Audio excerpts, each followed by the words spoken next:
I didn't think it was going to end. Hey, all right. Welcome in, good people. Okay, let's start the show off by going up and hold on. Let me. I forgot to do something. I'll throw it out there. Right there it is. Let me come to the top. I forgot to.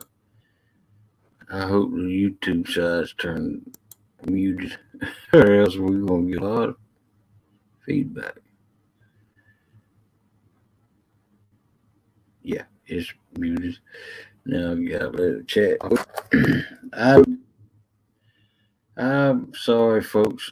I didn't get this taken care of before the show started.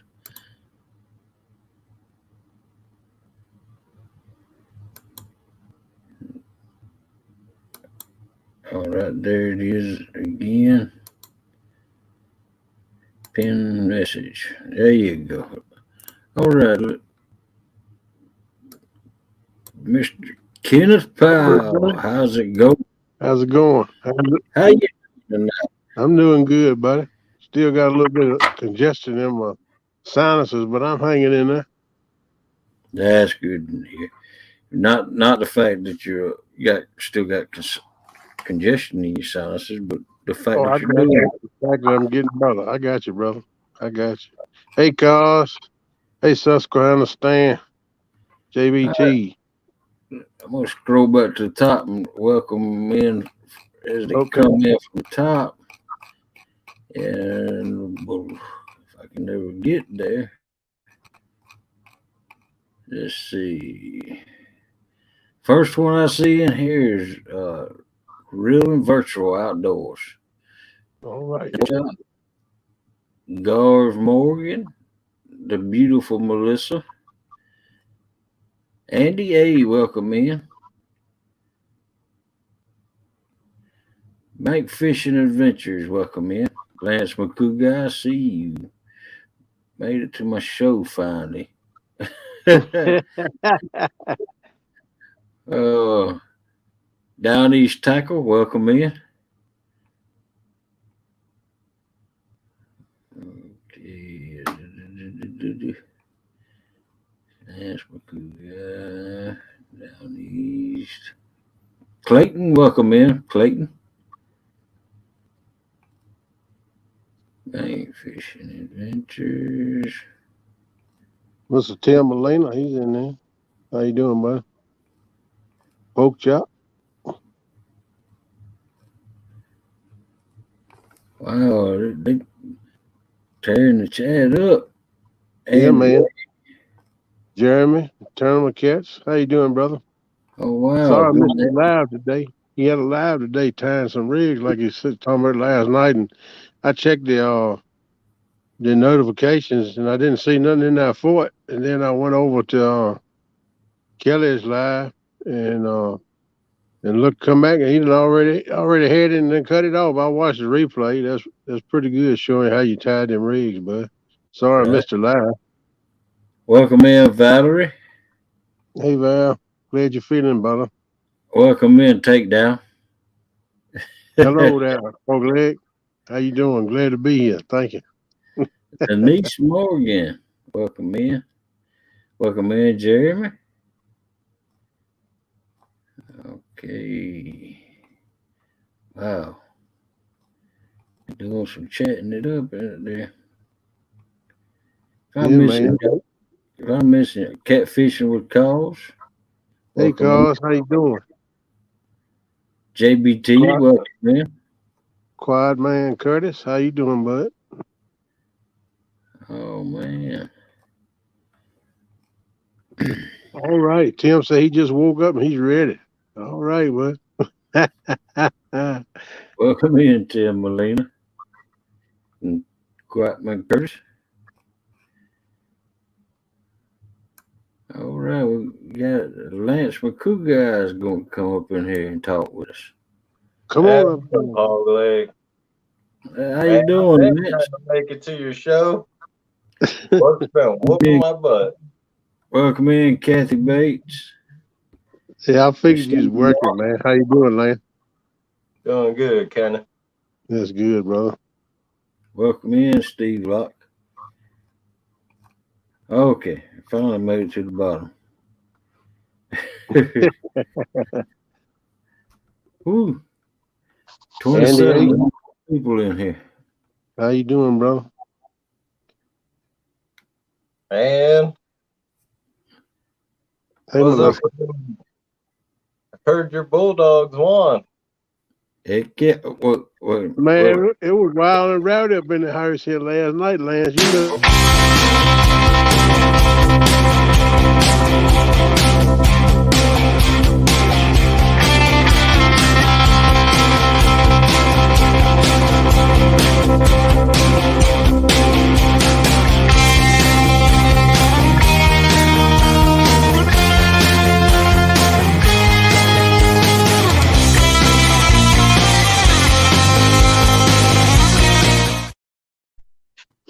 all right, all right.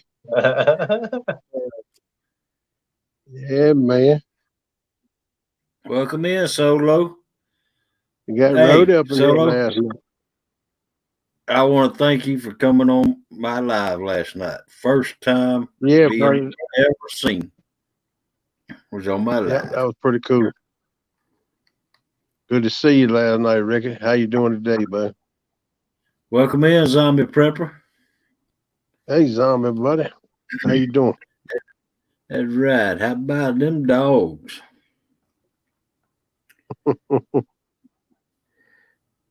I, I know that was old news, but I had to just play it. Hey, man, you gotta keep playing that because you know they earned that. That was a long time coming. Right. A long time. They I was don't need to reminded suck. They last don't night. need.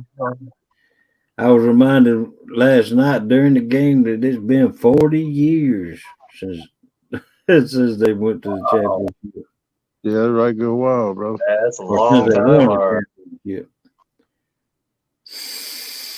Yeah, you're wrong. Keep celebrating that because that don't happen like every year, you know. Right. And Tennessee, it's been 25 years from them. Hey, Dink, how you doing, buddy? Good to see you. Welcome in, Dink. About time for you to come back up here on my panel again, ain't it, Dink? how you doing, Zombie? Andy A. Got Jarv. Brad Cardell, how you doing, buddy? You're right. It might not happen again for a while, so might as well soak it up, put it out there. That's right. Yeah. Oh, Kirby Smart said Indianapolis going to see some partying tonight.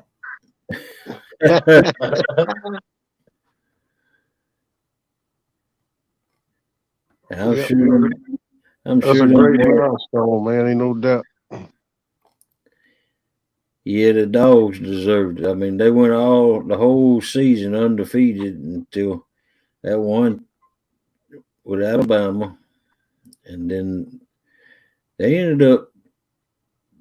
Georgia lost one the whole season, and Alabama lost two. Wow. Yeah, they had a good season then. Yep. Yeah, But that's if pretty good.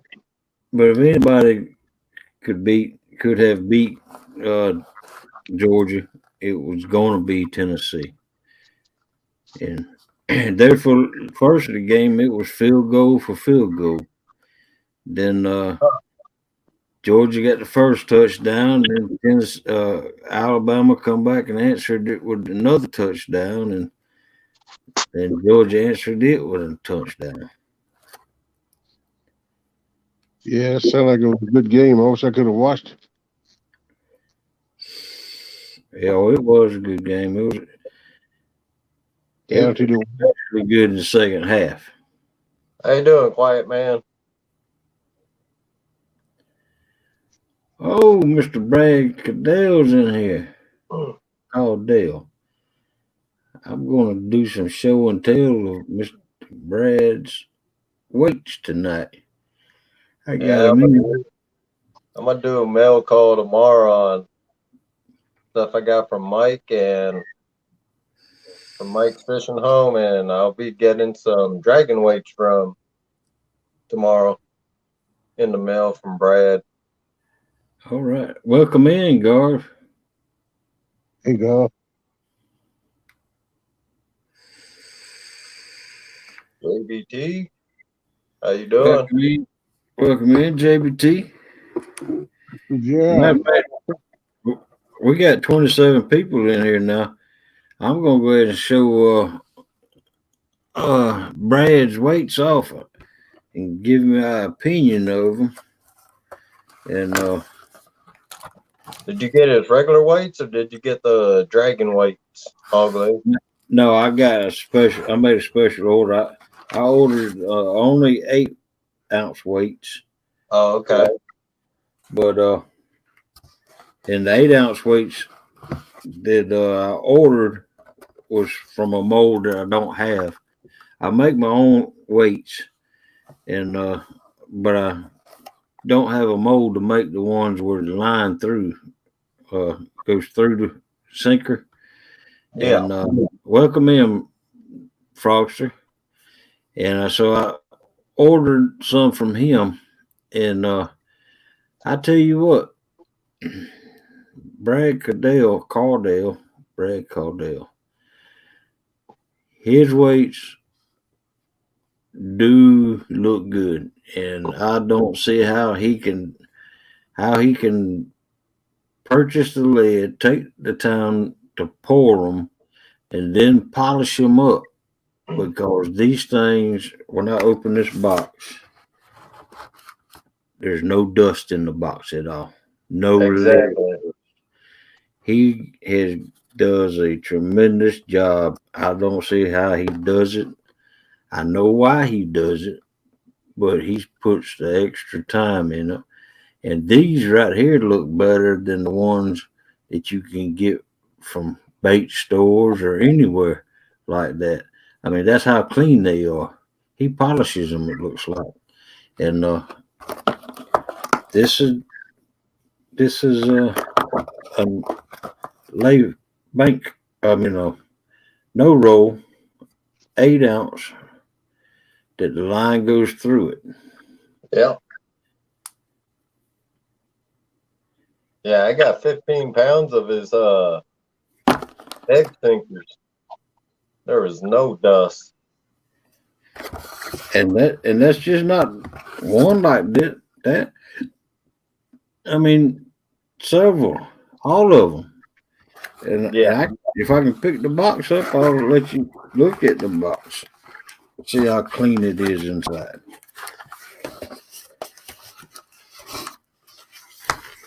Look, Yeah. see, there ain't no dust in there at all. Yeah, man, it looks clean. And Good quality weights. he sent more than what I ordered. And he sent me a sample of the other 8-ounce weights he makes, uh, which I don't have these. Yeah. I Right. let go through them. Yeah. They're the ones I use a lot because it's got the little eyelet on it where I can take them on and off if I want to change them. Right. Yeah. And then the bank ink sinker. Sweet. And then I got one kind of, my mold is kind of like this, but it's a little bit different. But that one right there. Yeah. Yeah. He sent me one like that, one or two like that. Then sent a couple other ones because I ordered the egg sinkers 1 and 2 ounce, and yeah, because I make my own the regular tank sinkers and the no rolls. Well, I make my own no rolls too, but I'm trying to get away from the ones I make on my own because I mean they're not exactly like this, but mine is mold is the old style, I guess, but it's got this little eye made into the weight itself, Okay, yeah, and let's see. And I like the fact that he's got those big 8 ounces with the eyelet in it. Yeah, I yeah, like some coin weights, man. That's what mostly Yeah, what I use in there. right.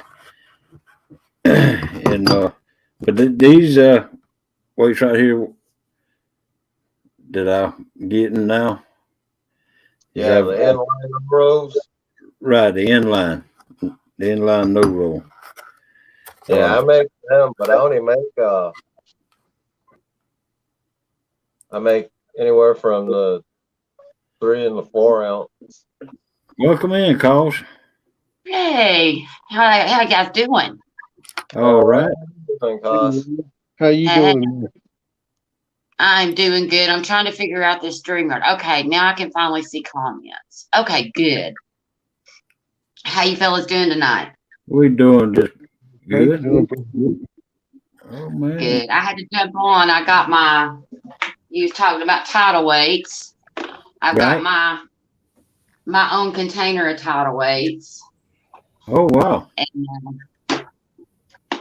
Brad Welcome sent in, me Mike. Huh? all of these so that way when I go traveling on my fishing, then Right. I'll have different kinds of weights for everywhere. Yeah. Oh wow. Doing good. How you doing, Yeah, Mike? this Right. thing is heavy as everything. Let me. What's up, Mike? What's going on, Kenneth? You done put them Hey, down. I was JPT. gonna give you full screen. Hey, Zombie. What's up, Curtis and Denise? Well, I got us way too little. What's up, Jarrell? There you go. Hey, Melissa. Hey, I Steve. know people out there in the chat would want to see what we look like, and they couldn't tell was us way back there like that. I'm just Yeah, gonna type in chat. There's too many people going right now.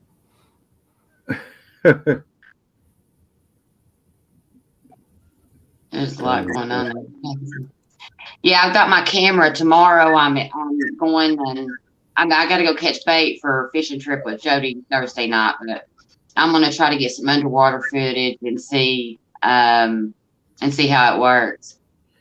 All right. Like Let me, bait seekers. you gonna show your camera off? Oh, I can, yeah. And this is the bank sinker that Brad's talking about. Yeah. Mm-hmm. If Right. anybody wants to see it. And then I've got the he's also made me the coin weights as well. Right. Right. So he's made me each. I got this. I've got it's an Acaso camera. It's got the front and back screen. The back screen's touchscreen, but the front it just will help me kind of see where I'm at. And it's got an underwater case. It can go down to 131 feet. Oh wow. So I'm going to go down to my favorite dock tomorrow where I always catch all of my bluegill. Right. Down there, and I'm going to see if the structure is exactly where I think it is, and see if in my mind, if I've got it mapped out the way that it actually looks down there. Right. Well, let me ask you a question. Is that so I'm interested to see. Does that camera have the capability of going live internet? Yeah, I won't have the ability to go live tomorrow, but I'm working on it. I've got a new phone that's on the way in the mail right now. So. So that camera's not capable of going live itself. It is. It is? It connects via Wi-Fi, but Right. right now I don't have a hotspot on my phone. Right. That's what I was talking about. Yeah, it does. It allows you to connect that way. Oh, Okay. nice. Yeah. So, and I don't know anything about it, so I'll just have to get out and play with it. I've never had one of these before. Where'd you I get know that I'm- from? Your camera? I ordered it off of Amazon. I looked and I read reviews. I mean, I've been looking for one for like 2 months, and I read a lot of reviews, and I just didn't have the money to buy a GoPro. I mean, I just didn't have it. So I just decided that, I was going to look at spin-offs or whatever you want to call them and see if any of those. And this one seems to have the best reviews on the market of the, action cameras that's not the GoPro name. Right. So we'll see. I would like for you to do a review on it. Yeah. Oh, I would. I would absolutely do that. Okay. Yeah, as soon as I figure it out and get it connected and all of that, I still haven't figured out, like, I don't have any problem jumping on the StreamYard when you have a link, and I don't have StreamYard when I'm on my work computer, which I'm not supposed to be doing, but I Right. can't get it to work on my phone. Right. Okay.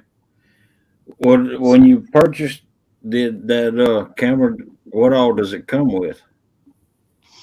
It comes with 2 batteries, a charger, and it comes with a waterproof case.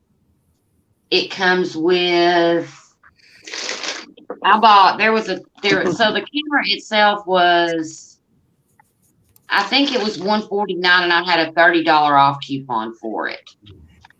And yeah, and it came, and it had, this little stand came in like an accessory pack that I bought for $25 because I wanted a chest mount.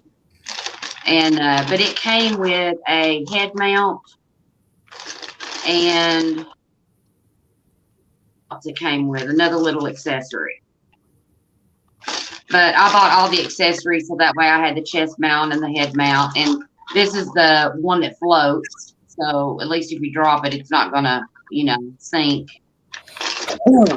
Right. So, and I like it because it's even without the case, it's still water resistant. So it won't hurt it if it gets rained on. Okay. Well, let me ask you this: does it have? We'll see. We'll see how it goes. Let me ask you a question. Yeah. Does it have expandable memory? Can you put a little disc in Memory it? card? I've got a 256. I've got a 256 in it right now. Okay, so it is capable. Mm-hmm. Okay. Yeah. Welcome in. And I really love the fact there's the Asakos. They all with different little things on it. I like this one. This is the Brave 7 LE, and I like it because it's got that front facing screen. Right. So it's easy to, get lined up and know where you are and what's going on. Yeah, SD card. Right. Okay. SD card. Yeah. Yes, Solo. There's plenty of room up here if you want to join us. Come on up, Ricky. You ain't no virgin no more. That's quite funny. One thing that is really cool, I want to show you is get out of here.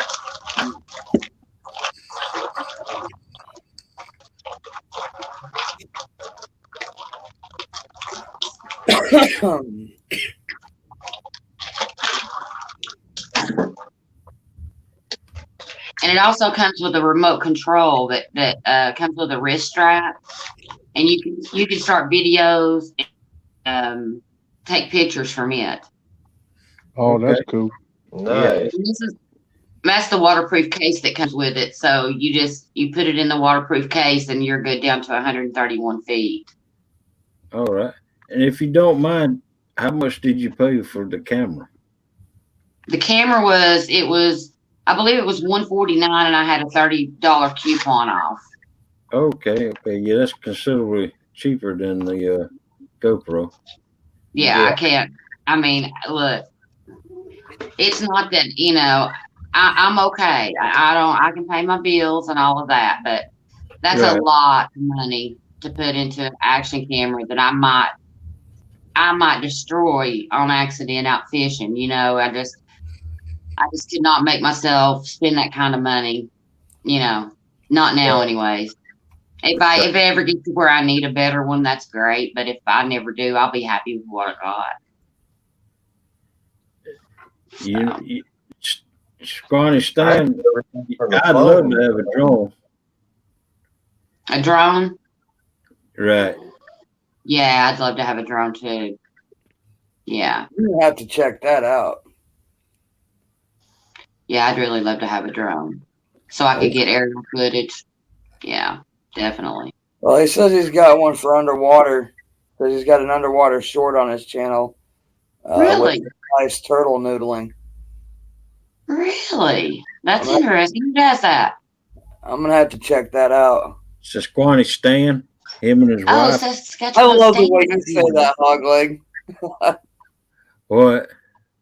That's like Becca and her Frigitator. I love it. But yeah, Tim. I mean, look, I looked at just getting like a regular that I, not only action camera, but just use it. And I thought, well, no, and I'm gonna get because the phones that I get out, like I'm not spending $500 on a phone. I'm just not doing it. So I get a cheaper phone, which doesn't have a lot of memory and doesn't have a lot of anything, and that's perfectly fine until I got to the point that I wanted to use it for videos. And so now I'm kind of needing something different. So it's kind of where we are, waiting on it to come in the mail. We'll see how it goes. Well, first off, Brad, if it's supposed to be in flight, it shouldn't be in the water to begin with. Just saying.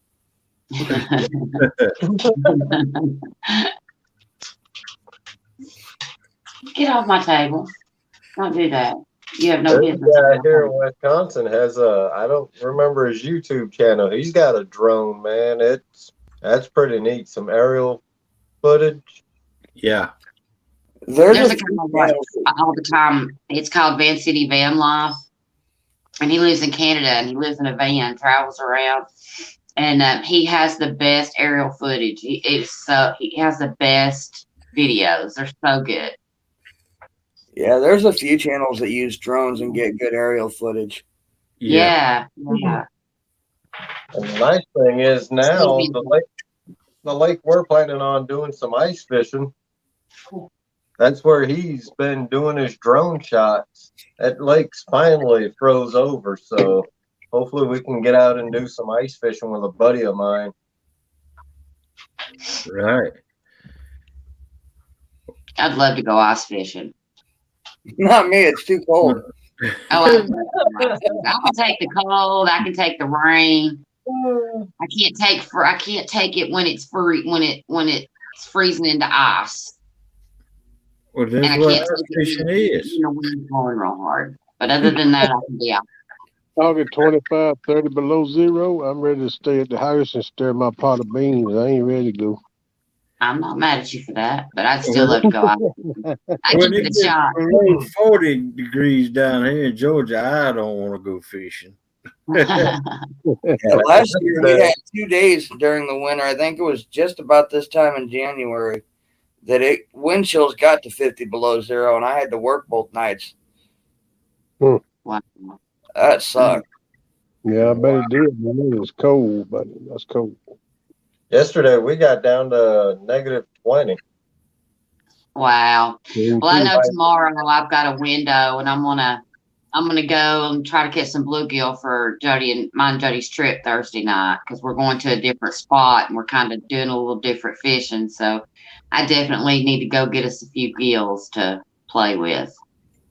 I hope y'all catch them. You going out with Jody again? Yeah.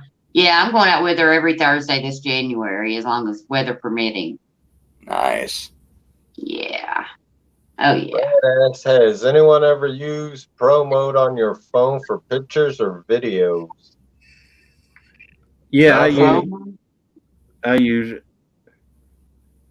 Promo. and Oh, I don't have but a LG Stylo 3. I need to update.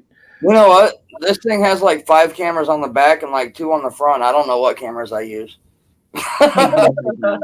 Man, I got a Note 9, Galaxy Note 9. That's all I ever use for my lives or videos. really? Yeah, I mean, you can see all 5 cameras right there. Yeah. I don't know which ones they use. Yeah, mine's like that too. I got a Samsung S20. Yeah, 5G. this is an A32. I got Gotcha. 2 or 3 little bubbles on the back of the thing. I ran the camera, one for you take your pictures with, and one to record with if you want to or whatever. I'm gonna try to go through when I get to doing lives, go through my GoPro 9. They say you can go live with that. I just got to figure out. They got videos on it on YouTube on how to do it. Yeah, So I've got to figure mine out too. Once I get that, because before I didn't need a hotspot. I mean, what do I do? I sit at home all the time to work, but now I'm needing it. So, I'm needing to be able to get access to my Wi-Fi when I'm out. yeah, So, I just got to add it on my plan. I think it's like $5 or $10 a month, something like that for the hotspot. So they'll yeah, mention it. yeah. I tell you It's what, like, I can't afford them Sam whatever 20s or nothing like that. I just, Man, it's expensive. I didn't Well, realize what I was getting into till I done got into it. But now I got it, so I got to kind of deal with it. well, when I bought this one, they had it marked at like $250. And by the time it got done with activation, transferring my number, the extra hotspot, they had everything else. It was like 400. I was like, damn. wow. For a hotspot, all I gotta do is bring my nephew along fishing. He's got a hotspot on his phone. That'll save you a little cash. JBT, He's a good joint I, for you too. I'm still using a Stylo 3. My pockets ain't even deep enough to get a Stylo 6. Valerie, who is that? I don't know that channel. I got mine on sale too, about 350, 400. I was due for an upgrade. They give me a thanks, discount. Brad. The phone was on sale too. I'll take a look because the camera that I've got coming is just a newer version of. It's not anything that's special or that will fulfill all of my needs, but it will be better than what I've got until I can get something better. So any suggestions, that's great because I really, like I said, I've never even really needed a phone or.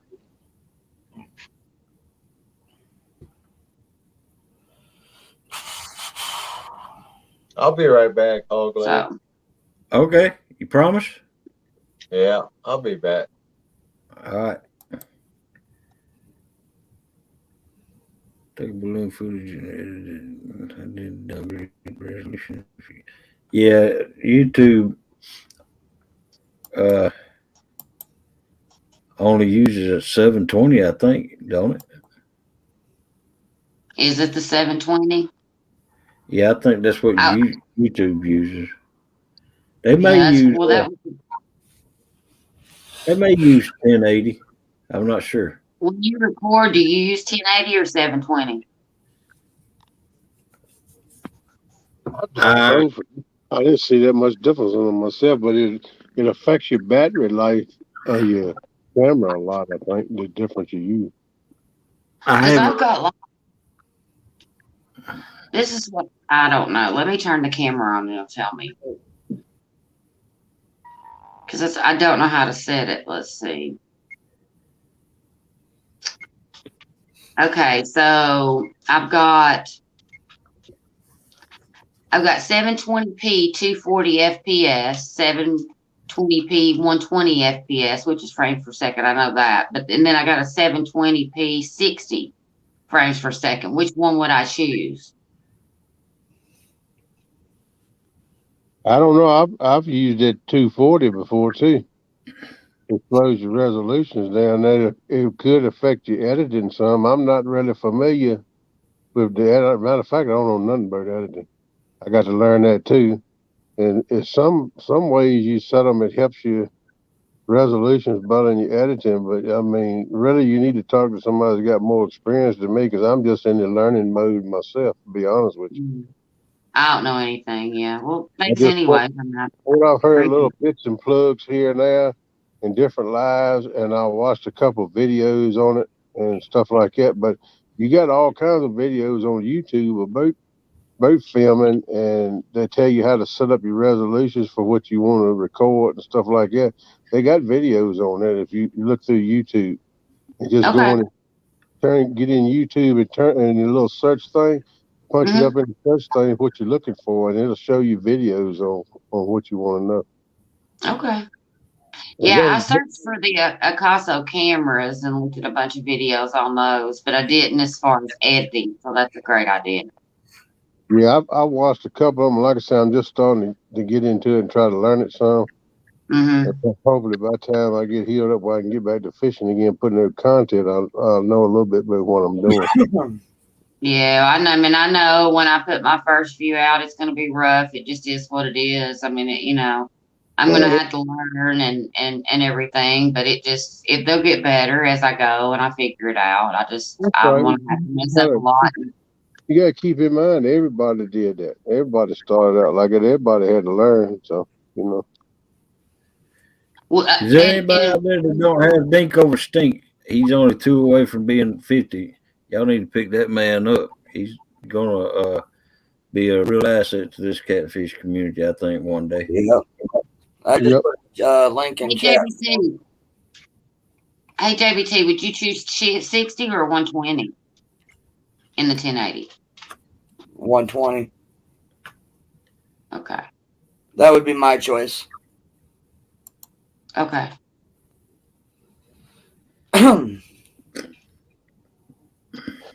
Battery packs or extra batteries. Got it. And I've got, like I said, I've got 2 batteries, and I know I'm going to need more than that. But I did get a 250 watt battery pack just to charge my cameras and stuff and keep everything going. So I should be able to keep it going until I can get more batteries, which will just make it even more convenient. But Welcome yeah, in, Jody. Cause if you I got this little thing. It's a 250 watt hour battery. It's 4.4 pounds and takes a regular plug, USBs, and you can attach a cigarette lighter to it as well. And good thing to so have. that's going to be really handy. But look, Right. you need when you go live, especially in the summer, them Yeah. cameras. I know the GoPros like to heat, but what you can Mhm. do is a little place in there. You open your door up where your battery is at. Take your battery out, hook a USB cable in, and hook the USB cable to your what is it, a jackery or whatever your battery is there. Yeah. And then it'll just feed out of the battery, and it will keep your temperature down where it won't heat on you all the time. Because I've seen a lot of Oh, people, they lose their feed if they live, and the camera overheats, then it just cuts off. Yeah. God. Okay. If you take that battery out, the battery is what heats so much. If you can hook it straight to your battery with a USB cable and take your battery out, then it won't heat on you. Not as bad, God. no. Okay. You see Okay. what JBT said right there? Let me see. Scroll up. Yeah, if you have extra batteries, I would choose 120 FPS because Yep. the higher the FPS. Okay. Okay. Okay, I understand. So for right now, it's probably good for me to do the 720 until I can get a few extra batteries and then go ahead and bump up to the 120. Okay. You just have the one battery pack, or I have 2. It came with 2.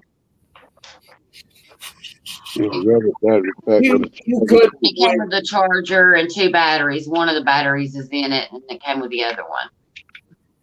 yeah. Y'all please get Sasquatch Stan up 7 more. He don't need but 7 more to get 50. If y'all don't have him, pick him up. Yeah, I went.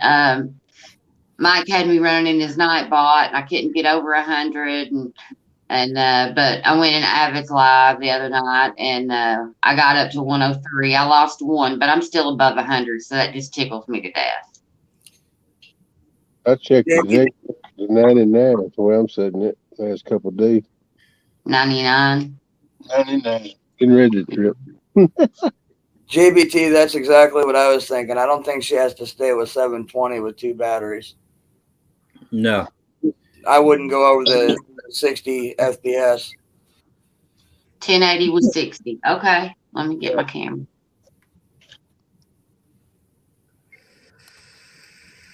Maybe was 60. Hey, Hogleg. Hey, Jody, welcome in. Hey, Hey, How you doing, Miss Jody? howdy, Lance. Mike Turner. How you doing there? My girl Cause. Hey, girl. Howdy. And the one and only Kenneth. How you doing, dear? I'm doing great. How are you all tonight? Oh, can't complain. I just think it's ironic you managed to put me right between the 2 ladies that are always like watching me in chat. Turner sandwich. I guess they'll keep on you in the pedals. You gotta watch after that. You gotta watch after this one. We gotta keep an eye on him from both sides. Mm-hmm. Yeah. Apparently. Yeah. I love it. That's why What I you like been the doing, battery Jody? pack I got for my phone, that Pocket Juice. That thing, it charges quite a bit. Mm-hmm. Yeah. Yeah, you was telling me that thing one night. You was telling me how good it does. I've been looking around at some of that stuff too. Supposedly Is you it can get them at Walmart for $30. I got mine at Home Depot here in the town I live in for 50,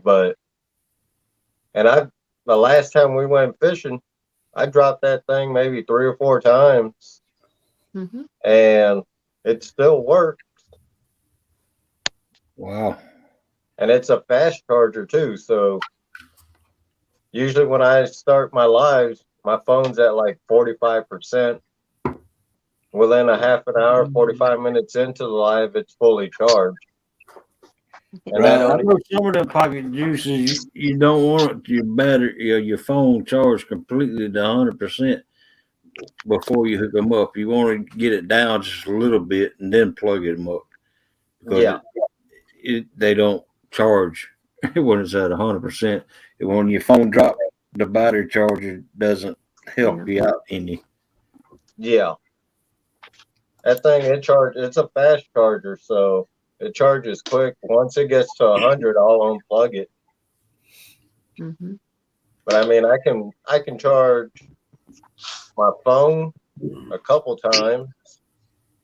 Actually, I can charge my phone quite a bit, and that little portable light I got, I can throw on there and charge that at the same time. Man, that sounds pretty good. Mm-hmm. You've got one of them convex lights, what they call it? Contact. No, me, I Yeah. just got a little portable light. I don't know where it's at right now. I paid $25 on Amazon. Can that light, sometimes some of my lights will work charged up.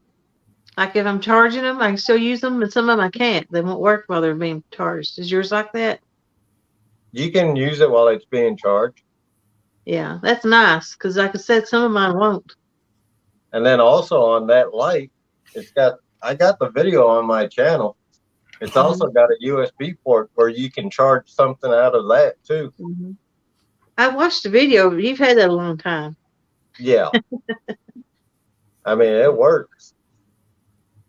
Yeah. What I like about that little pocket juice, it even in the cold weather, it don't drain the power down at all. Yeah. Right. Right. I know some batteries they do discharge Yeah, in the cold weather. And you said it's called Power Juice? pocket juice. Pocket juice. Pocket Juice. Right. Yes, ma'am. Yeah, 'cause I got my daughter one of those. She's a motorcycle rider, so I got her a one of those heated coats. It heats in 7 zones, but it's Yeah. got to have its own rechargeable battery pack for to go in the pocket, and Right. that would be that would be a good one to give her.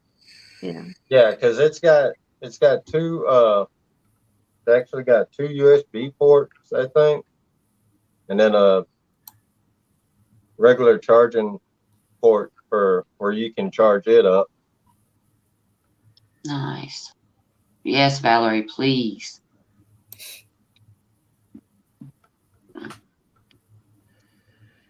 Yeah, I've been looking at them Jackeries on the computer. They got them on sale right now. I don't know if that place gonna stay in business or not. They've been in business for a long time, but man, they sell them dirt cheap. What the site I was on, unless it was a fraud site. Now I probably did too. I don't know. They got the 250 volt right now. They're normally $199. They got them for $30 off, I think. Yeah, The No, jack. that's just the 250. Yeah, but the Jackeries are good. They're a solid product. Right. They're Solid. good. yeah. A lot of people have them. I know a lot of homesteaders use the Jackery.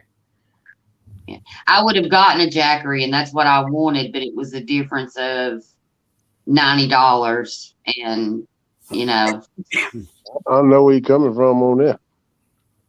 had to get what I could get. But at least I got something, and it's going to work for me. And I'll get a Jackery, a bigger one, whenever I can afford it. So That's why when I go to the grocery store, I buy that great big jumbo jar of peanut butter instead of a rump roast.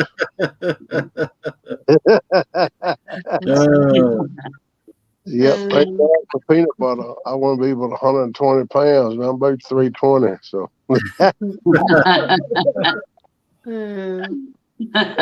Goodness. Yeah. You're Peanut nuts, butter. Kenneth. I'm going, man. And once in a while, I get potted meat on sale. I get to eat something good. yeah. Hey, fried spam. Fried spam is delicious. Yeah, that was good too. That's a little high on my eating column now. I have to catch that on sale if I can get that too. Have y'all seen that? They come in little potted meat cans, like look like potted meat cans, but it's actually potted ham. Yeah, devil ham. It looks just not the deviled ham. Oh, It looks just like the potted meat, but it's ham. Yeah. Yeah. No, I don't think I've seen that. like I seen the devil ham, the Underwood devil ham. Got the little devil on the label. You take it off. Now, I can Right. pay up for that, but that's higher than my potted meat. So I just kind of rely on all the scraps put together in a can. That's about what it is. Hey, Jeremy, I got this actually made. I got it made at the fair, believe it or not, and it's airbrushed, but it's definitely, I love it. So whenever I end up, this is kind of my design, of what I had it, in pictured as. So, but I'm definitely going to have shirts and stuff coming out. So we'll see. Cool. All in due time. Yeah, I'm trying to work with my daughter. She got one of them. I forgot the name of that machine that she can cut out designs, make shirts and hats and stickers and stuff. A cricket. Yeah. Yeah, Cricket. That's right. She got one of them, and she's trying to do a little side hustle. So I told you, I said, I tell you what, boo, I want to start getting me some stuff together. But I said, I'm gonna work with you first. I'm gonna give you a chance first. So I done ordered 100 stickers about 2 months ago, and I don't think she printed one yet. So I told her the other day, I said, girl, you got 2 or 3 more weeks. If you don't start putting out some stickers for me, then I'm gonna have to go to somebody else. Yeah, I got a friend of mine. She got that Cricut stuff, She's working on my stickers for me. Yeah. She says she's got to order That's some why kind I of. don't got no stickers now. Just waiting on her to mess around and get used to that program of hers. Yeah. And, Yeah, and two, I mean, I haven't really said anything, but I don't. My company is called Knoxville Vinyl, and what I do is custom shirts, custom designs, and things like that. At the beginning of this year, everything was going good and strong, even through the beginning of COVID, and my business was building, and everything was going really good. Um, Around Christmas time, my computer died, which stopped everything because I couldn't design anymore. I couldn't do anything. My hands were tied, and my position changed at my job where instead of me having, you know, 30 out of 40 hours a week that I could work on my business while I was still working, that was gone. And so I just couldn't keep up, and I wasn't in the point to where I could get another computer. So as soon as I can replace my computer, then I'll do all that. But I do custom tumblers. If you've seen the epoxy tumblers, I can do those. I do all of that stuff. Well, let me know when you get back up and running. I can give you some business. Okay, I sure will. Yeah. Right. Yeah, that's good to know because I And I just got a lot of pictures. And I can take any design, like any picture, any design whatsoever, and put it on anything. yeah, we definitely do business get it running because I just seem to put my business. Like I said, I tried my daughter first, and it might eventually work out. But I just soon keep it in the catfish community if I can. Well, I'm hoping the plan is here. This payday is rent, but next payday I'm going to get a computer. So here very soon, things will be changing, and I'll be doing a lot more shirts and getting back into all of that. I can even do the all over shirts, where it's a complete design from all over that looks like it was made out of the material itself.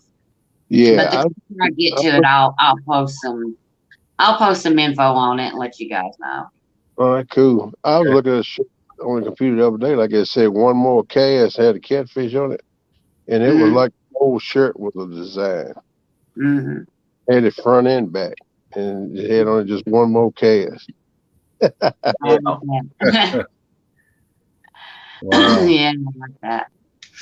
Yeah, it's been a while, and that's why I was so thankful when John Parker made my logo and made me a couple of things. Is because I just don't have the ability to do it right now without having a computer. So that was so very nice of him. Yeah, So he made me a design too. yeah. Matter of fact, when you see me in chat, the little icon beside my name is the design he made for me. Mine too. Yeah. Yeah. What's you over there thinking about, Jody? Nothing. Listening. She's got her hand on her thumb. Concentrate. Look like he had deep concentration on something. Yeah. It'll be good whatever it is. She be quiet like that. She's scheming. She thinking about something most time. Nah. Her next chapter. Nah. Mhm. She's dreaming of zebra cake. You know what? I haven't had the zebra cake since I quit them, except for earlier this week. I opened one and took a bite of it and couldn't cut it and had to spit it out. Oh Lord, you spit out Wow. a zebra. Oh, I could not. It had been probably been a month since I had one, they're real. and, I know it's been a while. and Yeah. I thought I was hungry, and I thought, well, I'll go ahead and eat a zebra cake. It was the nastiest thing I'd had. I couldn't tell you when. I had to spit it out. You gonna have to go to them nutty bars. I don't care for them either. I can eat one if I had to, but Oh, I like them things because you got peanut butter in them. I'm a peanut yeah. nut. I make No. a Reese's peanut butter cup cheesecake. Oh, Yeah. man. Oh wow, that I like sounds good. cheesecake. I like blueberry top cheesecake. Yeah, I love love cheesecake. all that stuff. I love to eat it every day, but it ain't good for my sugar. My doctor tells me I'm too sweet, but I disagree with him. Yeah. I Yeah, like the Jeremy, anything sweet. Plumber Jeremy, factory I used to work at, I used to sell cheesecake to women there for like $20. Yeah. $20 a cheesecake. It was actually 15, but they kept giving me 20, so I wasn't complaining. Hey, no, when the money's flowing, no complaints. Yep. Exactly. Jeremy, have y'all set a date on that uh, tournament yet? He's got another No, one. Yeah, he said that they're working on another one right now. Uh, You want to come up here and tell us a little bit more about it? What you know Yeah, about it? exactly. We need to know dates, Jeremy, That's right. because if it's warm, I want in on that one.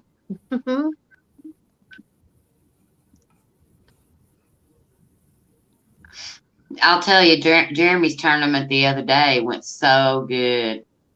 It was so fun. Miss Becca kept the chat going. Of course, John Willer, but it was a good tournament. It was fun to watch. Oh, yeah, yeah. it was a good time. Yeah, he was talking about the other night up here last night. I think it was 2 or 3 different ideas for tournaments. I don't know exactly what he's gonna do. But he will forever be known as the cat burglar to me. That will never go away. I didn't see Ever. none of it. Wasn't there something else on? I didn't see none of it. Yeah, there was something else. I was going back and forth. Yeah.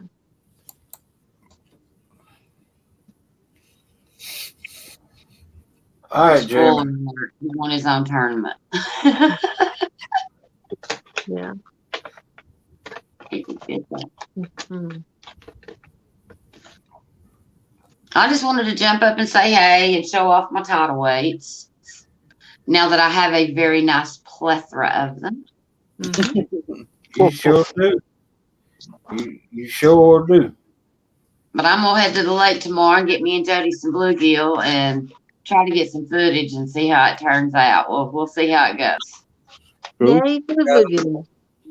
Do what, Jody? Yay for the bluegill. Oh yeah, well I'll catch you some. I don't Dang, have a I problem thought with you it. didn't like fish with bluegill, Jody. Do what? I said I thought you didn't fish with bluegill. We're going dink hunting Thursday night. You going to what? I call it dink hunting on Tennessee River.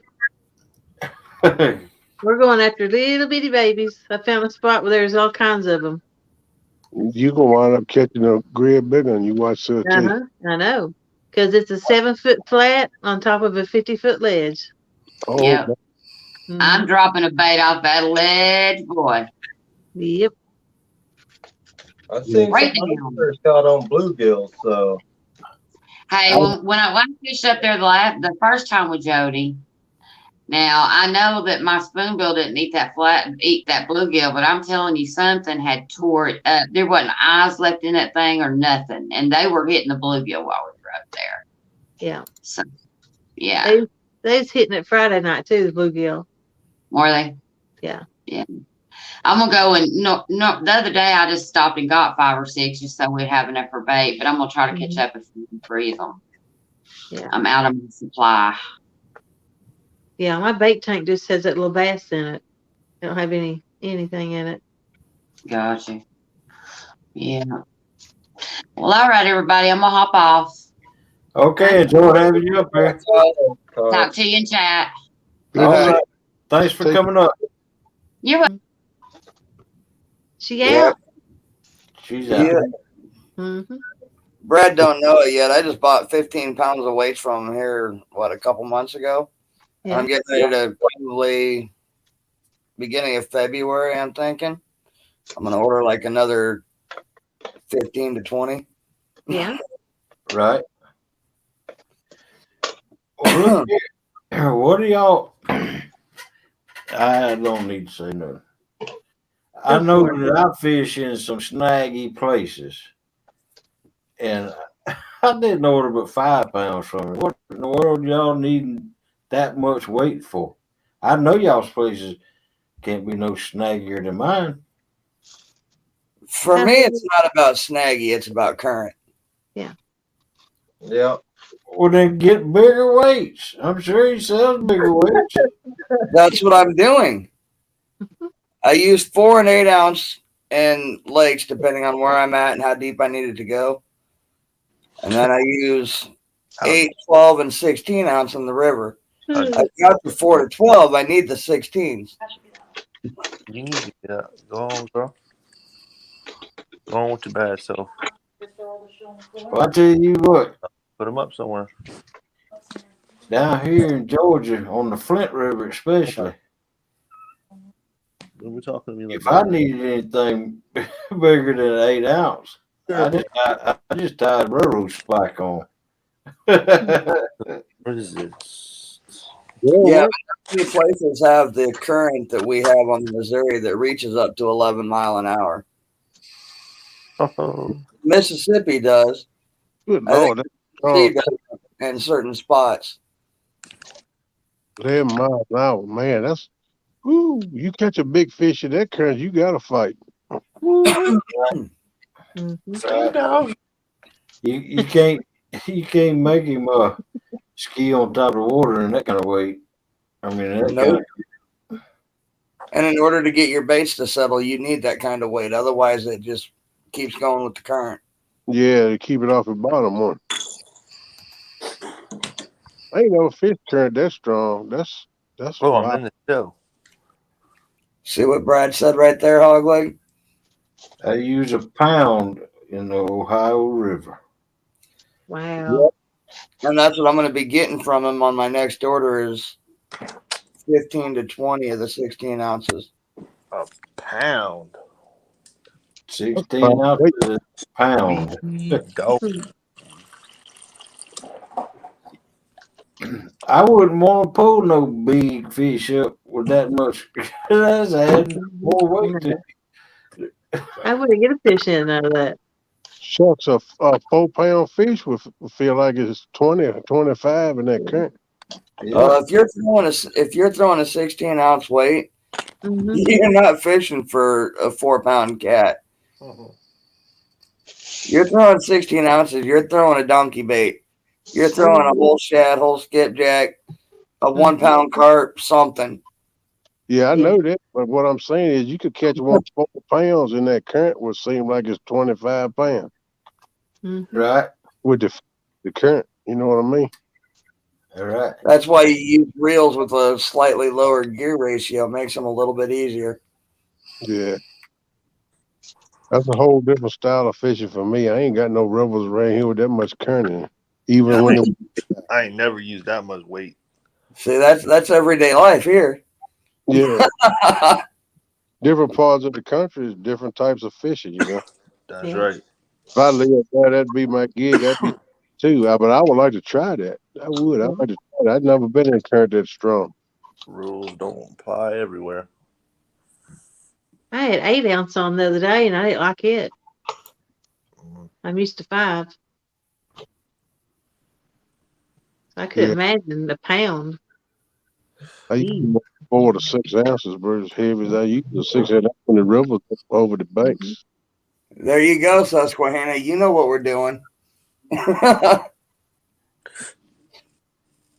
mean, I can't use 3 hooks on one line. I can only use 2, but that stinger hook will work. Oh yeah. Kid needs 3 more hook sets for 100, y'all. Help him out if you ain't got him. That's Nasty. takedown. Oh, I can get up to 2. What's I've up, already dog? got 1. Oh no, I grew up fishing in the Pacific Ocean, man. We used to only throw 8 ounce, but Yeah. Go lay down. different style sinker too. Mm-hmm. Go lay down, Mr. Pitbull puppy. Yeah, So Brad said right. 5.1 to 1 gear ratio. That sounds about right. I think I use 5.3, 5.2, something like that. Mm. Yeah, I don't know about all that. I don't know. I might use like 5 or 6 ounce on the side of the boat in the river sometimes, but just on the sides. These On the are back of the boat, 3 ounces would be all right. Chaos Pissy Fun Chaos 60 is a 3 point or 5.3. Is the reel in? You got the reel in the box? No, I got it on the line. Oh, for real? I say that dude Catfish Bill that fished with me the other night. He got a new PC Fun, and I reeled it in. It was pretty nice. Which one did you get, 50 or 60? It was kind of big. It probably was a 60. Well, did it have the 60 That's don't have a thumb that. rest on it? It was that one. It looked like Yeah, exactly that. that's a Yeah, 60. it's got the push button, not the thumb bar. Yeah, it's got the Yeah, I think. Yeah, I think so. Yeah, that's the the 60. 67. Because he had a fish hit that one, and he got his glove. The fish started taking drag, and his glove got stuck in it and ripped it up. Oh no. Wow. The Yeah. 60s have the push button right there. Then the Yeah. fish popped the line. Yeah, that's what I like. I don't like the thumb bar. It was smooth though. I I was don't, impressed. It was smooth. I like. It was cool. Mhm. I don't either.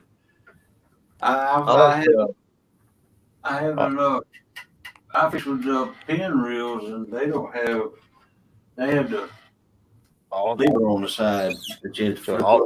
all of them are nice though. Yeah. I'm not. I mean, I just they all start off nice, but Mhm. some of them reels, like my Cast King ones, Mhm. it seemed like the handles got kind of they wasn't no good after a while. Not the bait caster ones, but I supposed to be getting a slime cat reel. a slime cat reel. That's cool. Yeah. See, I got some of these right here. What the hell does that smell? What the?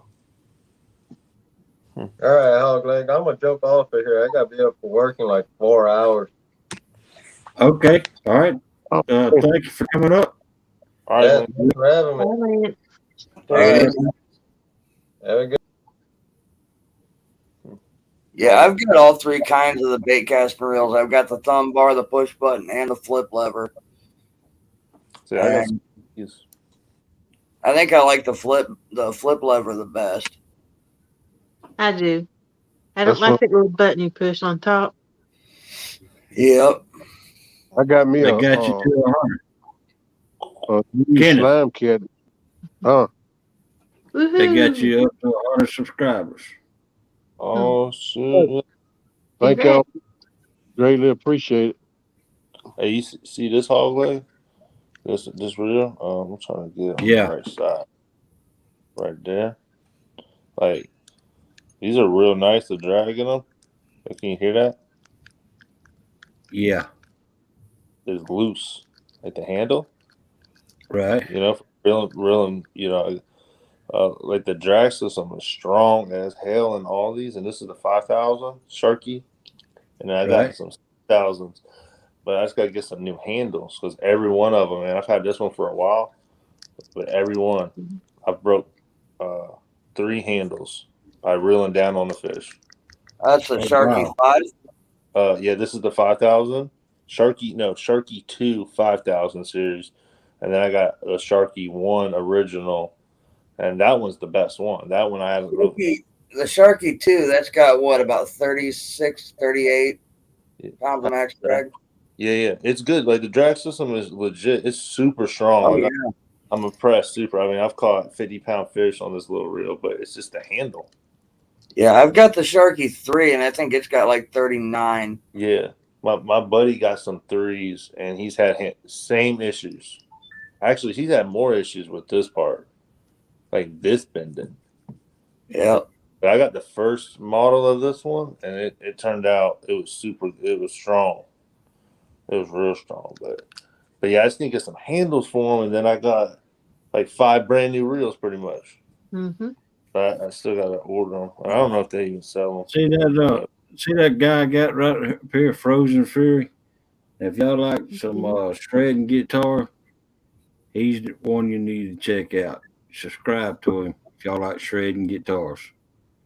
He plays a mean guitar. Brad, I have the Pendle 2 8000, and I think it's got the retrieve on it is too tight. So if the 5000s are any better, it might be an easier reel. Welcome in, Frozen. Welcome in, Carl.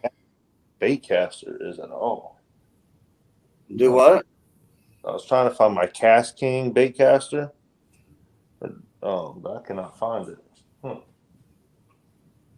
Let's see. That's the only Cast King baitcaster I got is the Rover 60. Yeah, the Rover. I think I got the Rover 60. I've used it a few times. Yeah, I have to find somebody that can like tear mine apart because I tried to tear it apart and can't get it back together. So I ain't gonna lie. You might do that all the time. No. I'm about to order me another Penn Fierce reel, though, spinning reel. I do like them. Because that little rod I used, the other little smaller white rod I used the other day, has been getting bit all the time. But I had the Sharky reels on it, so I'm going to swap. Put one of them little Penn Fierce on there, I guess. I like the rod. I've been looking at the Mad Cat spinning rods, though. Online. I ain't seen one in person. Have y'all seen one in person? No. No. I like spinning rods. Yeah. Yeah, them I don't know. I ain't gonna lie, the Big Cat Fever rods are pretty good too. Yeah, that's to replace all mine. Them are nice. Yeah, I like them drifting. They got a little flex to them, just a little bit. I think when it's too stiff, they get snagged up a little bit, I guess. But I don't know. I bought a couple rods, like 2 of this one, 2 of that one, to see if I really like something, you know. Mm-hmm. I'm gonna get 3 more Uncle loopholes, and I'll have all orange across for the boat. Nice. Yeah. Well, he makes a good rod. That's why I think he's coming out with a green one. So yeah. I got a question for you, Jody. The green one. Yeah. Yeah. What you gonna do with your Mad Cat rods? I've seen a picture of one on a fellow's live the other day. He got a I don't know what you call it, promotional one. Yeah. Okay. What you gonna do with your Mad Cat rods? I don't have Mad Cat. Never did have any of them. I only had Big Cat Fever and Berkeley Big Game. Okay. Yeah. I ain't never bought no Mad Cat rod. I haven't either. I got. That's what I was saying. I was looking at the green mate. He had to go with my slime cat reel I got. Yeah. But I think I'm gonna go with the Uncle Lou's. He come in with a green one. I think I'm just gonna get one from him and put my slime cat reel on that. And that's got the push button on. That's the only bait cat I ever had with a push button. I want to see how that works pretty good. So yeah. I had to ask him about that because my logo's green. I was going to change it to orange to match my poles. But if he is putting green out, then I might wait on getting the other poles and make them all green. Yeah. Uncle Lou's not doing green. I heard a different color about it here, green. Yeah, That's right. Green. That's right. Here, the Mad Cat medium heavy rod. Yeah. I don't know if they colored. It's got a lot of bait on it. But it wasn't green. Yeah, there's 2 colors Uncle Lou's not doing. He's not doing green and he's not doing pink. Yeah. This is I don't know what this dude was talking about then because he had them stuck up in his rod hold on the side. He said there's a preview of some Uncle Lou rods. Yeah. Yeah, I'm glad if he's doing different colors. That's cool. Yep. Yeah, he is. I know he's going to do a shipment of orange, but he is looking at expanding out into like 2 other colors, but he's not sure what ones. He just told me that he's not doing green or pink. A hog leg. Let me see that again. Fine with me. No green, no pink. That's the Mad Cat rod. Yeah, it's a Mad Cat's rod. Which one is that? The Venom? Uh, I don't know. Well, it's just a pink rod. Oh, it's the pink one. Oh, okay. Yeah, it's a I couldn't pink tell if it rod. was red or pink. This is Aaron sent it to me, and I gave it to Melissa. Yeah. And this is Melissa's rod, Oh, but that's it's a cool. medium. It's a medium heavy, and it's got a lot of backbone in it. Yeah, I think so too. Yeah, for sure. Yeah, they're nice. They're nice rods. I think that those got a little bit more backbone. I think they're a little heavier than the Uncle Lou rods. Right. This right here is a medium heavy Uncle Lou's rod. And I prefer a rod between Uncle Lou's rod and that medium heavy Mad Cat rod. Yeah, I know what you're talking about. I agree with that. Yeah, see, Uncle Lou's rod, it's pretty light though. You think it's lighter than the Mad Cat? Yeah. Yeah, it is. So, yeah. I don't know. I like that lighter rod. That's what I like in my Cat Max rods. Yeah. And they're just lighter. I like that. Big Cat Fever. Oh, they're a little heavier, which they're nice. All of them are nice. Only thing I don't like about my Cat Max ones is the eye tips. That's the only thing I don't like about them. But that's why I kind of like that Mad Cat's white rod. But I don't know. I ain't into all the colors really. Not too much anyway. Yeah. I like the gold one. That gold. Because I got one. I won one in a raffle. I got a gold one, but it's a heavy action. Yeah. And I don't really use those too much. Bump. Say what? That'd be good for bumping that heavy duty rod. Yeah. Yeah. Well, hey, I don't know. I've only used one heavy action rod, and it snapped on a hook set, so I stayed away from them. They're too brittle. I didn't when I got it in a raffle after the after a fishing thing or whatever. I just I just grabbed 2 rods. I won twice, so I got 2 rods. I got a Slime Cat and I got one of the Mad Catch rods. But I got a medium action. I won from Double C on the Green Machine a couple weeks ago. I'm just waiting for it to come in, but they said it was a medium action Mad Catch rod. I don't know what color or anything like that, but I'll be able to see the medium. I mean, that would be cool. I think the medium actions are good for this YouTube stuff. If you get a bite, it bends real well and everything, Right. But I just, See, my problem is like my Uncle Lou rods, I use my clickers so they don't get a lot of bend on the show. Yeah.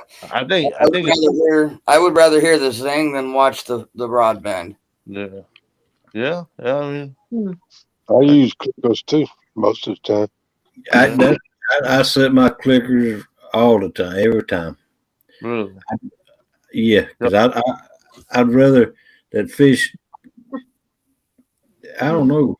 That's just me. I don't know why I do it really, but I like hearing that sound.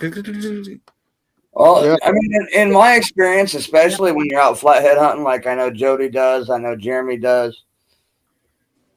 I do when too. they decide they want a short bite, you want to give them that play to let them take that bait in their mouth. Yeah. Okay, I see what you're saying. I do. That's why I use sinker slides too, so there won't be no resistance. Right. Oh, I always use sinker slides. Yeah. I got a question, Jeremy. What's up? When you hook those big ones, usually when I hook a big one, I'm close to a ledge, so they take off to the ledge. But sometimes they just sit there and hold it. But I can watch the line until I got one on it. When you caught yours, could you do that? Did you notice the line moved, or they just bent it over and you reeled it in? Oh yeah, they just bend it over. You probably had it hooked a while then, probably. Say what now? You might have had it hooked a minute or two. I don't know, the one I caught in the river. That one. No, he just looks like he just grabbed it and just kind of sat there for a second. Mm-hmm. But it wasn't like he was, it was just it was kind of a slow takedown, a little bit at first, but it was just extremely strong. Yeah. So it wasn't like this little, you just seen like a vibration a little bit of them. Yeah, I've noticed that too. Them bigger flatheads, Mm-hmm. now you get the small and medium size, they play with the bait. But them bigger flatheads, I've noticed once they go. They're going back home with it. They just absolutely take off and go. Right. Like I've had way more super strong hits from a flathead than the little bit of playing. I've caught a couple big ones in playing, but just a couple though. Maybe a handful, 3 or 4 maybe, but yeah. See, and I've had just the opposite issue where they'll short bite it so bad I don't even notice it there. And I'll go to check the bait or to reposition or whatever, and as soon as I turn the handle a couple cranks, they're on it. Yeah. I mean, it could just be, different parts of the country. I think the flatheads still play with it like that around here sometimes. Yeah. But it sounds like they do it a little more up there. Yep. I've had, just sometimes it'll be a slow pullover. Mm-hmm. But as soon as it gets over, it's just gone. He starts going and just running. Well, and plus, so far I catch most of my flatheads in the lake. I don't get them out of the river very often. Yeah, yeah. I catch a good bit in the lake, but I don't fish the river as much. I do sometimes, but not really. I don't know. I'd rather have somebody. I don't know. That river gets. I don't like running it at nighttime. I'll be honest with you, because I don't want to hit the manatees are in there a good part of the year. Well, not too many, but a couple months. It always makes me nervous. So, but right now they got the current moving. They dropped our lake. I was talking about the other night. They dropped it like it had to be. They plan to drop it 8 feet. That's dramatic for us. So there's only like 2 or 3 boat ramps right now in the whole lake system that can be used. So that sucks. Welcome in, BBB. But Kenneth, do you usually fish in the current or the lake? Well, I fish both. Just depending on what time of the year. Yeah. But I fish Gaston Lake most of the time, but I fish Kerr Lake too. And you were trying to get you a medium heavy rod? Yeah. Yeah. Yeah, but I use the same rods, river or lake, Yeah. Yeah. Oh yeah. Yeah. You so you're trying to get bait caster, right? Yeah. Yeah, I got a bait caster reel, that slime caster bait caster, so I want a rod for that. I was thinking about the Hellcat, but I've seen 2 or 3 of them Hellcats the tip break. Yeah, I've heard that. I ain't over that. I've been looking at something else, Yeah. Yeah. Put that slime cat on, match it up. Hey, do y'all 3 use bank rod holders? When y'all go out there, y'all have rod holders you put in the ground or anything? You know what I got? I got them little things you buy at Walmart where you stick in the ground. It's got a little V. It's plastic, and you can extend it out. Yeah.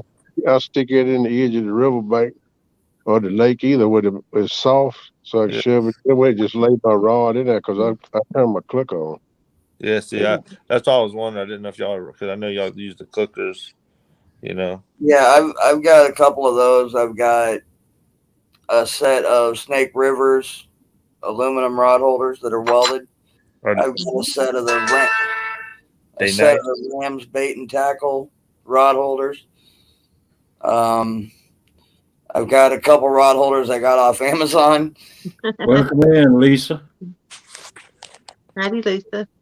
I don't like to see a lot of fishing from the bait. They got their poles stuck straight up in the air. I don't like fishing my poles like that. I like my poles at about a 45 to 60 degree angle.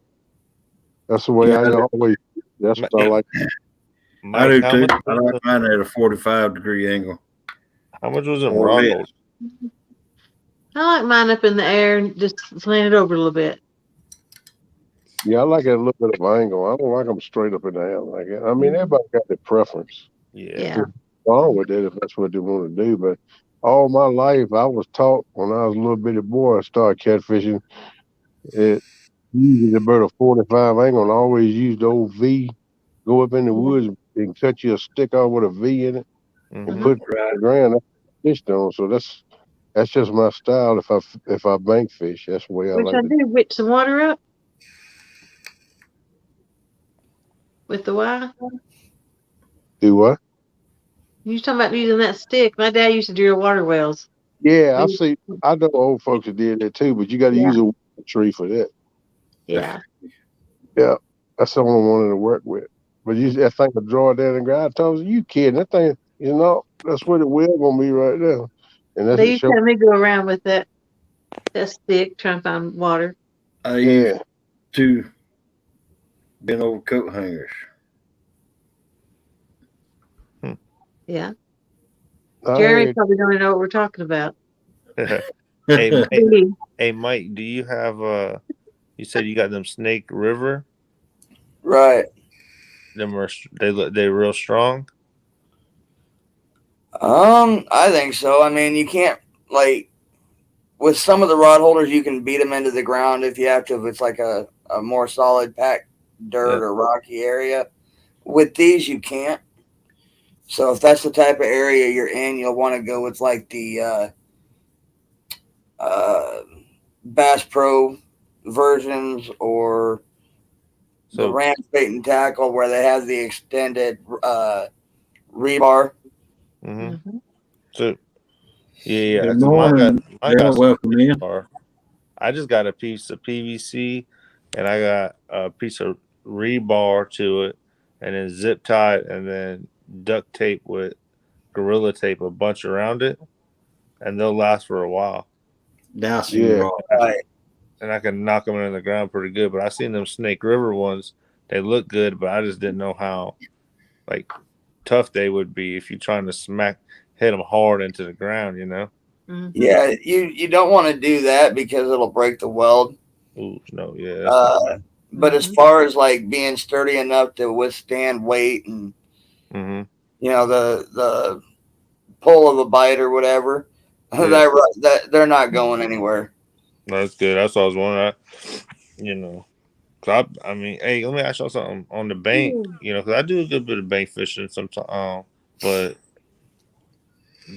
do y'all have it? Y'all all use circle hooks, right? Yeah. Yep. Of course, And with the clickers, do y'all sometimes happen to miss fish? No. I don't man. Not I've really. never missed any that didn't let go before I got to it. Yeah, So yeah. I was just wondering. So I let it load up when you get that clicker go off. I'll go there and pick it reel up, and he still be going with it. Then I flick my button so the clicker will quit going, and I let the rod start loading down. And then I go to reeling. Right. And then, yeah, I yeah. missed too many.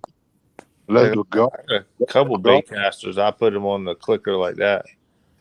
You know, right, I've lost a few. Like if I don't get to it fast enough, then he already dropped it or whatever. Yeah. Yeah. But I ain't gonna lie, I like having the three-way the weight like a clip on my swivel, and I like to make a little bit longer, maybe at least 2 foot long, uh, leader line when it's on right, the or on a Santee rig or whatever. And I like that 3-4 ounce weight because I feel like when he takes off, it kind of starts to set the hook for it, Good night, and call. then the rod tightens up, and then it's in his mouth easily, But I feel like the weight kind of starts to set everything up. Mhm. Yeah. right. Uh, I probably will, but that's why I use a sinker slides too, and I use a clicker. So if they pick it up and start running with it, there's no resistance to it, because sometimes flatheads are tedious birds too. They'll yeah, drop it with so much Yeah. tension. But if they don't feel no tension, they'll keep going with it. That's why I use the single slide so the line will slide through it, and I use the clicker, and it's just like if they grab the bait up natural and go with it, you know. Right. And man, sometimes that clicker just squalling, man, when they take off with it.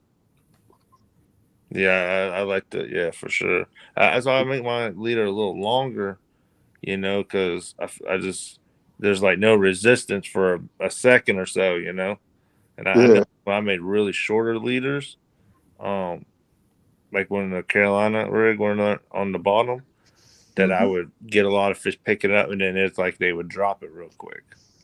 But they felt that tension or whatever. Yeah. but a lot of times I wouldn't lake. I won't use but like them 2 ounce corn sinkers. I use a 2 ounce, and the lighter weight I can use it. I do. Now, if I get in the rivers with more current, I'll go up to 4, sometimes 6. If it Yeah. rivers up at the bank, sometimes I use a 6. But I try to use as lighter weight as I can to give them less resistance with the sinker slide any weight as far as resistance against the bait, Yeah. And it seems to work pretty good for me. But everybody do what they Yeah. I mean, feel. yeah. Everybody do different. Yeah, if it's working for you, I mean, hell, I mean, you got your process, your method down to what you do. Yeah, and Right. I used to fish when I was real young. I didn't know what no sinker slide was. They had not been invented, so I Yeah. just I tried my do it kind of like Kentucky rig.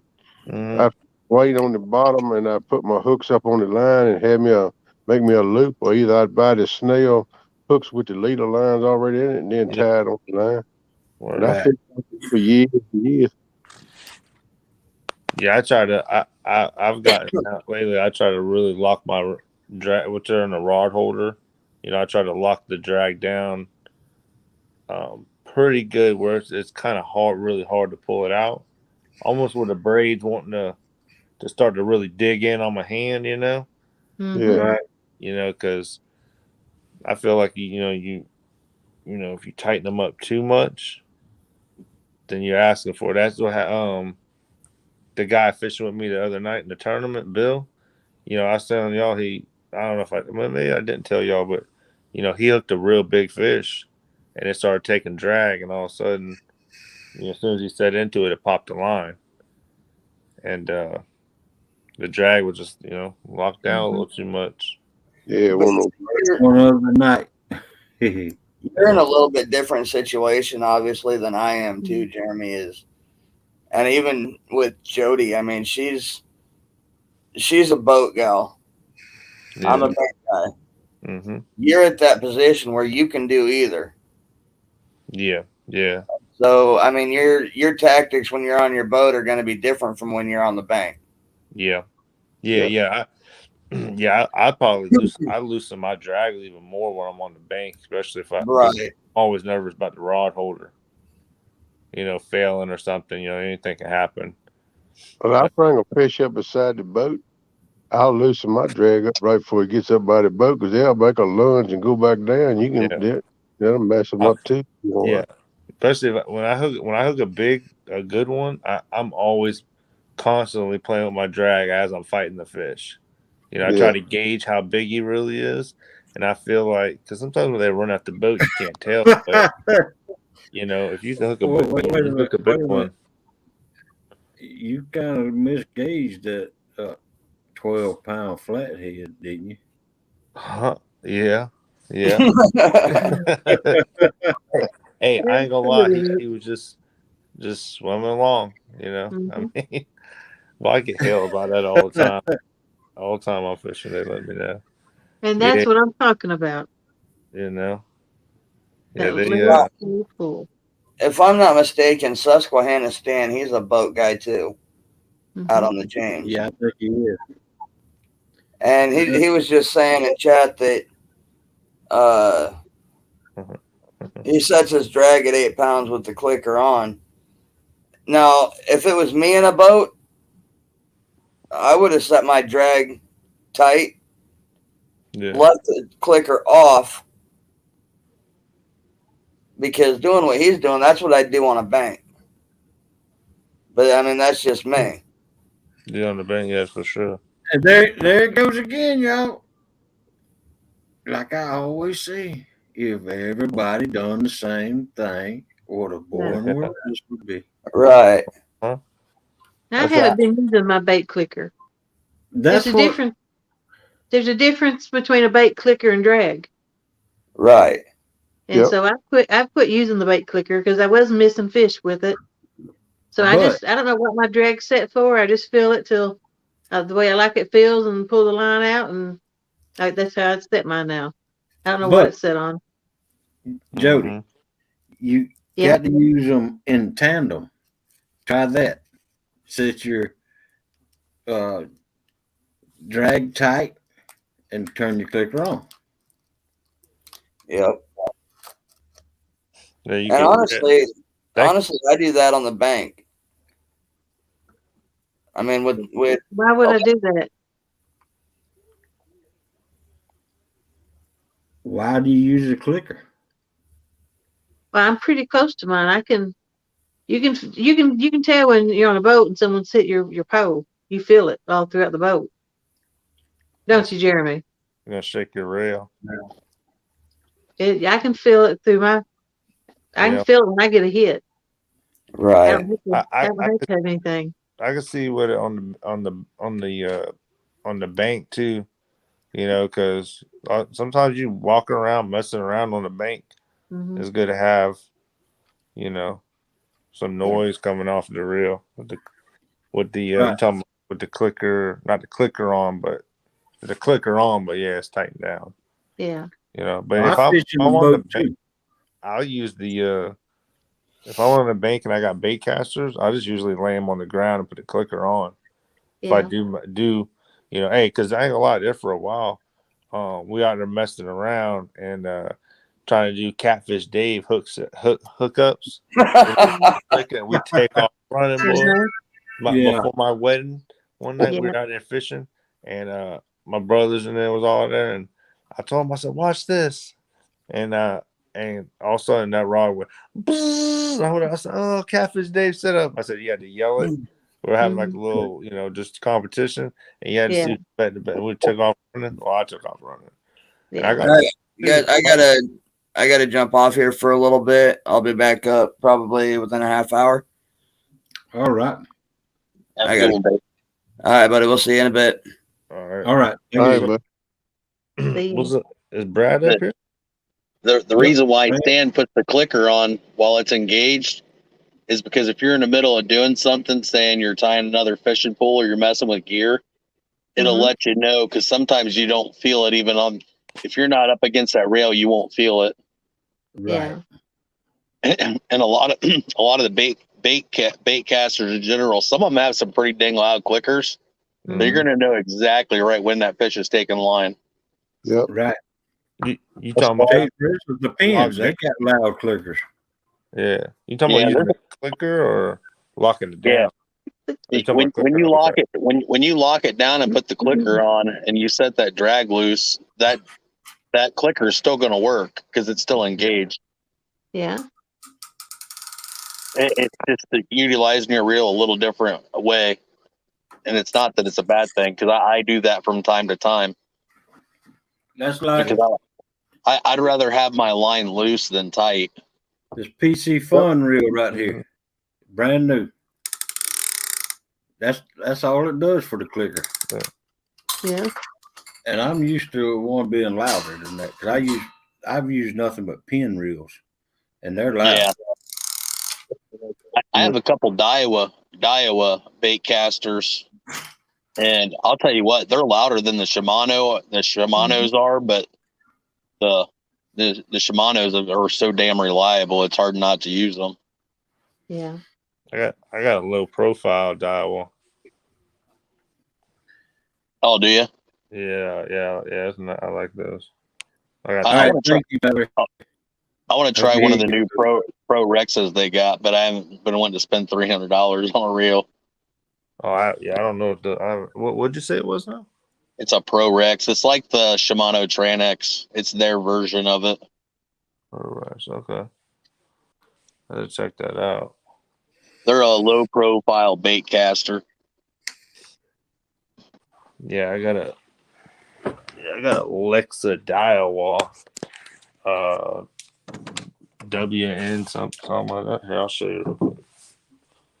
I've seen them. I've just never bought one.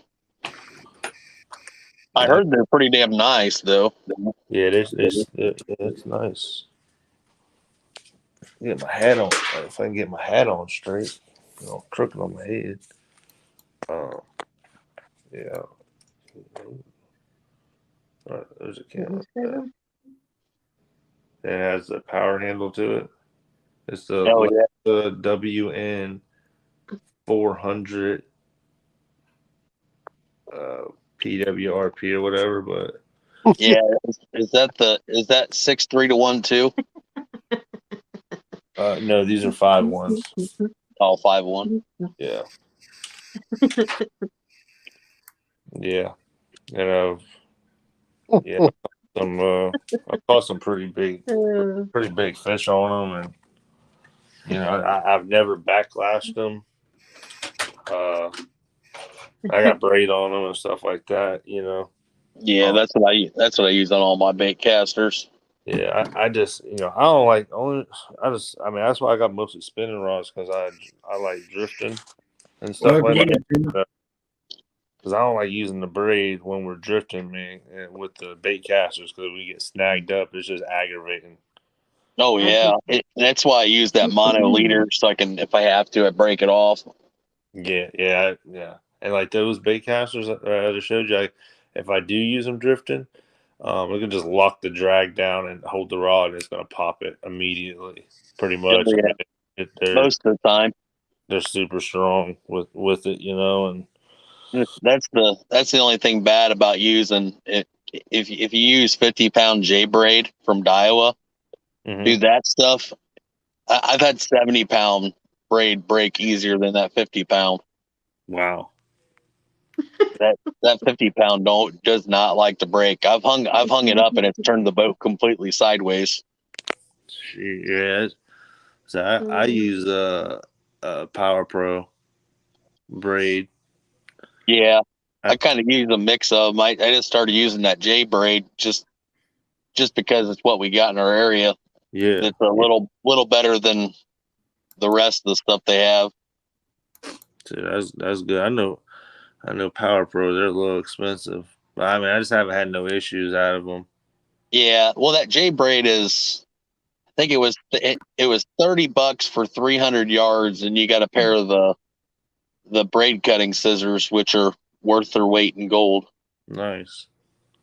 But it was $30 for 300 yards, and I mean, I needed something that had a few hundred yards on it just to spool up that reel. So yeah. And what was it called now? It's called Daiwa J braid. Daiwa J braid. Okay.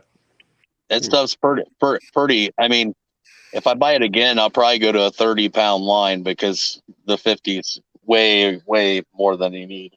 More, yeah. Have you tried any of y'all tried any of the Mad Cat braided line? I have not yet. I seen some rods that had them on there and all that, Yeah, that's it, Melissa Thomas. I ain't mean to cut y'all off. She used to ask me what was the name of that little conductor. That's what Hog Leg's picture looked like. It was funny right there.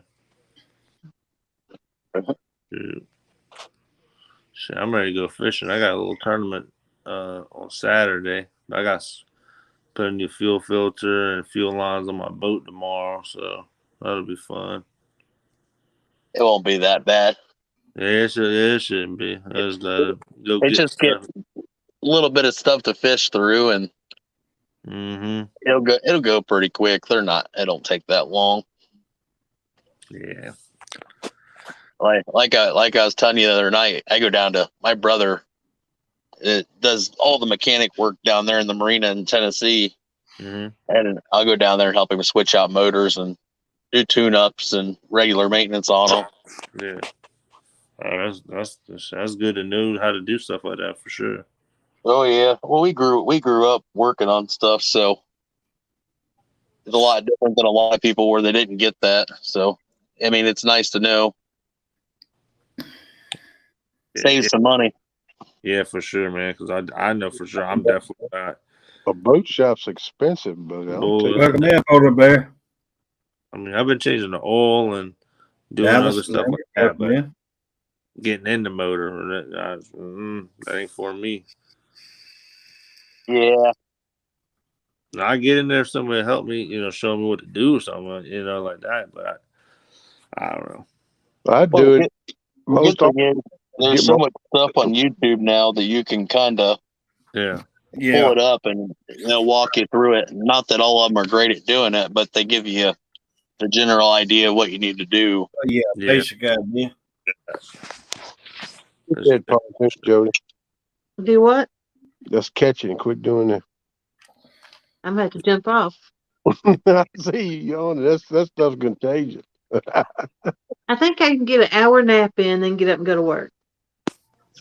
Mercy. I usually, I don't know, I could do that or not. Couldn't do all that. I don't know about all that. Heck with Yeah. that. Yeah. Or I can just stay up and go to work. One of the two. Best option. If I think I'm gonna lay down and sleep, I'm fooling myself. Yeah. No, I'll get up. Pull it up. I do it. The alarm clock go off, I cut it off and fall back in again. I can tell you that. You know what I do. I don't even set an alarm. I still get up. Oh, Good. I can't do that for sure. Now I might wake up tomorrow. Yeah. No, I Right. don't even set an alarm. I'm up at the same time every day. Well, I'm up at this time. This is time I get up. It's your all's bedtime and my morning. Yeah. I need to sleep about, I can take a nap for about 2.5, sometimes 3 hours and wake up, but I gotta have at least that if I think I'm gonna wake up. Yeah. hey, hog leg.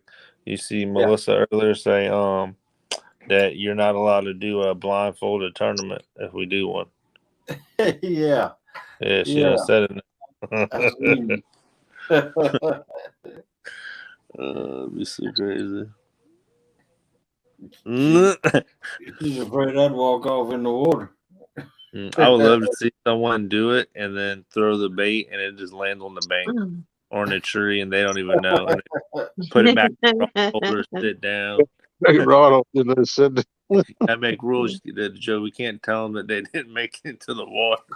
Right. To make sure they don't fall in. We got Brad Cardell, however you say his last name. Cadell. Cardell. Yeah. We got him up here. Now let's get Exactly. an interesting conversation going again about this state versus state. Oh yeah. Let's talk. I think it'd be pretty cool to get a few people from each state and do a tournament because no one's done anything like it. And we got people spread from all over. I mean, it ain't just one state. yeah. They probably have to warm up a little bit.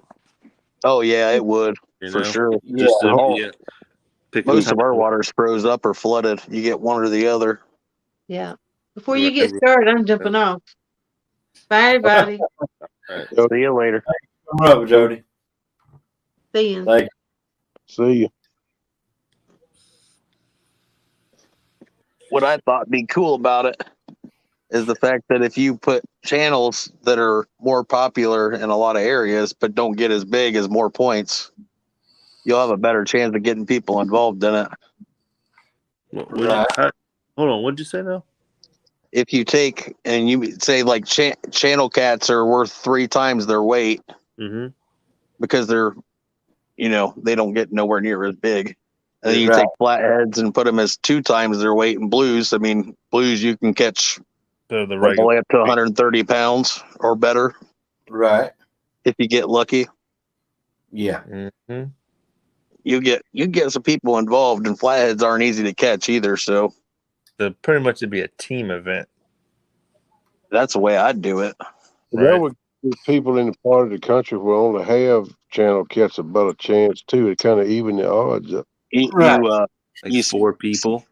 You spread out the playing field. 4 people would work good because you keep entertainment level going. Because then you got 8 screen and 1 moderator. I mean, 1 person running it. You do a bracket style, and you put each state with four on each side, and the best of. And just Right. be random. So I know I'm down. I think like it'd be pretty cool. Yeah, that's a good idea. Like you said, I've never seen nobody even come close to nothing like that. Really. Attempt it. Just a different way to do it. You get Right. more involvement over a larger area. It'd have to be definitely a couple months in advance. Yeah. I mean, April, that's a pretty good time. Yeah. I mean, I guess for weather, what y'all think? Well, there's Yeah. already 2 in April. Tournament? Average, Channel Cat, and I mean, end of March, it might still be kind of cold, maybe, or I don't know how everyone else's water is. April, May. Tina, I see your message. That'd be great. Madison Heights ain't about 15 minutes from me. If you come You get a lot more variety of people fishing it too, not just Yeah, you want that'd be a time where everyone's available if they want. Yeah. That'd be the best thing, and yeah, you could have like, say a bracket tournament and have 4 or whatever versus 4 in the morning, and then have like pretty much like maybe 2, maybe even 3 tournaments a day, like different states playing each other, going against each other. Maybe Yeah. 4 hour, 4 or 5 hour tournament. 4 of 4. Yep. 4 and 4 at 4 hours or something. I don't know. wow.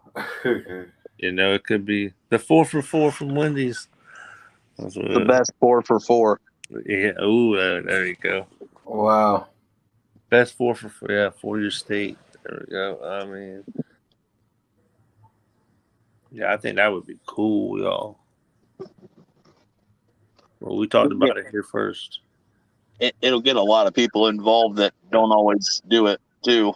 You have like a massive bracket, pretty much. I was thinking last night that I was the only one in Georgia would fish, but Real Beast and Big Mike live in Georgia. Yeah, Big Mike does live in Georgia. You are correct. Right. That's 3 people right there, boom. And then Melissa. Yeah. But I'm sure there'll be another person. Yeah, because Sunfish Assassin lives in Athens, Georgia. Like, boom, there y'all go. I mean, you give people enough time, people can make it happen. Man, boy, it'd be nice to do it in March. I know May are around in our lake here. It's like a hard spawn. I mean, the river's not bad, but the lake, man, I'm telling you what, big fish are hard to come by. Like, I mean, 30 pounders are hard to come by. Right. Oh, I know. Trust me, we get that a lot with flatheads. You got to get a flathead to get something 30 pounds that's close to us. Unless I go to the higher river, that's about the only place you're going to catch something that size. Unless you get a higher river or into the Maumee and hope you can land a 80-pound flat. That's what I'm saying. That's my plan this year is to get close. I want to get an 80-pound flathead at least, somewhere in that range. Our lake, man, I tell you what, our lake is loaded with them. I'm going to say loaded, but there's some big flathead in the lake, and there's some in the river, Cooper River. There really is. I just, I think you gotta, they're just trolling the bank. I swear, they're just coming right next to the bank all over the place, and that's what they like on our little river that we fish. I got it up on screen. You get about an hour. Kenneth. Right start at where it starts getting dark. You have an hour from that point. Yeah. To catch a flathead, and if you don't do it in that period of time, you're probably not going to catch one. Yeah, like time, just like certain times, you know. Yeah, either dusk or dawn for us. Right before dusk and right after dawn. Yeah. It. Yeah. A lot of times, you know, especially in them areas where I like to try to fish places where I feel like the fish are gonna come in or out Mm-hmm. of an area, you know, and not just hope that he's coming down a flat or bankment or whatever. Like Navionics or whatever, you know, it helps out just trying to find a spot where, you know, they're just You're fishing a lake though, aren't you? yeah, but I still think that in the river, you know, the same rules kind of apply with it. If you can pick a spot, but even in the river though, like, I mean, you can, I mean, the river ain't too wide anyway, but Yeah. I know the what you're saying. but I try to hit them in the lake. I really try to hit sub channels, especially the last about year. Oh Really yeah. tried to hit them and just set up right on the shallow area, right next to them on the point, or way back in them. And Mm-hmm. but sometimes you just don't, like on our lake. People don't go close enough to the bank. I think they got to be out in the lake and um, definitely closer to the bank. Especially where it's shallower is key. Like the fish ain't always up there in 2 or 3 foot of water, but they're really close to it. Yeah, they might be 3 or 4 foot off the bank. Exactly. Yeah. You We know. watch them. They'll be sitting there fishing off because our river. We'll go into streams off of the river that flow into it, and we'll fish those spots because usually when there's water coming down some of them small little creeks and channels, usually them flatheads are pretty dang close to it. Like we caught well, my buddy caught it, but we were fishing. You know, we were fishing together about probably about 7 or 8 days ago, maybe about a week ago, and we were out in the lake, and he caught a 43-pound flathead, and we had a triple, and I had a 39-pound blue I caught, and then another one of my rods was going off too, but he ran into a stump, and we lost that one, but we thought it was another flathead, and we were only in about. That big flathead came in probably 4 foot of water. Yeah. And, Well, and you know, in the winter time, and the water temp was 52 degrees. I mean, they're up there, you know. Luckily, we're not super cold here. But like this week, it's in the 20s at night, pretty much about every night. And I think it's going to really change the fishing this weekend. Yeah, they did that for us because like most of our river is 8 foot, and there's probably 20 holes from where we launch to where the power dam's at, which it ain't a very big power dam, but there's maybe 20 holes in there, and we'll see them stacked up in there right now like we did a few weeks ago, and fish were just all piled together. And I'm like, man, we should fish this shallow flat. And we didn't do it. We fished off of it. We're going to take our boat back up into the dock, and dude, them flatheads were just rolling out of there in that 2 foot of water chasing bait. I'm like, I knew we should have fished there. Yeah, shallow, y'all. I mean, it works out. It's amazing how them flatheads will just run into that shallow, even though it's cold and the water is about freezing. They'll go right up in there and push that bait into that shallow water and just hit them. Yep. Yeah, we ton of bait shallow right now at night. Like we were catching them during the tournament the other day, and my last couple live streams, I'll go out there and just catch perch at nighttime, and then because I got lights around the boat, and then after a little bit after dark, the shad just come right up next to the boat. Like that night in the tournament, I bet we had 500 of them just sitting next to the boat. Nice ones, like probably 6 inches, 7 inches, just right next to the boat. The guy with me, he just couldn't believe it. We do that in Tennessee. We'll go into one of the marinas and fish underneath the lights, then we'll throw in one of those green bait lights, and you'll see that plankton come up, and then fish will start coming in and feeding off of it. Come right to it. And before you know it, you got big fish on the outer ring of the light picking off the bait fish, and you just sit there, cast outside, reel into it, and I don't know how many walleye or pretty nice sized crappie we've caught off of doing it. Oh, I bet, man. I seen your mouth moving a while ago, Kens, but I couldn't hear you. It works out. Oh, let me see. I can hear you now. I think Kenneth, I think you'll get into. What's your PB fish, man? PB Blue is 38 pounds. That's I heard one a whole heck of a lot bigger than that, but he stripped me. You fish on Cur, don't you? You fish on the Gaston and Cur? Yeah, they my homeboys. All the rivers that feed. What it does, all the rivers come down, feed Cur Lake, then Cur Lake drains into Gaston and goes on down and across. Them are two places I really like to go fish because I've seen some videos and pictures of some 130, some gigantic fish. My buddy Tim King, he got a guide service at that. He had a I saw it. 130-pound blue he caught. And he got he went That's today. just recent, wasn't it? Yeah. That was just recent, wasn't it? Yeah, about a week or two ago. Yeah. And then today or yesterday, I think it was, he went out on a guide trip and he said they got into a bunch of big ones and he's gonna be posting up some pictures and stuff. You know what I liked? I love that he when he took the picture, because that Rebecca from Carolina Rose Cream, she texted me the picture of the fish. Because regulator sent it to her or whatever.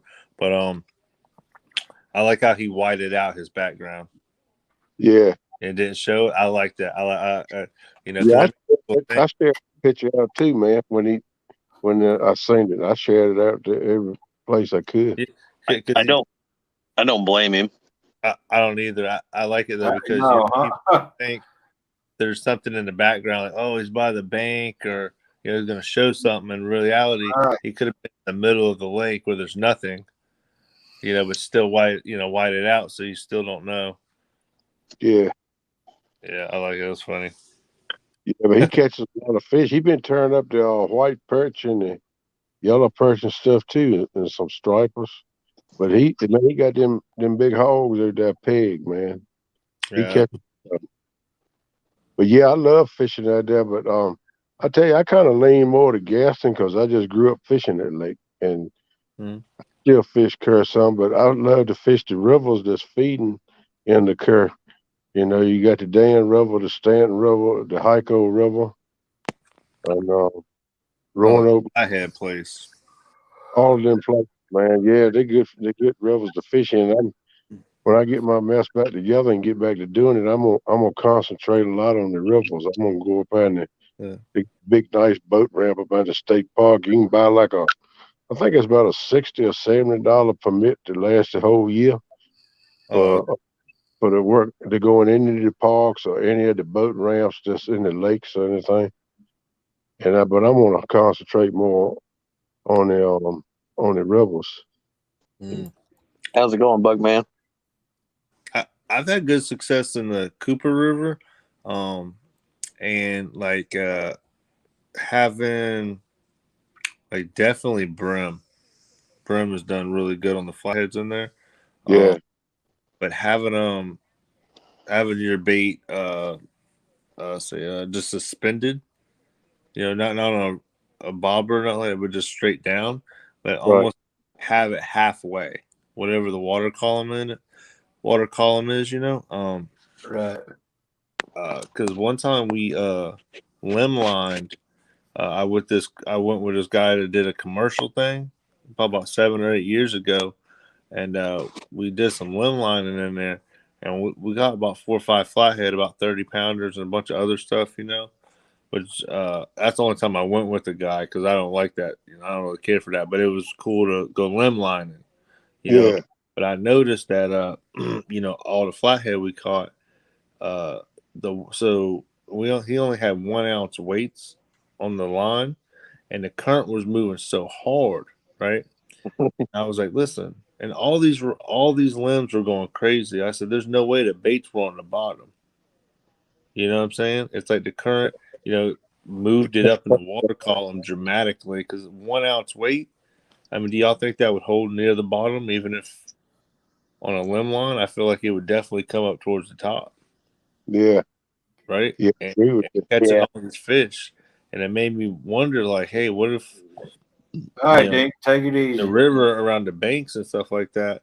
Because it was like the main river, and then there's like a branch off of it, but it's not too wide. It's kind of long. It's real long. It goes pretty far, but it's really skinny for the most part. And that's where we caught all these flathead at, but it just made me wonder, like, it was almost like these flatheads, because the water was like 17 foot deep. I feel like these fish they couldn't have been more 5 or 6 feet down. Right. Yeah. In my opinion, like they definitely was coming up. Well, you talking about fish being up in the water column. When a lot of times I do it in the river, some mostly in the lake. When I'm out catfishing, I put some on the bottom, but I'll take a couple and just put me a slip cork on it and run. Let's say if it waters 15, 18, 20 foot deep, I run it about 15 feet down. And I catch a lot of cats like that, and I never caught nothing real big like that. I think the biggest one I caught suspended, I call it, it's probably about 15, 18 pounds. But a lot of fish are all in the water column. They're not just on the bottom, but your bigger fish could probably hang closer to the bottom. See, and see this May, whenever there's a really hard spawn around here and the fishing is really tough. I felt like maybe going up in the stump field, the big stump field, and fishing to see if they're in there.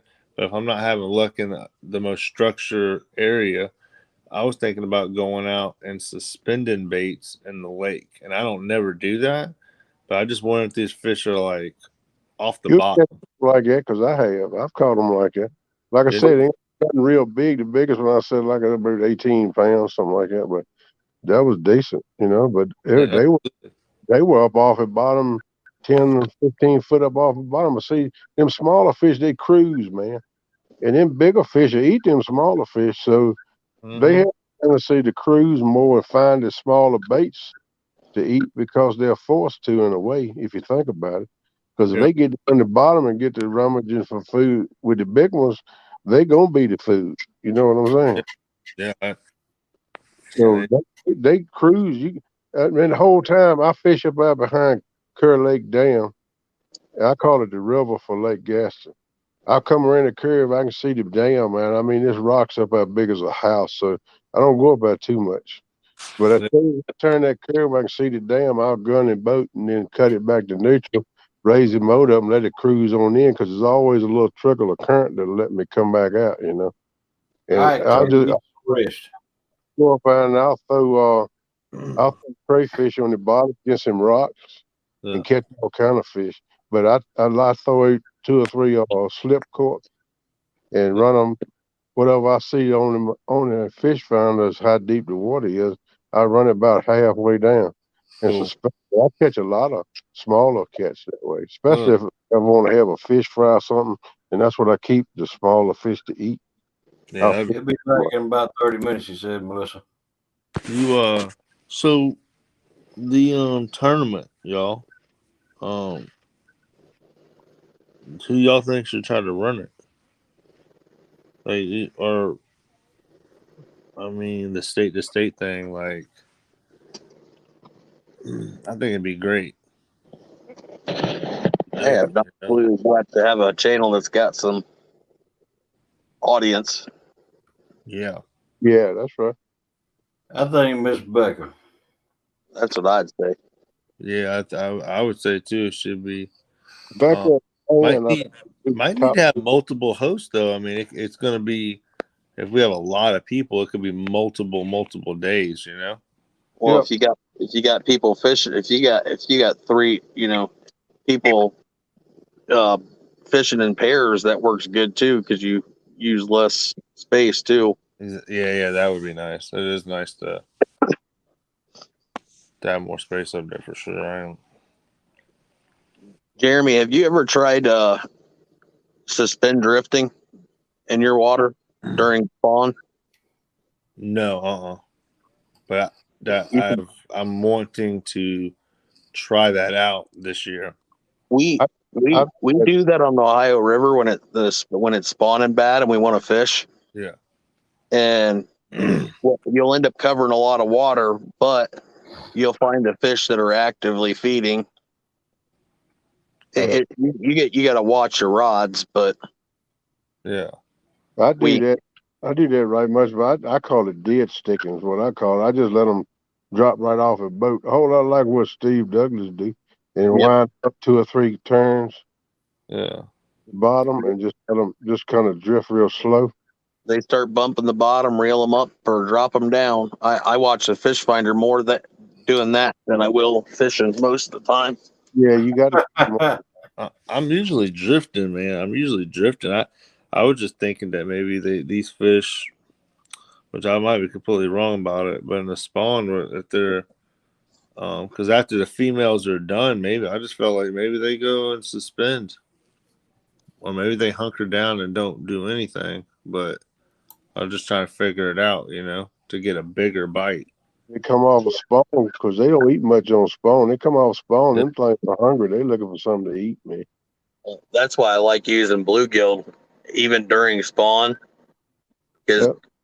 if you put a predatory fish that's gonna eat their babies, Yeah. I'll tell you what, them flathead are very protective. You throw a bluegill within a couple feet of it, even if it's not hungry, it's gonna kill it.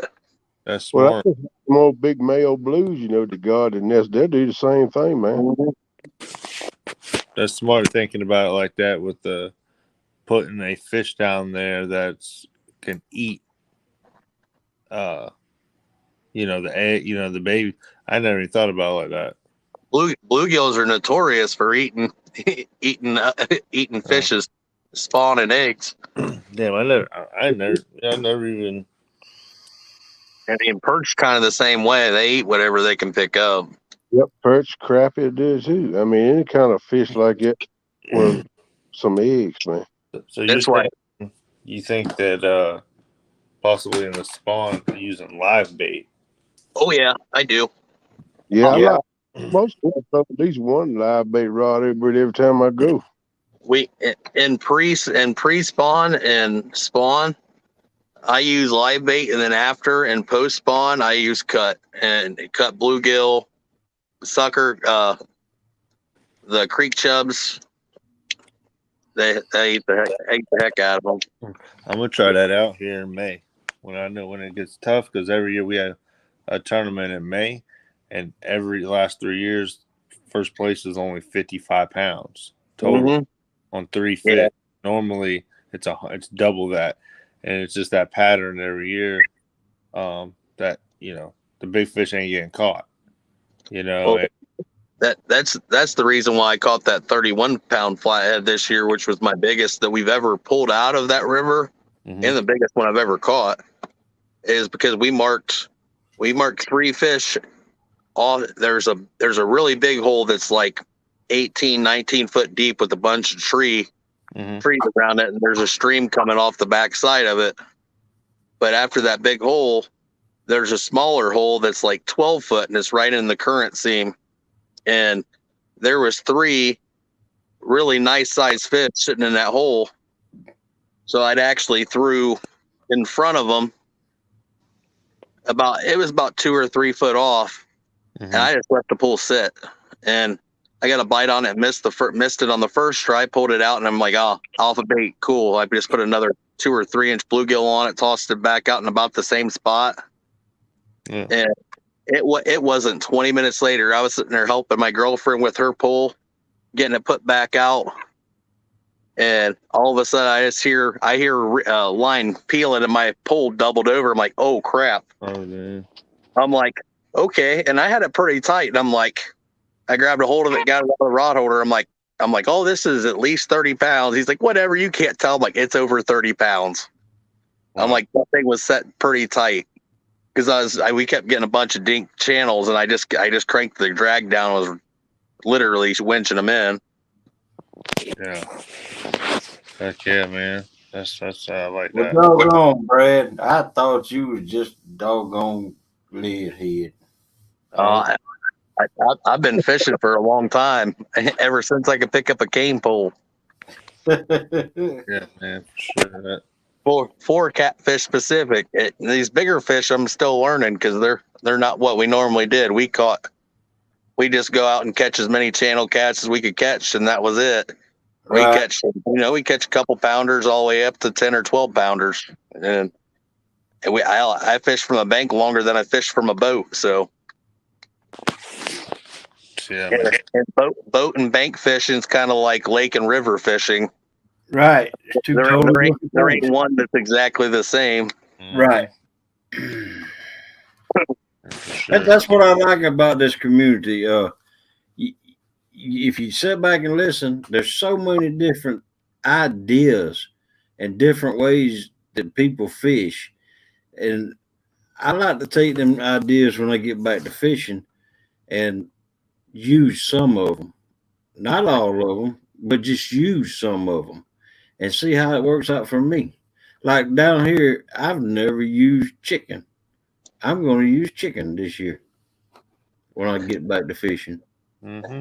I tell people all the time, and people get upset because, like our little river, chicken, one out of every 30 times we go out might get a few small channels. Nothing major. You take it to the Ohio River, we'll sit there and catch fish, and I'll be sitting there laughing. Like I was messing with Chad a couple weeks ago because we were fishing the Ohio River when he was, and Right. I'm like, hey, where you at? He's like, oh, just down river a little bit. I'm like, hey, I got something for you. And he stopped by and I handed him them rod floats so he didn't lose any more of D's pulls. And I'm like, he's like, hey, how many fish do you caught? I'm like, I'll send you some pictures. He's like, whatever, you ain't catching fish. And I'm like, yeah, we're catching fish. They weren't anything huge, but we used chicken. He had skipjack, and he said he caught one like 2 or 3 pounder. We were catching 8s, 10s or above. Wow. I mean, they weren't no 40 pounders, but we were catching fish.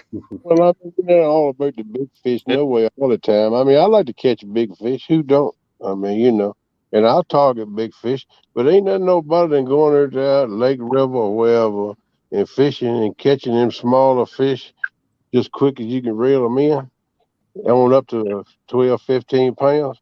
Man, that's an awesome day, man. Yeah. You Well, my thing is on it, like the Ohio River, it takes us 2.5 hours to get down, depending on where we want to fish.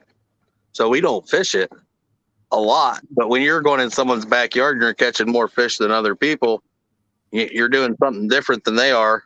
Yeah. Which I haven't got to see how he really fishes in that section of water, but here eventually I will. Because I want to see what he's doing and what we're doing we're doing different than he is, because I want to know. Yeah. Right. Big, and I don't know if it could have a lot to do with leader length, and like, because in the winter I'll shorten my leaders up to a foot because the water is so dang cold and they're so tight on that bottom, and that short leader length will keep that hook right there on the bottom. You're going to get a lot of leaves, brush, and crap, but that's where the fish are at. But Right. like in the late spring, early summer, you can put a demon dragon on it, and I'll tell you what, you'll wear a fish out. If you don't have one on it, you ain't catching as much because they ain't in the right part of the water column. Right. Yep. And that leader length determines where that bait sits. So if you're using a 3-foot leader, you can expect it to be 1.5 2 foot off the bottom pretty easy, depending on the float. You know, I've sat back and listened to this. There's 3 things right off the top of my head I've never done down here in Georgia.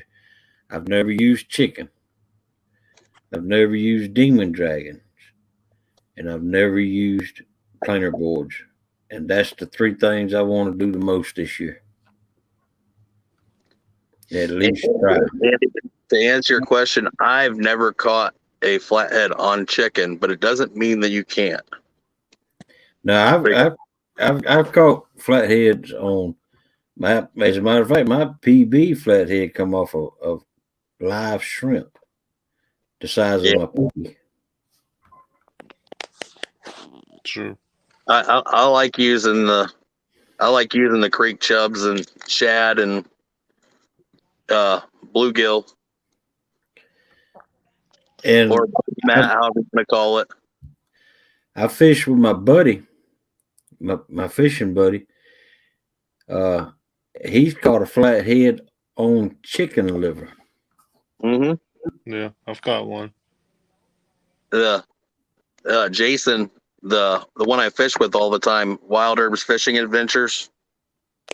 He caught a 46-pound blue off of a third of a piece of chicken breast on the Ohio River. So I mean, and that's a pretty nice fish. It filled up his new live well on his boat pretty full. Wow. Wow. I mean, that's a heck of a fish. And everybody's like, "All chicken don't work. You can't catch big fish." It don't really matter. If they're hungry, they're going to eat whatever they want. Exactly. Is location. Yeah, when like the Ohio River's got so much mussels, and that's where we have the best luck at it. And I don't know if it resembles them in the water or what, but it works. I think they. Right. I think they do. I think that's what it's all about. I think it is too. I mean, I don't think they get as big as a piece of chicken, but just the consistency of it is something with it draws them to it, and it don't take them long to find it. Yeah, our lake down here and in the river, they're absolutely loaded with them. You know, the mussels or whatever, and you know everywhere, shallow flats. I mean, just if you go swimming in the lake, you can pull them up. You know, there's just so many, and them fish are just, you know, every fish we catch pretty much down here has got a belly full of them. Down here in South Georgia, man, bug man, bluegills are the best bait for flatheads. Those are good. See, some states don't let you use panfish, so you got to really watch because Mm-hmm. you really got to watch regulations because it can get you a pop for a pretty nice hefty fine if they catch you doing it. Mm-hmm. I'm not telling you what to do, but I don't like paying tickets, let alone ODNR tickets. Yeah, sure, that's for sure, man. Yes, I'd love some coffee, Melissa. Yeah, it's pretty crazy. Some of the stuff that works other places that don't, and then some stuff you try it and it does real good. So Yep. That's what I'm saying. Every water is a little different. and sometimes stuff's seasonal. Like Yep. Like Jason told me, he's like, I don't know why you're putting those spooks on. I'm like, I just have a feeling it's going to work. I'm not saying it's going to work every time, but Yeah. we set a bunch of different rigs up on each pool, and we see which one starts working, and whatever one's working, that's what we go to and use. So spook or not, or any peg float or short or long leaders tells you real quick. Right, Yeah. bug man. Yep, that's right, man. Yeah, I need to goddamn go fishing for sure. I'll be out there. I'm gonna go bait fishing tomorrow night for a little bit. So on the bank, just I don't know, man. They dropping our water like crazy to build that boat ramp. So it's Yeah, Bugman, you can in Indiana because we fish Tanner's Creek a lot. We actually launch from there, right off the Indiana Ohio line. I fished at in Jeffersonville before, Indiana for a Cabela's tournament. Oh yeah, About like 2 years ago, I think it was. they don't even do them anymore, do they? Cabela's. Yeah. Yeah. They're still, I know they're coming back to us down here in September. That's the first time they've been here in like 2 years. Yeah, that's what I thought. They didn't. I know they didn't run a tournament for a little bit. Yeah, I know last year. I think last year it was tough. They didn't. They canceled a bunch of them, and I wasn't going to any just because they wasn't in South Carolina. The one year we traveled up there, we were trying to qualify for the Classic and stuff like that. So we ended up going up out of town and the one time and all that. But Cabela's is expensive to fish. Oh yeah, Yeah. you gotta have some deep pockets on those. Yeah, and the payout really isn't as.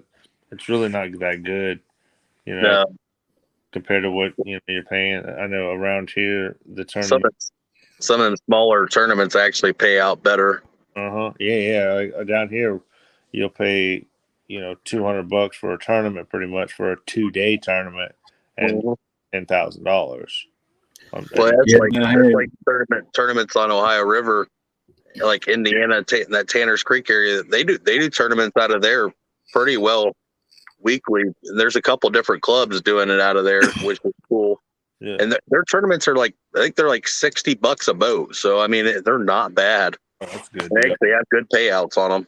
Yeah, down here in Jessup, Georgia, they have a flathead tournament every year, and I fished a couple of them, and it's $200 per boat. You can have as many people as you want, but usually, there's two. It's $100 per person, $200 boat minimum, and they pay out $17,000.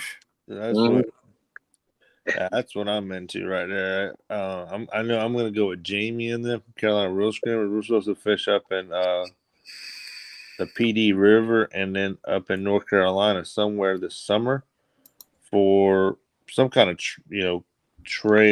club trial, something like that. But it's all night tournaments. And he said it's like $200 to enter, and they're paying out like $7,000 for first place. And I'm like, man, and it's an all night tournament, like 13 hours. So that's pretty cool. Thanks, Polar Bear. Yeah, Bugman, there is some good bank access through there and down from it. And Andy, I'm glad you're learning something. There's everybody's got something to contribute. You'll That's find right. that Cool. there's a lot of times I just sit back in a lot of lives and sit back and listen and see what they're saying and what they're talking about. That's right, and Yeah. that's what I do. There's Yeah. so much information out here in these groups that I man, I just love it. I'm a boat fisher that's trying to get back into the bank fishing down here in Georgia. I mean, I still got a boat, but I want to, I don't want to strictly fish from the boat. I Yeah, want to try it on the bank because I think it's a challenge Yes. to get the fish on the bank. but both of them have their challenges because if you're not in the right spot with a boat, it won't matter either. Right, Yeah. right. You gotta learn your water and put a lot of time in on a boat to figure out Yeah. Right. what's the best place to fish and where they're at that time. Yep. Because even if you try a spot and it don't work, don't give up on that spot. You need to come back there at a different time. Right. Yeah, it might be good, not be good in the beginning of the day, but later in the day they might Later in the transition day, there. that's right. Or two, We and fish. it could we be fish better when it's Flint colder. River. Huh? Go ahead, Hog. My bad. I said we fish a section of the Flint River down here, and we'll go put in at Punks, and we'll go down about 7-8 miles, and then fish. And we're moving every 15 to 20 minutes. If we don't catch a fish in 15, 20 minutes, then we'll move, and then we come up on the other side of the river and do the same thing, and then we'll go back down the middle. Yeah, I that's hate- what I like on the Ohio River. I start out in 30 foot of water, and I'll put planers on each side of the boat, and I'll go to the bank, and then I'll go further out, and then I'll suspend rods off the back of the boat and then off the sides, and that usually that first pass will tell me I either need to go shallower or deeper. But a lot of it depends on weather too. If it's sunny, I'm going to go towards the bank, and if it's overcast real bad and it's cold like it is now, and there ain't much light, I'm going to go down to the deeper water. Mm-hmm. Right. That's just how I start out fishing. I always make that one pass on Tanner's Creek, and I generally know where they're going to be at because the one whole side's nothing but wood right up against the bank, and they hug the crap out of it. especially getting in there and getting that bait because the bait's lined down the whole bank. Yeah, I want to go in and catch me another big fish, or just catch a big fish in general. Yeah, go ahead, Bugman. I don't care. I really want to try to.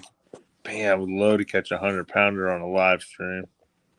Heck yeah, would we all? A Woo! 100-pounder is always nice, no matter when and where you catch it. But you know, it's like I was listening to someone on here. I don't know who it was, but I don't want to catch 100-pounder. I want to catch close to 100-pounder. But because you catch 100-pounder, what is there to go for next? A 150. Keep going. If you're like me, I never get too tired of catching fish, so that's why I don't mind picking through them small ones, because sooner or later you'll pick off a big one after you pick off some small ones. Right. Mm-hmm. Yeah. Sometimes you got to weed through the 105-pounders to find the 130. Yeah. Yeah. I mean, the big, catching the fish and like weighing them and seeing them and just having a big one, that, that's always good. But man, that takedown is just what I get excited about. That's what got me hooked. Just the whole not knowing Rustic of what you got when he hits it. Then you definitely need to suspend baits off while you're drifting.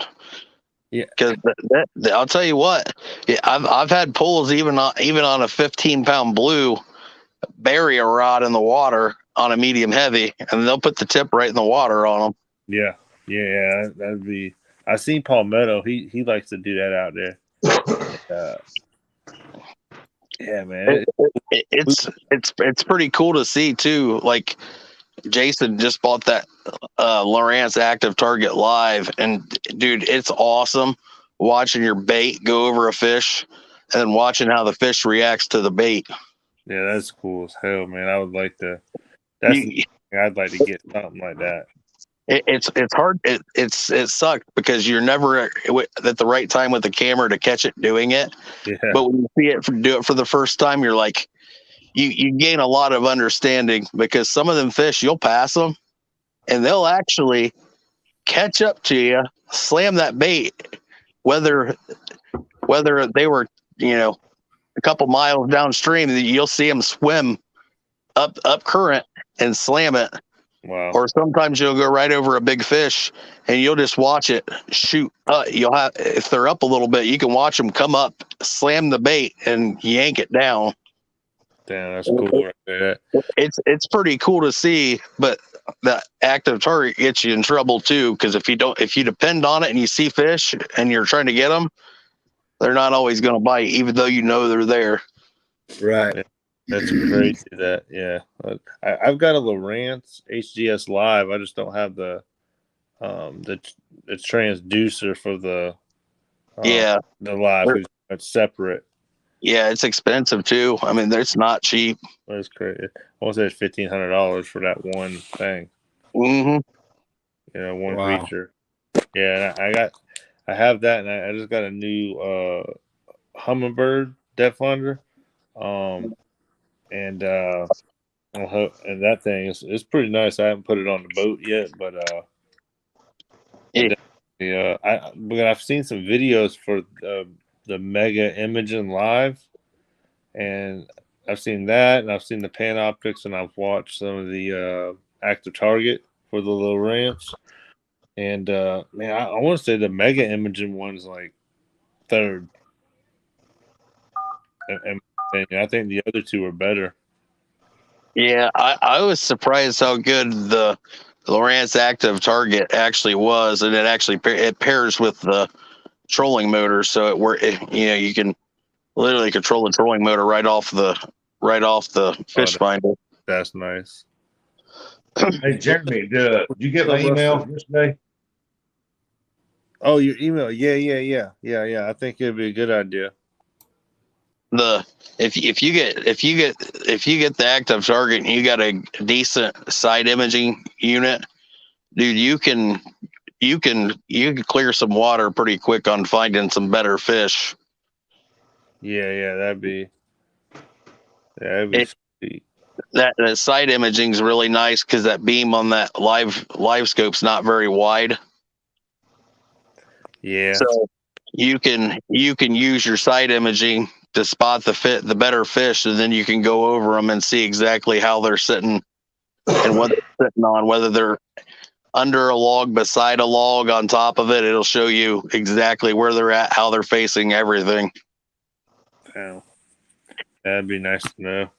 And you can differentiate a blue from a flat very easily. Yeah, that'd be game changer, man. Just riding around in the river on the on the edges. Yeah. Be able to see them fish. That's crazy. Yeah, That'd be good. Mississippi River when you're cruising down. We're on the Missouri side where they got all the rocks where the big fish get up in there and hide and stuff. That side imaging would be an awesome thing right there. Mm-hmm. Yeah.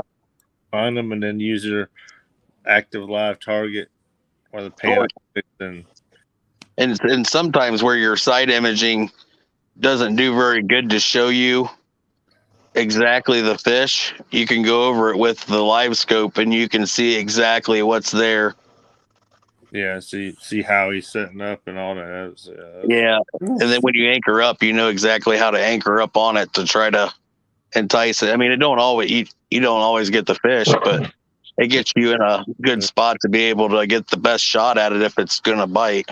Yeah. Good morning, Smallwood. You would Good think morning, Disability. Them depth finders, for how expensive they are, that they would come with that on the same transducer, Yeah. Yeah. I bet you eventually they do. Yeah, they will, man, after I done bought one. That's how it always goes. What's up, Rusty? Yeah, I went live yesterday or last night, and I was talking about that, and there's a bunch of people, Jeremy, that would love to see that happen. Yeah, I think so. I think so, man. Because ever since you mentioned that yesterday morning, man, that's just been clicking in my mind. I thought, yeah, that's something that hasn't been done. We need to get that going. Yeah, I think so. I mean, when I mean, we could do it the end of March, maybe. I mean, do you think everyone's water's like warmed up where everyone can get out and go fishing by then? That's kind of hard to say because some people they stay cold longer than we do. Yeah, I mean, I was thinking around started on the 1st of June or something, or May. Yeah, maybe May. Yeah, as May. I mean, we did do it towards the end of May. I mean, at least hopefully, I know around here all the kids and stuff are still in school. They don't get out until June. Yeah, I mean, just keep more people off the water. Well, the cool thing about it too, you're bordering states like North and South Carolina, and then you got Ohio and Kentucky and Indiana. I mean, you're going to have your little rivalries amongst people. Mm-hmm. Yeah, that's what's going to bring people in to watch too. Oh yeah, it should bring a pretty good viewing audience. I don't think it wouldn't. Have like 3 or 4. They have like 4 tournaments a day, and like say South Carolina versus North Carolina be one, and you just go on and on. And do your bordering states first, or do like a Saturday and then do a Sunday, and then the following weekend do it again. Make it like a 3-week. Yeah, have it a week, have it a month-long week. It'd have to be a month long because the states you're gonna put in it. Yeah, and just let it be for bragging rights, Yeah, that's just straight bragging rights. I mean, I'm sure somebody will donate something or whatever, something like that. And I'm telling you, if you start that, it's going to be a big thing, and then people are going to look forward to that every year. I mean, doing something like that. Good morning. Welcome in, Steve Mosley. It can be a pretty good event that'll consistently go on. I'll have to talk. I don't know, y'all. I guess I can talk to somebody. I could talk to somebody, see if we can get something in the works. Yeah, I'd go with like I was telling last night, like if you do something like that, and you got, I heard you talk about earlier, and I said last night too about doubling up on one live stream, and if you're in the same area like me and Danny and Richard Fishing Freedom, yeah, be on one live stream, and what you're gonna do if say like you got another live stream from Missouri and they're up north, they're on live stream, you take a combined total of all the weights of everybody's, and that's yeah, your state. That's what's going to represent your state. yeah. And just do a total weight for everyone together. Yeah. That's just, that. Yeah. I think that'd be the best way to do it. Yeah, But you're gonna have to limit the amount of people that's counted yeah. per state. I'm thinking You probably. can't have like 5 for one and 8 for the other state, and That's why I think you should do 4. Yeah, I agree with you. Yeah, do 4 and be weight, and Welcome back, Kenneth. and just do it on a Saturday, Sunday, and I think randomly, if you were able to have a couple tournaments a day, I think 4 or 5 hours, 4 hours. I think probably 4 hours. You do a tournament ends, and then the next people are ready to roll.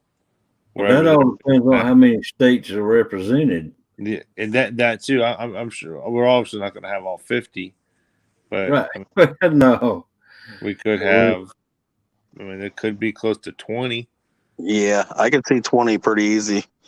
Well, you know, like the DMV area, you know, their area, they always talk about how good their fishing is, and they argue with people from Kentucky, and people from Kentucky argue with Ohio, and you know, your North and South Carolina thing's always a battle of people saying, "Hey, I could do better than you know." Yeah. So it kind of puts things in a little more of a level playing field. Yeah, right. I think it'd be great. I'd say let it go, let it roll. I mean, if you put just 4 people to say 4 people to each state, like on a Saturday, like your tournament, have a 6-hour deal for like Kentucky Saturday, then Sunday they go up against Tennessee. You know what I mean? Have every weekend have a versus, and then at the end of it, who had the most weight wins. You know? Yeah. If you try to do 2 or 3, a couple a day, that's going to cause a confliction because everybody's going to try to fish early in the mornings when the bite's getting on good, you know? Yeah, that's where I think if you had multiple ones a day, I think a random drawing of times in the tournament be like, hey, this is what you got. Just like a, you know, baseball travel ball type of deal. This is what time you play. Yeah. You know, and it'd be like it's Saturday, Sunday, you know, and, you know, I'm sure, you know, just, you know, and everybody who enters would be like, you got to try to be a little flexible on the times, you know, if possible, you know. Well, I think this idea needs to really happen, but I think would only be fair to have it set for a time to where all participants have got good weather. You know what I mean? Yeah, I mean, that'll just be a toss, you know. Yeah, that's something we couldn't control. Well, yeah. No, I'm not talking about good weather. I'm talking about when it's warm. Yeah. Oh, yeah. No doubt. Yeah. 100%. 100%. That's where, you know. Well, it'd be like a game, you know, on TV. You watch the Major League Baseball game. Bad weather rolls in. You just have to postpone that. Okay, this is going to be postponed to this next week. You know what I mean? Yeah, just had to slide in and do it. I mean, if we had you just go down the bracket and you go to the next state that's got better weather, and then that's why I sent that email yesterday, because I'm thinking, man, if it's something like it's going to happen, we need to get on this quick and get the rules and get it set up, because it ain't going to be long. A couple months to be here, you know. Yeah, I wonder if I could. I mean, I think you'd probably have to have multiple probably at least 2 different hosts. You know, because one person might not be able to do every day of each one. You know, I think. Yeah. You know, I think it had to be a big collab of people kind of getting it going. But I don't think it'd be nothing crazy. It would just be scheduling and like these are the rules that we're going to fish by. And then Total weight like tournament. that football. It's game time, you know. Yeah. You know, and the thing is, there's going to be a lot of people that'll be willing to stream it too. I do believe. Right. Yeah. Oh, yeah. No doubt. Like, yeah, for sure. Yeah, it'd have to be live streamed. I mean, if I could stream it, one of the other states, you know. As I was saying, there could be, you know, 2 different tournaments going on at the same time. I mean, it depends on how many people, how many states get in it. Because if there's a bunch of states, if there's 20 states, and there's only going to be 3 weekends in a tournament, well, that's 6 days. you have Texas, Missouri, Tennessee, Georgia, the Potomac guys up in their state. Ohio, Kentucky will do it. Ohio 7. Where's Lance at? He's in Michigan. I'm sure you'll have some Illinois people. Yeah, definitely Illinois. Yep. That's 8. You got South Carolina, North Carolina. You got West Virginia. I'm sure the the Morgans would want to get in on it, or no, they probably wouldn't. You got Virginia. That's 11. And I don't know about the Potomac area. I don't know if you know how it sets all up in there. Washington D.C. It depends on where you're fishing on that one. There could be a couple. You know, there could be 2 or 3 different teams within there. There can only be 4 people though from each area. Exactly. You got to be from the So area. what I would do, I'd have them email you or do a little video like Abbott did and say, okay, you know, it's going to be a 4-man team. The first 4 that gets up on here and said they want in, that's the 4 that's going to be in it. You know. Yeah. First come, first serve. Yeah. Who's I think we need to. I think we need to set one person that everybody can get in touch with, and I nominate Miss Becca. Get a hold of Miss Becca, and she tells them all the rules. Let's get a hold of Miss Becca first and make sure she's okay with it. I agree with you. Yeah. Not. I nominate her. Yeah. Maybe I can. I could just ask her. Ask her, like, hey, this is something I might think about in, a couple months, type of thing. The more input we could get on it, the better it's going to be. Exactly, and just get it. Because I'm sure everybody's want to fit. I mean, we didn't even count. We got Oklahoma. Yeah. That's like 14 different states that we're talking about here. Ohio, Maryland. I want to say some. One of them's. I want to say some of them's in Maryland. Is there any people in New York? Ain't the Fish Snatcher in New York? I don't know. Yeah, I don't know. I don't know for sure. Not 100%. Hey, Deadpool, welcome in. New York's out. New York. But we looked at about 13, 14. So just say you had 14 teams and you had North the first Carolina. weekend. You could do Virginia. I'm going to tell you, if you have to run over into another month to get them all down, and I mean, every weekend that's something everybody's going to be looking forward to, like football.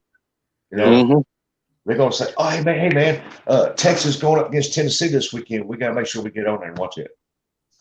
Well, I think what we need to do is we need to get somebody.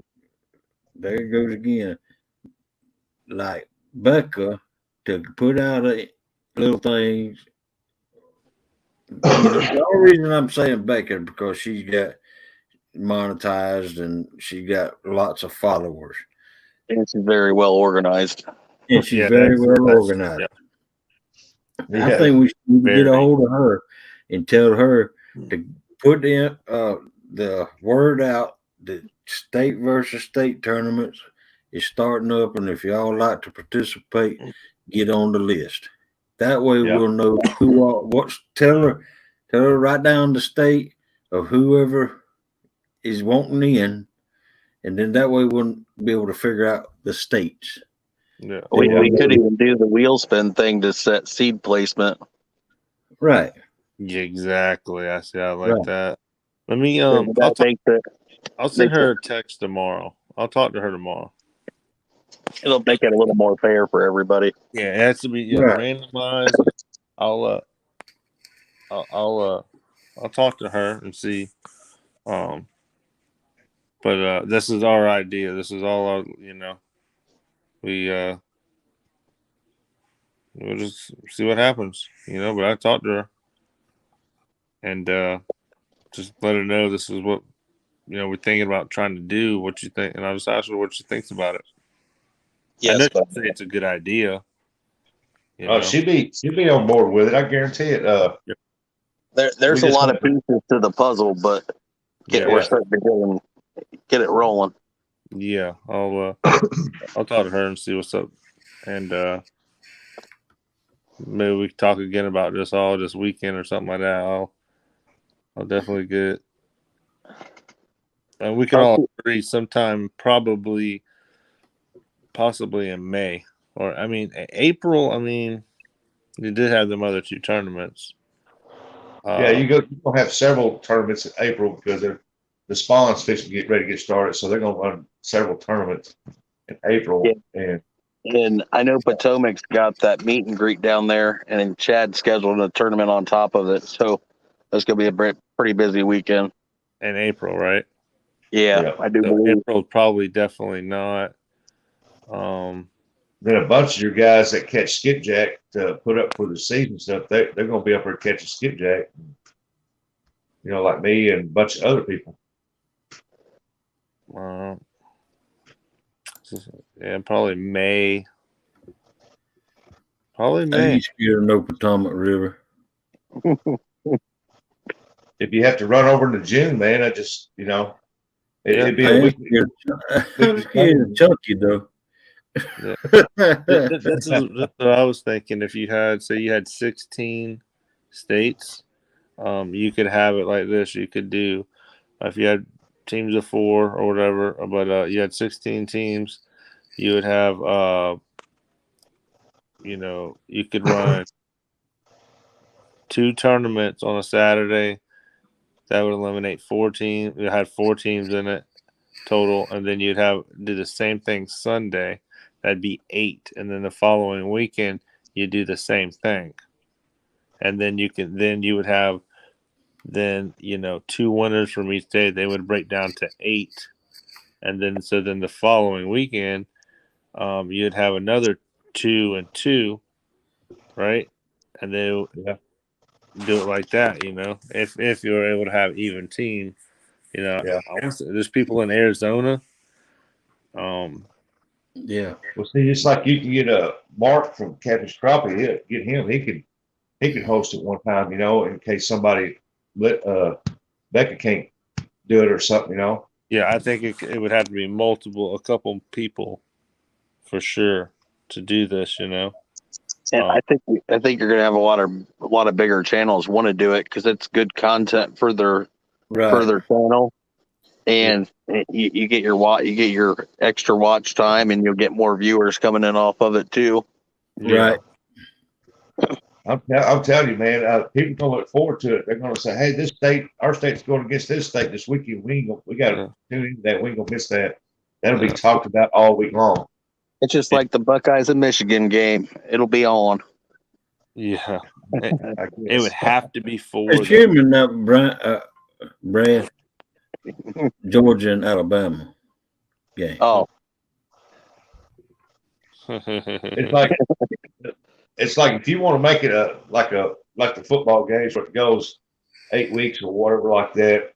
I mean, you'd have to say, okay, Missouri boys, y'all got the morning. Tennessee boys, you got the evening. Then later on down the line, the Tennessee boys take over the mornings, and the Missouri boy has to fish the evening. You know what I mean? Mm-hmm. And but y'all, everybody do it in the mornings, because if you run, because a lot of people they're going to say, no, man, they're hitting awesome in the mornings. They're fixing on spawn. We don't want to be out here at night how to do this. That's when you just take and spin the wheel for night or day, Yeah, you Right. get what you get. Exactly. You get what morning you or get. night. You might be in the morning in your first round, and you advance. You might be fishing at night, not starting until 8 o'clock at night the next time. Well, it Yeah. keeps your anglers honest too, because some people don't like to fish. It'll break them out of the cycle of their everyday routine of fishing that way. Yeah, you show up, you fish. It's Yeah. not you don't get to pick when you're fishing because it just is what it is. Because then you never know. If we're fishing down here and we're struggling in the morning, you might run in. Somebody Nighttime, you might catch 50-pound monsters. Exactly, and that you got to have some, a little bit of randomness to it, so because you don't want to give, because if I'm catching fish around here and we're all catching fish in the evening, I mean, we might luck up and get the evening a couple times, but I mean, I don't know. There's some things to talk about. I'll talk to her. I'm sure I'll just talk to her a little bit. We'll brainstorm and see what she thinks about something, And she might not. She might be busy. I'll talk to her. And the good thing is we can branch out and talk to other people and get some input and see what they say, and then kind of Right. You're right. Yeah. Well, one thing I ask. Don't forget it started here. That's what I'm about to say. In here, it started yesterday morning. Yeah. Instead of, because you get too many people in there, then people start changing things and putting it in their own favor. Yeah. It needs to be an even thing. Because it's still all for fun, but it can help every single. It can help up to probably 30 something channels. Right. Well, the cool thing about it, everybody that you get involved, even if there isn't people that are in the community fishing, it's going to draw people in.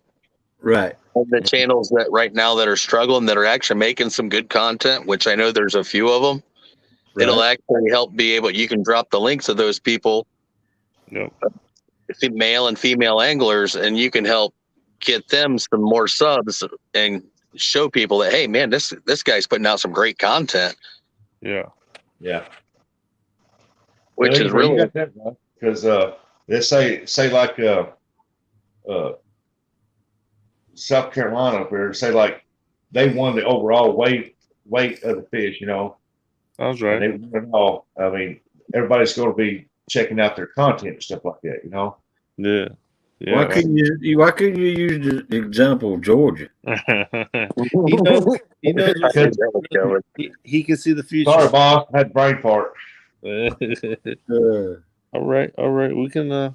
It'd be interesting. Hey, zombie. Hey, I like it for the fact that you get new people in fishing that don't normally fish, and I honestly like to watch a lot of different people fishing, because a lot of people do stuff different ways. Just not just from how they fish, but sometimes how they tie knots, the knots they use. Like I know everybody goes and uses the polymer, and I don't even use it. Yeah, I know how to tie it, but I don't use it. Interesting. Cool. Up until I learned the polymer, I tied the old fisherman's knot on everything. Yeah. See, as far as the point system on the fish, I was just thinking, just overall weight. It don't matter. Every fish. It needs to be a weight turn. Bullhead or something like that. A weight for the state. Yeah, weight. No numbers. Right. Straight weight. Right. Straight weight thing. Morning, Lisa. Welcome in, zombie. Get up there, zombie. Yeah, I think it'd be great. I think it'd be, 4 hours or so. You know, I mean, 4 or 5 hours, you could really do. You can do a lot. I do 5 hours. If you're gonna do 2 a day, I do 5 hours in the morning, You're right. Yep, 5 hours in the evening. that's a good honey bun. There's old catfish regulators. Aaron, how you doing, buddy? Yeah, 5 o'clock, Sure. 5 hour, 2 days. 4 and 4. Look at Rig. It's gonna be better than yours, Riggs. I don't know. Yeah, I don't know, man. We got something in the works here, buddy. I think what we need to do, all 4 of us, kind of write down some rules and stuff like that for people to follow, and then hashtag them amongst us and pick out the best ones. Yeah. Yeah. I think a lot of the general rules for a lot of them should imply no pay lakes, no, the normal routine of Normal stuff. Yeah. Right. Make a universal rod limit. Make a Yeah, like universal have a rod pole limit. limit too. Yeah, Like and a if 3 pole limit. Yep, exactly, 3 pole. And if some state only has 2, well, tough. It is what it is. Yeah. That's how I feel about that. Whatever majority can do. Let's make it like usually it's 3 rods, so that seems fine. Yeah. I mean, it's like we can meet on here when everybody's got time to get together in private and go over the rules and stuff and say, okay, this right here needs to be, this is what needs to be. And Jeremy, you can turn it into Miss Becca and let her run with it, Yeah. We can make some rules up, and I can just talk to her and see how, what she thinks about it and who she thinks that might be interested in trying to host it. That's why it's gonna be better than yours. Because I was talking about that. We got a round table with a lot of people. I was talking about that last night on live. Somebody asked me about the pole limit thing, and I said, me personally, but Jeremy's the one that brought this up, and it's got my mind turning, and I run it by him. But I think 3 pole limit, because if your state allows 10 poles, you got 10 poles out there, and this state only allows 3. Yeah. I think 3 pole limit should be good. Yeah, I agree with that. 3 pole limit. Yeah, 3 pole limit. Write that down, y'all. Andy said the rules need to be bank fishing. No, you can fish however you want. Yeah, fish. Yeah, boat or bank. Bank or There's boat. no pay lakes, no pay ponds, no hatcheries. Y'all write that stuff down.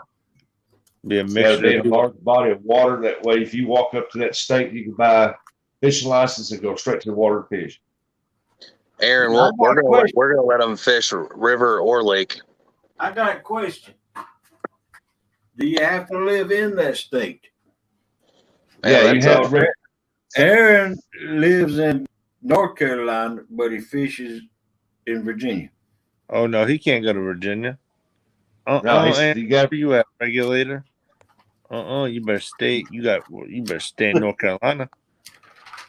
You have to represent your own state. You have to be in your state. Yep, you ain't going to the dock. You can't run from Missouri over to Illinois and fish Illinois because you go over and catch some. You know what else that mean? Big Mike can't go to the Tennessee River. Mm-hmm. Nope. Yep. Look a hog like, oh no. Hey, he'd be on your team though if he lives there. Hey, that's all right. I'll bring him. No, Big Mike can go out and back north and see. He's got to stay out. I got room for him and me and my boat. So, but I was gonna bring him, Real Beast, and Big Mike. Right. And all river.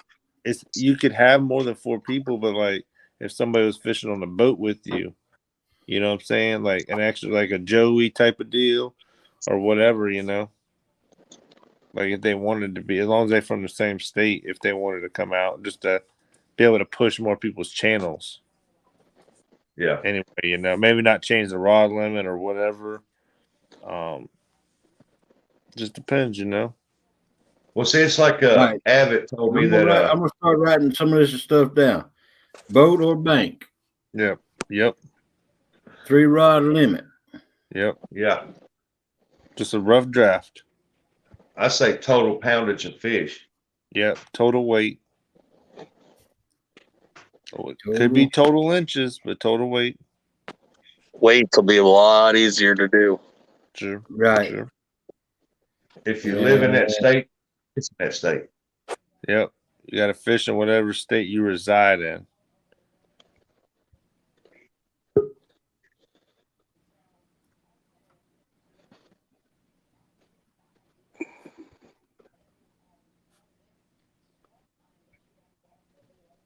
Well, it seems like the Mississippi down the middle separates Kentucky and Missouri. Same way with Illinois and Missouri, and Tennessee and Missouri. Okay, if you're out there in that Mississippi River, you can be in a boat, but you can't be on the bank on the opposite side. I know we need the number of persons representing the state. Four. Yeah, You're doing live streams, and some people team up like me and Danny Stone or Richard. We could team up, or me and Danny could go on one live stream or whatever, you know. Exactly, like one screen, but you can have two people in there if you want. Just that, you know. Yep.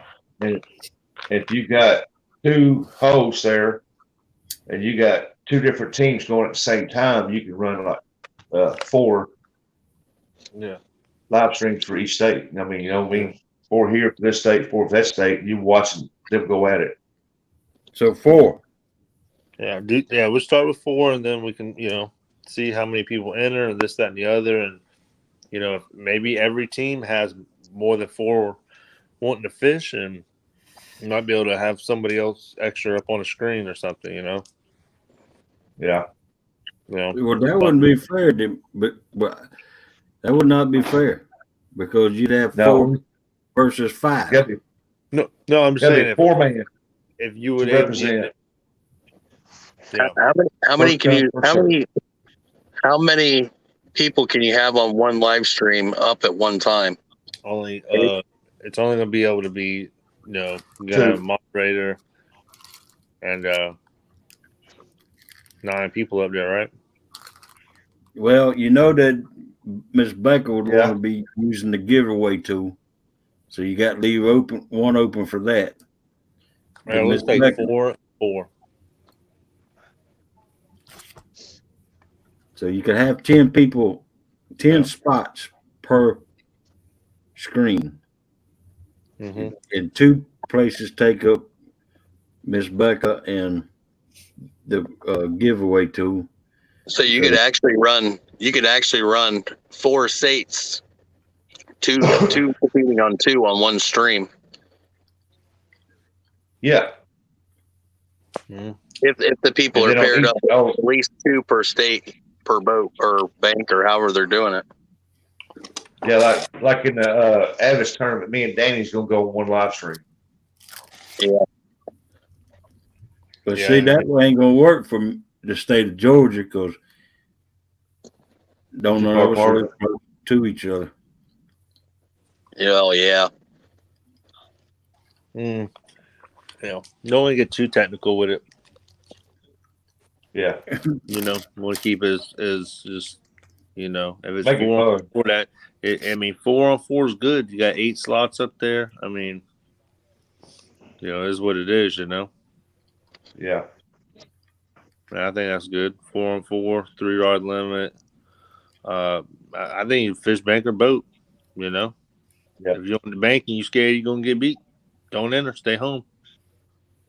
You know, because I know there's bank spots that'll kill a boat spot, especially time of year. That time of the year, exactly. Damn right. Because I know it could be fire that time of the year. I know there's some bank spots on the Maumee that if you're there at the right time, you better hold on to what you got. You better not have any more out than you can handle because they go down quick. Yeah. So I think it'll be good. I think it'll be interesting. Hey, Holly, he ain't gonna fish. Oh, he says, I'm eating a honey bun now. Yeah. Hey, Mr. Turner. What's up, David? I think it'd be good, and I think it, you know, I mean, you know, yeah. I'll just talk to her, and I would brainstorm with her and ask her, like, hey, this is what we're thinking. Back up. You know, Becca's always got some good advice to go with. exactly. Yeah. You hear that, Aaron? You can't go to Virginia and fish. Ooh, dog. He said he's staying home. He ain't playing. He said he's taking his ball and going home. So what time of year did you decide on for that state to state? We ain't decided yet. Do what? We haven't decided yet on what time of the year. I mean, I'm thinking like I'd like to do it in April, honestly. But another tournament, so. But some places still cold in April. I know Georgia ain't. But Yeah, you're right. April, It's May. still cold here too. I would say probably, if we want to get this thing going quick, or just something that past the summertime. I mean, I'm thinking probably. I mean, I started in May right before the spawn hits real good because once they start spawning, you really don't want to pull them off their nest. You know what I mean?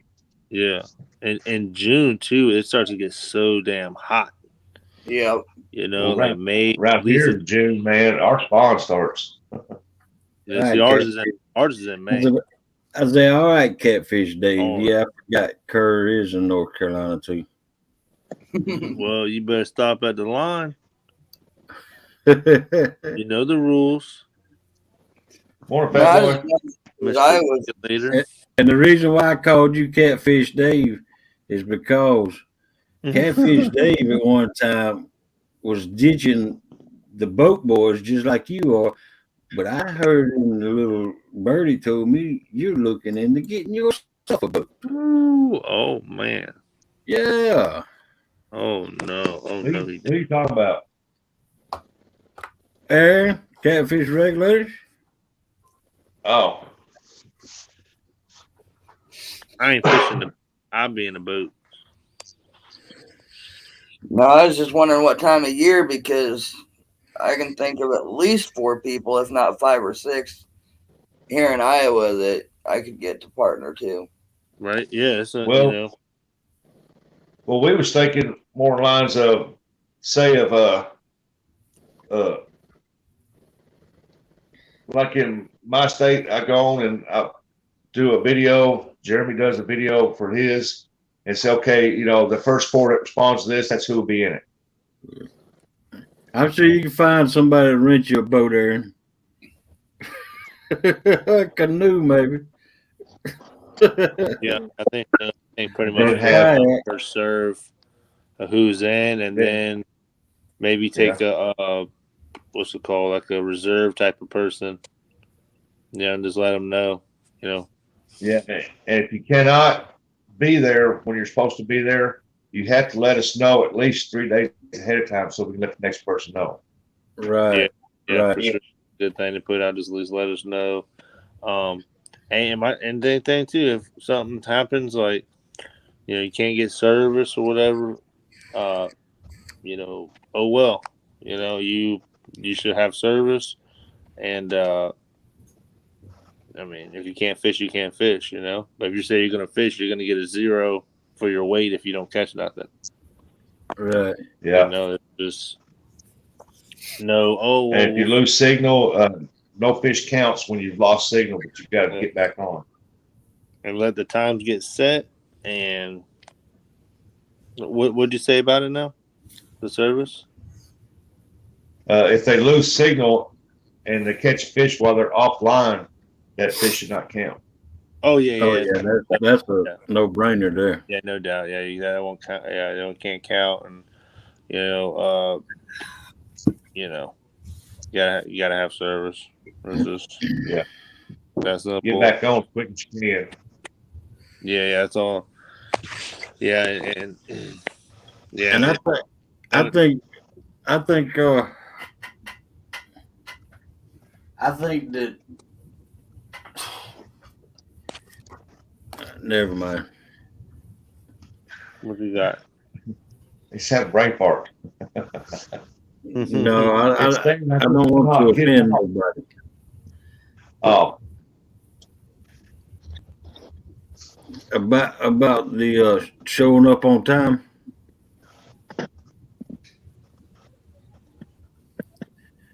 I think we should put a time limit on it also.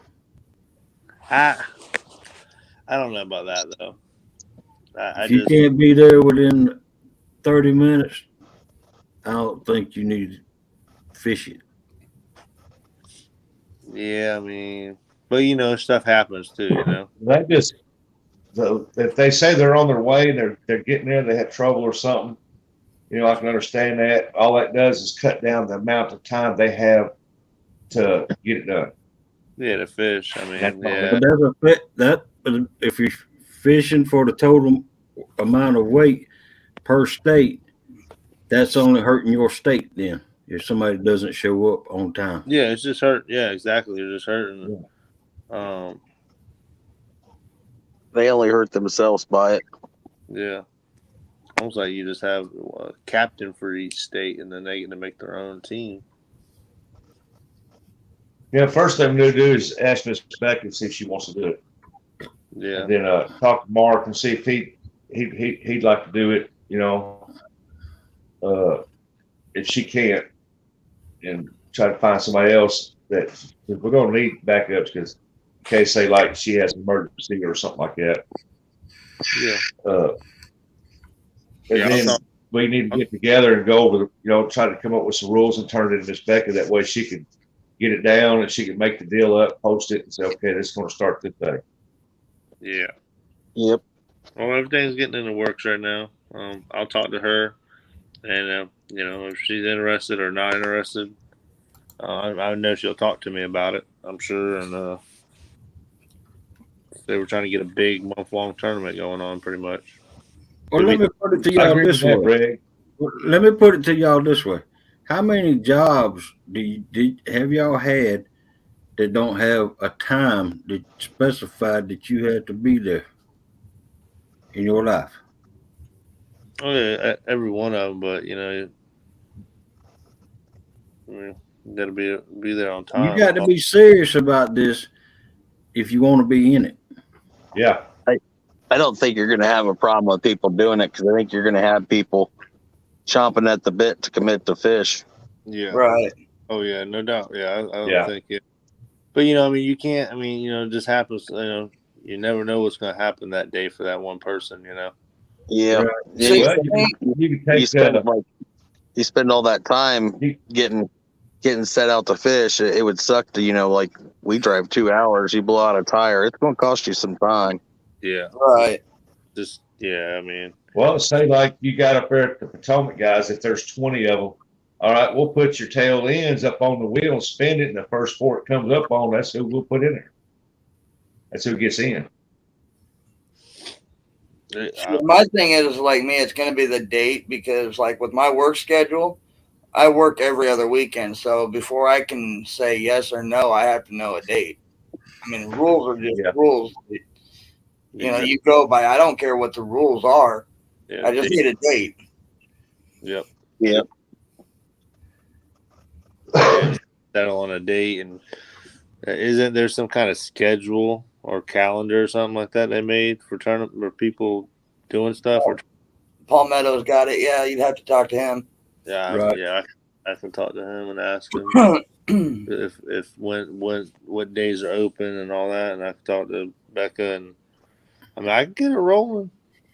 I can get it. Well, let me ask y'all this: It's rolling right now. like Brad, what's the best?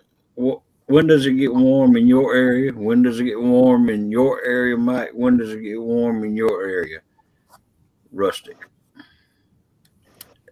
That'd be the best way to do it, right there.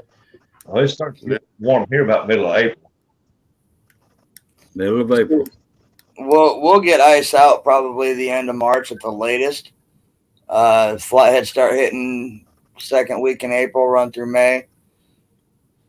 Yeah, I'd like to know when the other tournaments on because I wouldn't mind if we could just start it up in May. I mean, in April and into the first week or so in May. What about you, Brad? Yeah, we're pretty much the same way as Mike. Like we're iced up now. We will be for a little while. Like Avid's Avid channel cat tournament, we will actually just starting to get should have some decent water. Right. Yeah, I just don't. Okay. So what about May? Week of April. What about May? Y'all all want to just do it for I say May? 1st of May. Yeah, so I mean, was it April 9th and 10th is what's his name? Avid's thing. That's Avid, yeah. And then y'all said there was another tournament? Yeah, Let me pull up Palmetto's schedule. The week before that, I think. Because I like to fish in April, y'all. I ain't lying. I mean, that's usually good for us too. Yeah, Usually I think it's good fishing. for the majority of people. I know. I mean, Well, you got Avids in April, so April Well, 9th. the week after, the week after Avids. Yeah. There's still 3 weeks left of April after that, pretty much. So yeah, Mike's about to let us know. Yep. It might be the following weekend. If that's the case. So. How's it going, Ernie? We can start then. Welcome in, Ernie.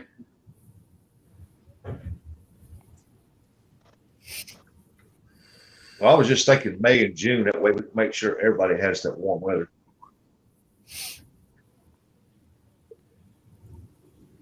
Yeah. What about June? What do y'all say about June? I think you're just asking for more boaters out on the water. Oh yeah, you will. Yeah. Boat traffic. That's what I mean. You guys in North Carolina probably see it a lot more than we do. I mean, that's when it starts picking up here, though. Oh, they'll be wilding out around here. June, July is usually pretty bad. I mean, they'll be out in April here anyway. April, May, June. They was out on the water a couple of weeks ago. They were one almost took Palmetto's rods out. Hit the river or something. Yeah, I heard about that. Yeah, man. I mean, all right. So it looks like April is pretty well booked up on weekends. The 2nd and 3rd is 2 Old Vets Cat and Carp tournament. Yeah, that's what it is. The 9th and 10th is Avids. The 16th is Patriots tournament. The 23rd is the Epic Catfish Challenge. So that pretty much covers the entire month of April. May 14th and 15th. Do May. Mike's meetup is then, so. That's not even on the calendar.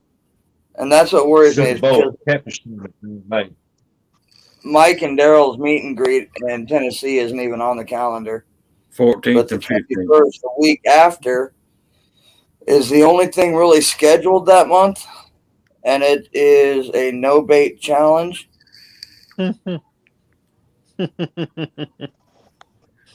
That's the one what you got to use your bear hook. I don't know. Really, no bait challenge, I think's for the. It's a Master Angler series. Oh yeah, that one. Yeah. But that's the only thing in May. I know 14th and 15th is Mike's meetup. Yeah, so maybe the last week or so of May, and then into that first week April? or so of June.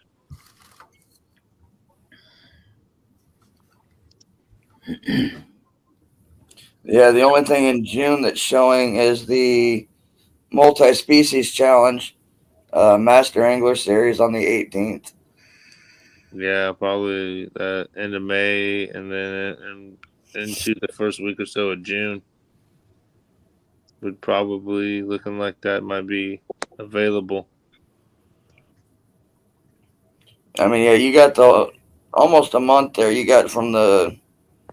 Might have to do some night fishing then. Looks like the 28th of May until the 11th of June or 12th of June is all open on weekends. Wait, this Catfish Regulators right here answered this question also. Channel cats What do you worth 3 points. No, it's a what weight y'all thing. pick?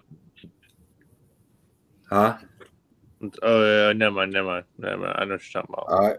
Flatheads are worth 2 points. Did you say? It's 2 times the weight. Channel cat blues. Yeah, that's times the weight. Yeah, and then blues would be 1 time, normal weight.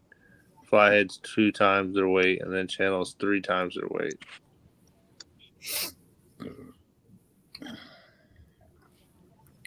Channel Well, if you times catch a 50 3. pound flat, man, that's 100 pounds.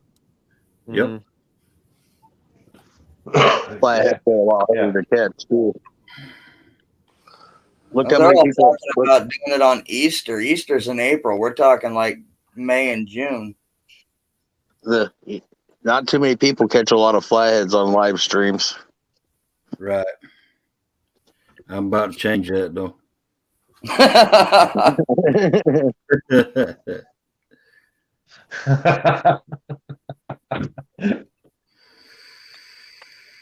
True that.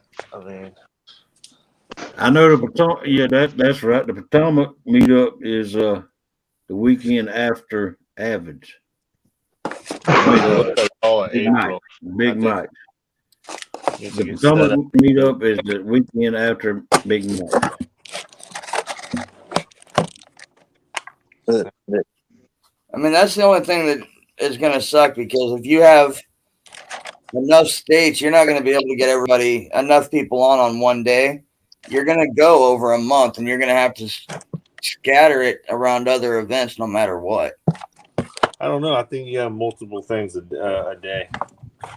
Well, we agreed. I eliminating thought we people. already agreed on 4 people to represent the states that they live in, and if there's multiple people per state, then their names get put on the wheel of names. Well, that's not what I'm saying, though. What I'm saying is not everybody, even in one state, is going to be able to get together. I mean, if your state is like mine, you're See, like 6 8 you want to get it all set up.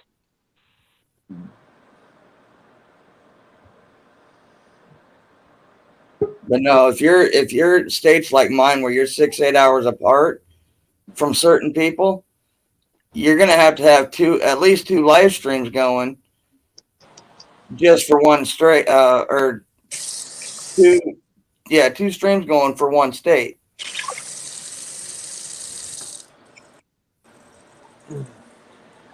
Why? We already agreed on 4 people per state. Right, but that's not limiting how many people. I mean, if you can't get together, you're going to have one person per camera. You're going to have 4 cameras for one state coming up on your panel. Yeah, you'll have 8 people. You have 10 spots, though. Yeah. That's why I was asking about how many people you can stream at a time, because that makes a pretty big difference.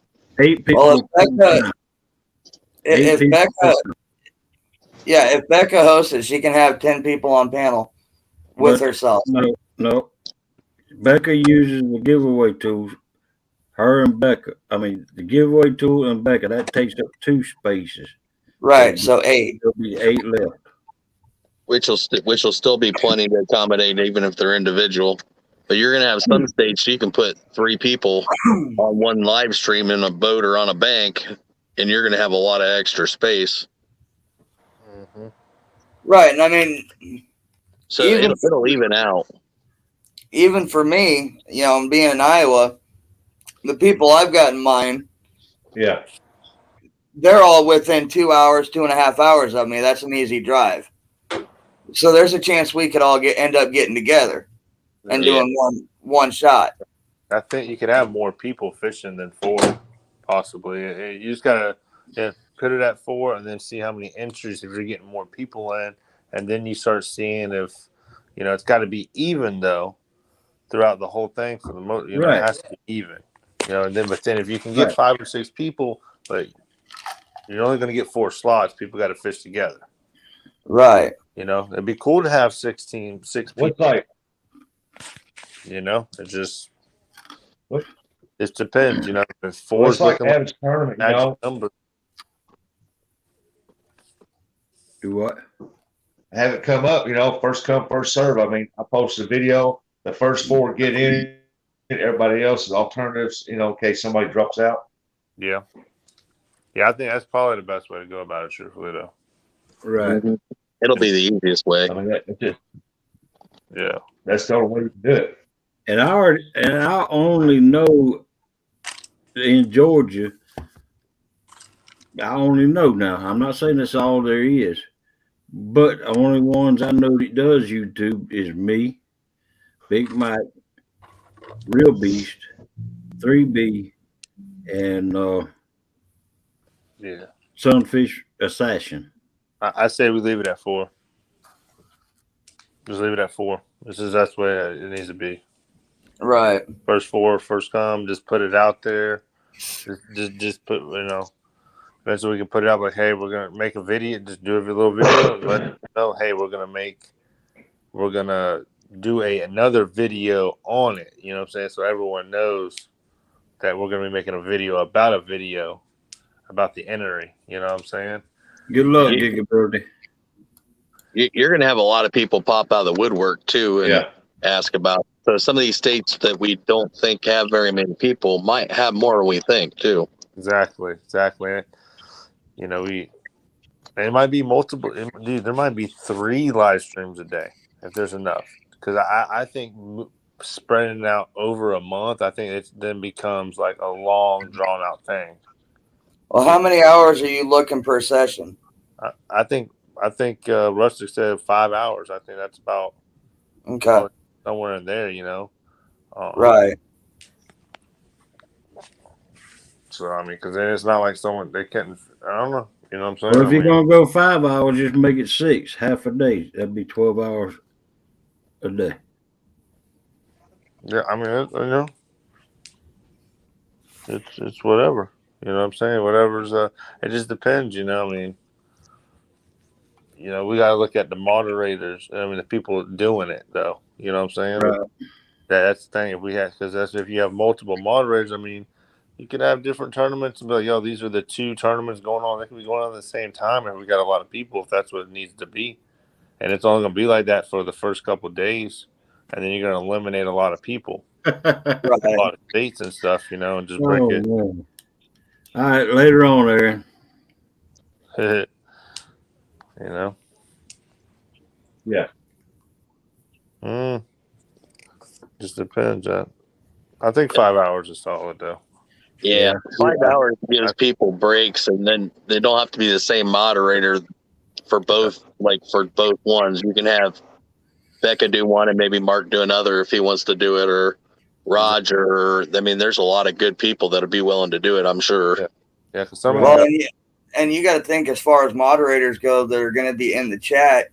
You're going to have some of them that are going to end up fishing during the tournaments too. So you're going to have to break them out, and you know they're going to have to almost pull double duty, go from fishing back into chat, and vice versa. Oh, shoot. Yeah, they're gonna have to do something. You know, or we'll just make more new moderators. You know, new people. Let me get this right. There's gonna be two states fishing per screen. Yes. 2 times a day. So that knocks out thinking. 4 states. 8 people. That's I mean, not 8 people. That's 16 people fishing per day. And then in 2 days, you got 32 teams. 32 players. I mean, people fishing. You know, that would break it down to what 8 or four states, right? No, 1, 2, 3, 4. Yeah, 8 states. It'd be 8 states. You know, with 32 people. And by the end of the first weekend, you cut that in half to 4. So you pretty much, for 2 weekends, you're probably going to do pretty much the same thing. You know, you're going to have 32 people fishing on the first weekend, 32 on the second weekend, and then the third weekend, it's gonna start really breaking it down. I mean, hell, it might, you know. But if you have multiple moderators, I mean, you don't want to have you don't want to have a tournament overlapping and fishing at the same time. But Right. you never know how many people in extra states. I just think Right. dragging it out too much might be an issue, but I just don't know. It might not be.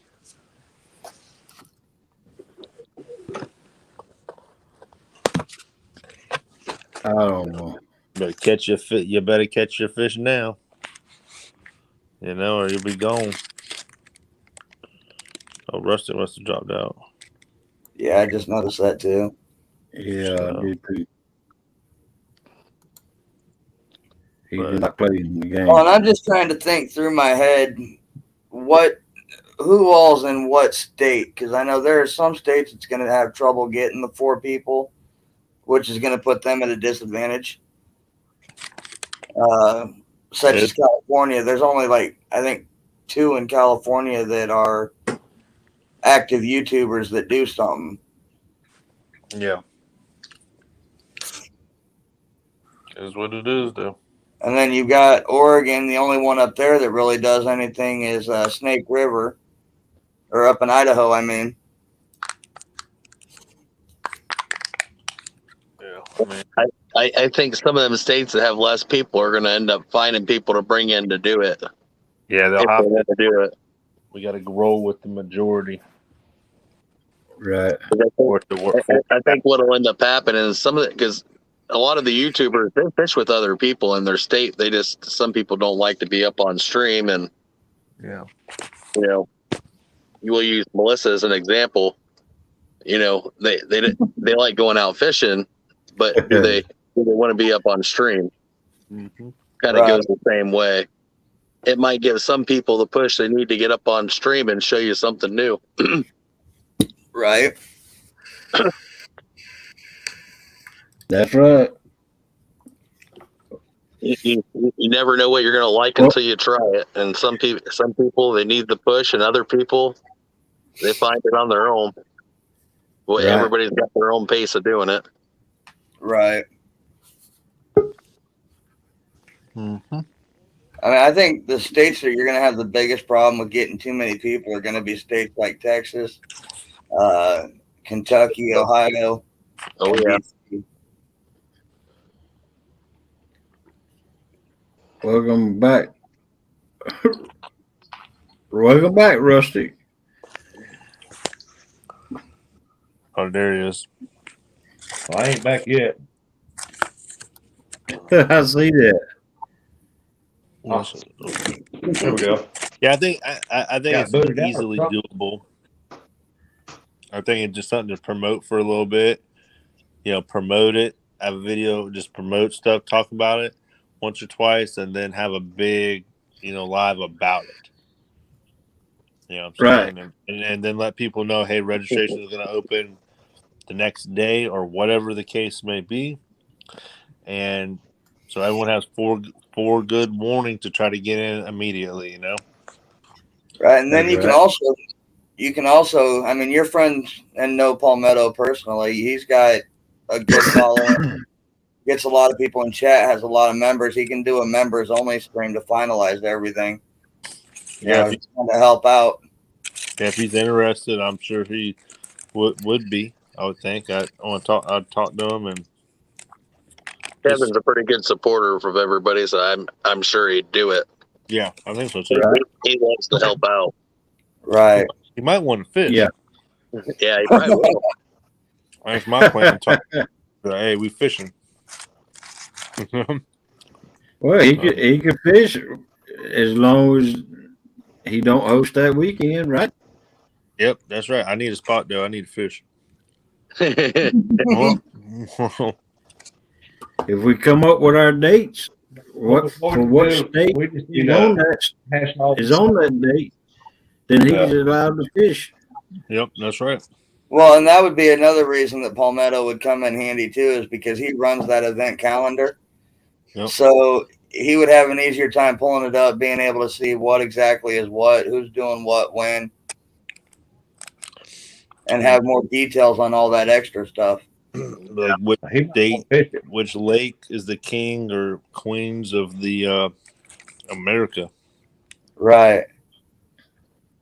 That was pretty big time. I'm trying to win, you know. Well, this is my first appearance. I'm going to wear my It's like sunglasses if you do the video saying, you know, and a dollar Nice. we're wig, gonna take our bringing my first cane sport pole contest. show and tell.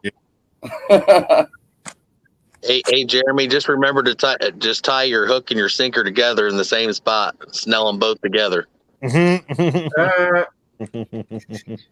So Tim brings up a good point too. These Potomac people don't live in DC. Are they allowed to fish in DC? Which also brings a second part of seeing how some are in DC, some are in Maryland, some are in Virginia, and they all fish that same area between the Anacostia and Potomac. Are they going to be allowed to get together?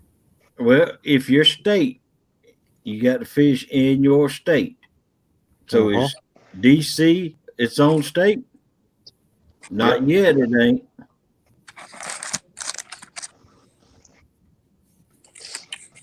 Mm-hmm. They're trying to make it its own state, but it ain't made it its own state yet. Yeah, that'd be something to talk about. If they go out in a boat, that's right. They're out in the water, I guess. But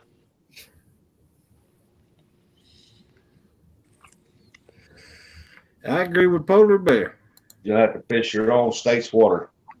That's right, 10-4. You should spin a wheel for states that more than 4 people. That's what I was saying a while ago. For states that have more than 4 people maximum per state.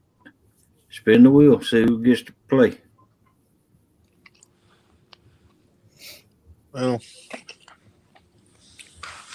I don't know. I don't like that because I might put money out. I'll be honest.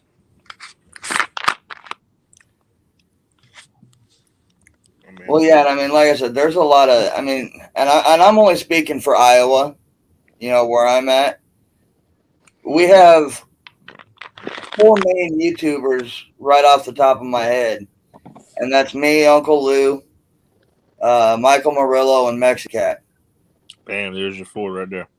But the problem is we have a lot of supporters that might want to fish, but so do we give them that opportunity, or do we right there, 4 that are already known? right there, you have to have service to play the game. Well, no matter where we're at, I mean, even if we all get together, I mean, me and Uncle Luke could go to the Des Moines area and use Murillo or Mexicat's phones. They could come to my area and use mine, or we can go to Uncle Lou's and use his. There you go again. It's going to be unfair because I've already named 4 people in the state of Georgia. The state of Georgia is only 4 people. I'd say 4 people, first come, first serve. But like you said, Iowa has maybe 8 people.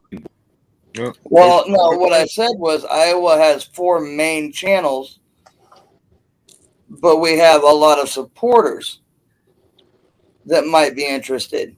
So my question is do we stick to the main 4 and just the 4 of us get in it and use the supporters that might want to do it as like an alternate? Let's say like I had to work or somebody got sick or whatever, and then let one of the supporters come in to take our spot in that situation. Because everybody knows me, they know Uncle Lou, they know Murillo, and they know Mexicat. But not everybody knows. Not everybody knows. God, what are their names? Yeah, I mean, I got 2 of them between me and Uncle Lou that are just supporters. They come into chats, hang out, have a good time, but they don't do content. There's a couple further east of Des Moines towards. They're not going to put a good show on then during the fishing tournament. Right, that's what I'm saying. So we stick to the main 4 with me, Lee, Murillo and Mexicat. Yeah, Unless something happens. if all Yeah. four of y'all was actually able to do it, you know. Yeah, that's Right. what I'm finna say. And there might be another person that tries to get in. You know, they just put them on the reserve. But hey, you didn't get in. Like right now, average tournament. I'm like second on the list for alternate. You know, in case somebody jumps out. You know, if they don't fall out, I'm not fishing.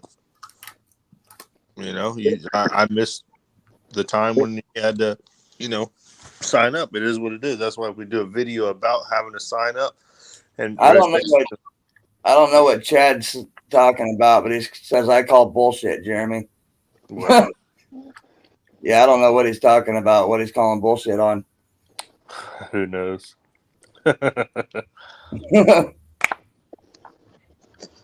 It's something to think about. Hey, we don't have to figure it all out tonight, but it just gets us. We got a pretty good start for tonight, I'd say. Yeah, that's Yeah, right, we'll bro. do. First come, first serve for them alternates. This is the way it should be. All right. These It's are what the things I got wrote down. These are the things I got wrote down. Boat or bank. 3-rod limit. Total weight. 4 times on the channels. 2 times on the flathead. Times 1 on the blues. Yeah. Right? You're doing 4 times channel? 3 times, he meant. 3 times the channel. Yeah, 3 times. 2 times for flat, and then regular weight for blues. Fish in your state. Got to fish If in you your state, reside. your state water. So if whatever river, if the Tennessee River runs through your state, you can fish your state area. Like that's where you need to fish. You Right. can't be going over here, there. No, whatever water that's running through your state is what you have to fish. That's just the way it'll be. And I wrote 4 people per state. Yeah, wherever you live at. And that's where we're hung up right now with Mike. Do what? Fishing in Georgia. Right. You know, just like on regulator, if he got in and fished, he'd have to fish wherever his home water is. Is that? I mean, simple. Right. And there's that question again: DC, Maryland, Virginia, Potomac, same team or no? Is it a state or what? That because I ain't trying to. DC resides in the state of Maryland, right? Shit, I don't know. And Virginia is Virginia State. I ain't been in school in a minute. DC is in Maryland. It's clustered. Yeah. DC ain't a state of its own yet. Mm-hmm. So whatever state DC is in is that state.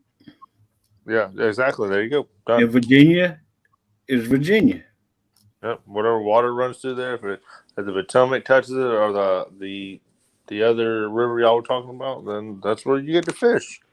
Right. So Tim is saying DC is its own entity. So DC, it don't matter. State. DC ain't its own state yet.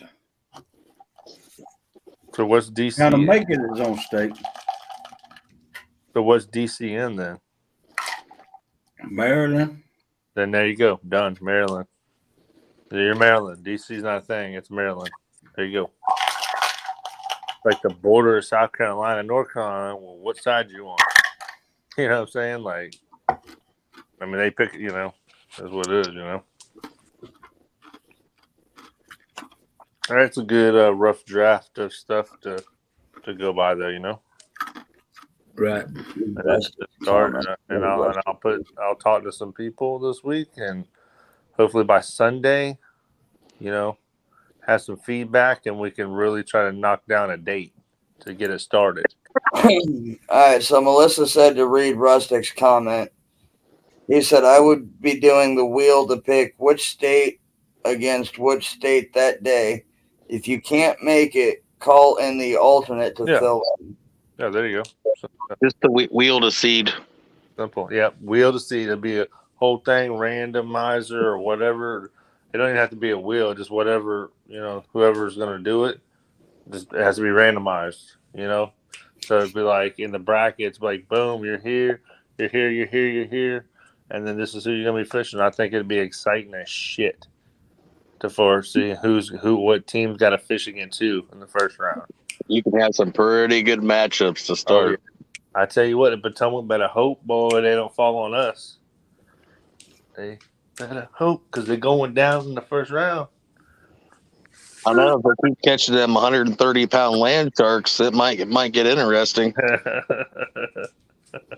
Well, and here's the thing: is you've got the Potomac boys that we all know they can catch fish when they get on a hot bite. Yep. You've got the Tennessee River guys, Big Mike, Jody. We know they can catch big fish. Mm-hmm. We've got the Mississippi guys that we know can catch fish. Rustic, Danny, Fishing and Freedom. We know they can get them. You've got the Missouri guys, myself, Uncle Lou. We've got them. We had 200-pounders caught this last season.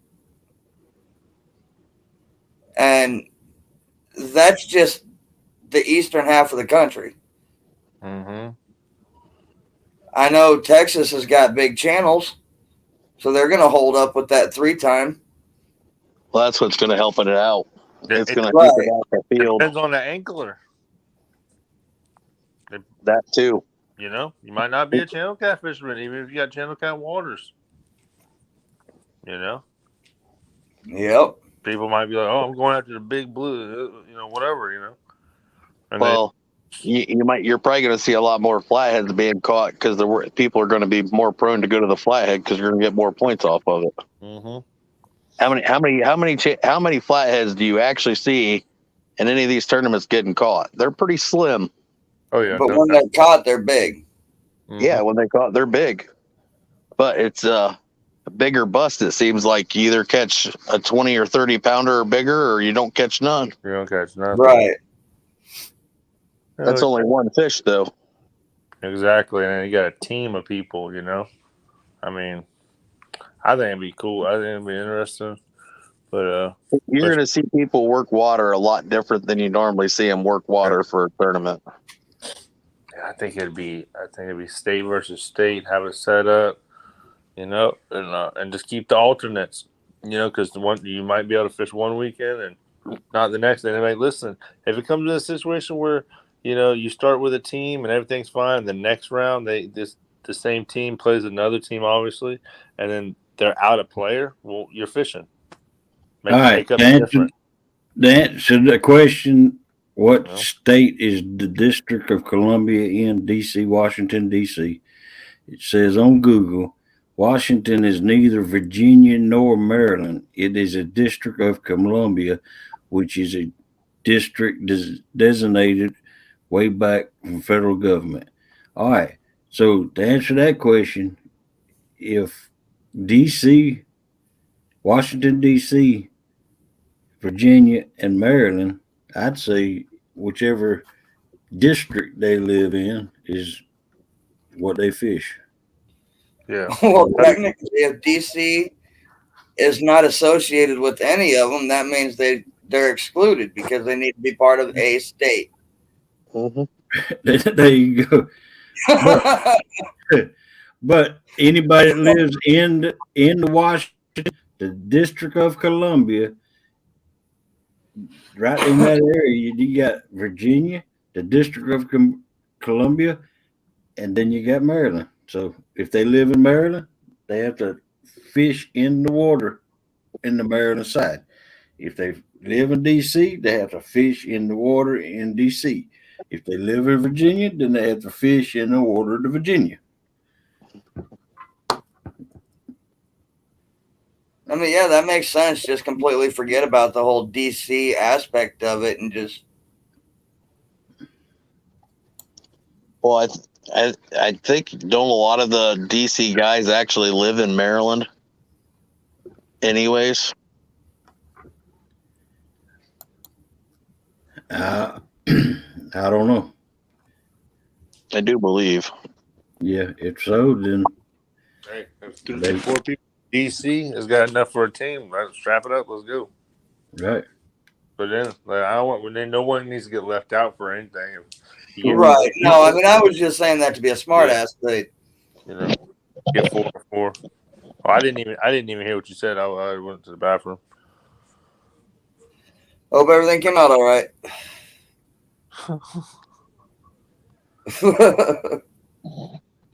Yeah, I think it'd be a good idea. Yeah, it'll be good. It'll be fun. Just gotta, get it going and get it. You just gotta get a date set. That's all it is, and then they'll want to fish. And Andy, I'm not too concerned about the Potomac guys. I mean, it's about fishing your state representation. Right. That's right. I mean, obviously, Haz and Brian, Hog Snatcher, all them chunky, they're gonna hear about it. They're gonna be interested. Yeah. Oh, they're gonna be in for it because they've been talking crap to a bunch of people for a while, Right. and I enjoy it because it just makes it that much better. I ain't heard nothing from them. When you do so well, they're fishing slow now too. Right. Ain't no call out happening now. When you get a tournament like this where they kind of blow Ohio off, which I mean they got good waters and they ain't getting pressured at all. But these little rivalries between states will be pretty interesting. They'll be in for it because they've been wanting to do something similar, but they haven't figured out how to do it scale wise. Thank you, fat boy. Yep, and that time of year, all the way across the country, you're going to get a lot of big fish caught throughout that tournament. Yeah, they're going to start feeding up. Yeah. Well, I ain't scared of no Potomac River. It all depends on it all depends on how you fish. Not right. the body of water you fish in.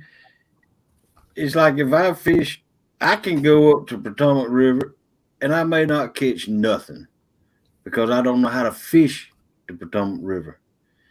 And that's right.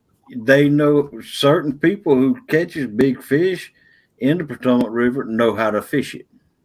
Yep. It's just like down here in Georgia. Potomac River people can't catch big fish down here in Georgia because they don't know how to fish it. Right. So there you go. Yeah. And we got just as big as fish in Georgia as Potomac River. Well, that's the nice thing about doing this. You'll be able to see, states are going to have some pretty surprising fish come out of them. You ain't going to just see 10-pounders. But same with the Potomac water. 99% of it's going to be a blue cap coming out, so it's straight.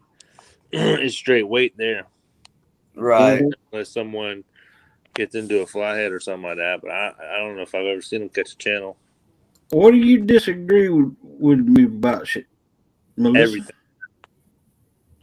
Everything. Mm-hmm. Oh, yeah, you probably right. Yeah, that's right, fat boy brothers. That's right. Just fish. It's just simple, y'all. Fish the fish.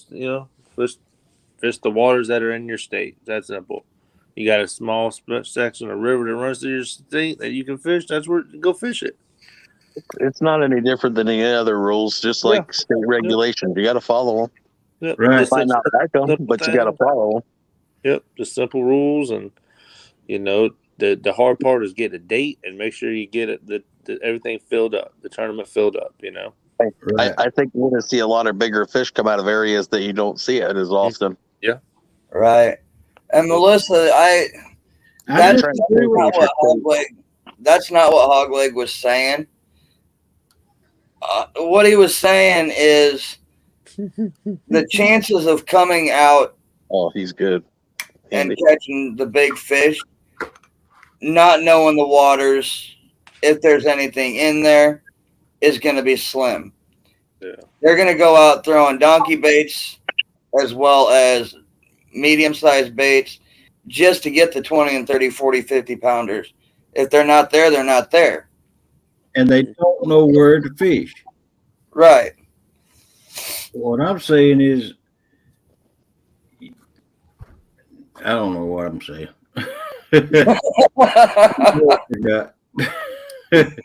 I'm saying you got to know your own body of water that you fish. A lot of them ain't. A lot of them fellas up there in Potomac can't even go on live right now. Yep.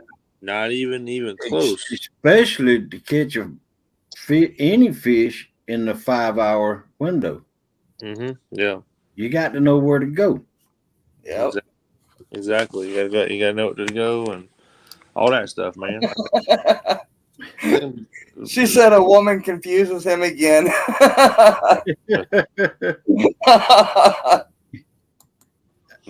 I think it'd be all. It's all that I think that them rules on the fish would be equal.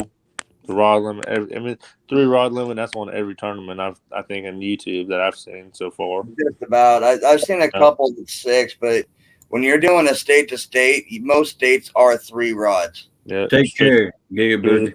Yeah, 3 across the limit. And, if you got a state that only has 2 people that's going to fish, well, then that's what they got. You got 2 people fishing. Yep. I mean, it'd be. I know it'd be serious bragging rights, but it's still gonna be a fun thing. There's no, we ain't trying to get prizes where it's a whole big thing for each person's 5 hours. Like we don't need to make it into that. Right. Really now, when you're doing a state to state like that, you don't need the prizes. It's about which state has better fish at that particular time. Yeah, exactly. Melissa. It's about anglers fishing. Melissa. Yeah. This is why they agreeing with you.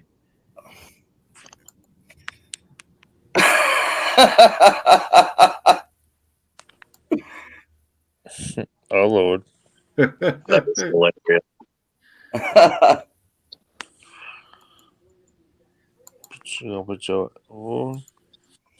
But yeah, I think we got some good little rules started up here and all that, and it's simple. It's simple.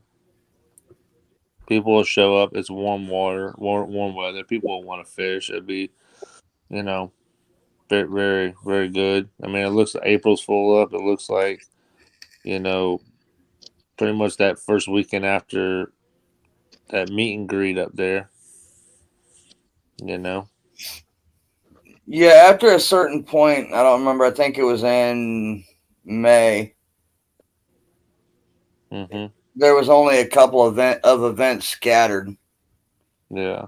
And I don't honestly think any of those events really affect the community that'll be watching or fishing, except for maybe like Big Mike if he gets into the Master Angler Series. Yeah, I'm gonna try to get into it, but I mean, I don't even know what it's about. Melissa, you don't go against your own state, baby.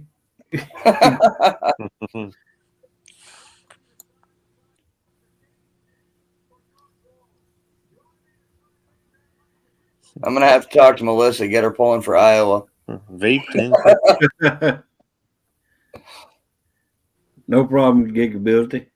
Yeah, so texting exactly. That's perfect. Start getting too extra, then it'll come out. It'll come out right. Right. Well, me and Becca was setting things up for that last one, and it seemed like we had an idea how it would turn out, but still we were like, is the wheel too long? Or there was just a bunch of things that me and her was just looking at, and it couldn't come out any better. I just, I think a 4 or 5 hour tournament is perfect, and just keep it going. And you might have to do 3 a day. You might need to do it. There might need to be a live stream going on, a tournament, and then another bracket of teams playing. At some point during the day, they might overlap, depending on how many people. I just feel like if you drag it out too many weeks, people might lose interest in it.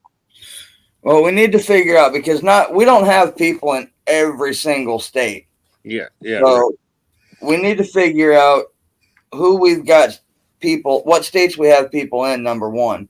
Mm-hmm. Number one, we got to get together with Becca and or whoever we decide on, whoever will do it, and get it out there and get the names. And if they're interested, tell them to get their names and what state they live in, so we'll know what states, how Yeah. many states want them to be in it, and Well, how many people.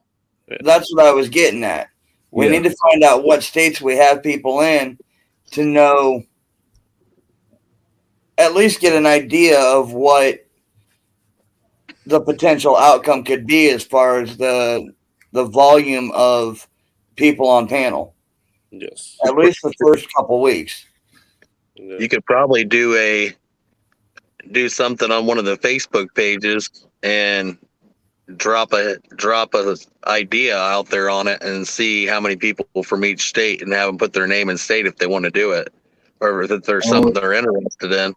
The So you only get an problem with idea. that, the only problem with that, Brad, is I don't do Facebook.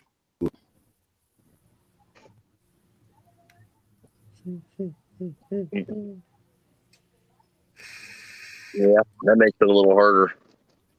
Yeah, Boom, boom, I know boom. Mike don't do Facebook either. Yeah, it'd be good. I'll just make a video. Y'all put it out there eventually. You know, I mean, we might be hosting it. You never know. You know. Well, it we need to just get a video put together and get it put out on YouTube. And if the YouTube people don't see it, then in time, then oh well. I don't know how big you can make a poll on YouTube to do it either. I don't know. A poll for what? Like just like put the state and have people put what state they're in about fishing and see how many you get per state. Yeah. You can do it on your community tab. I don't know how many spaces they would have, but they do have the comment section even on your community tab post. So you could post it as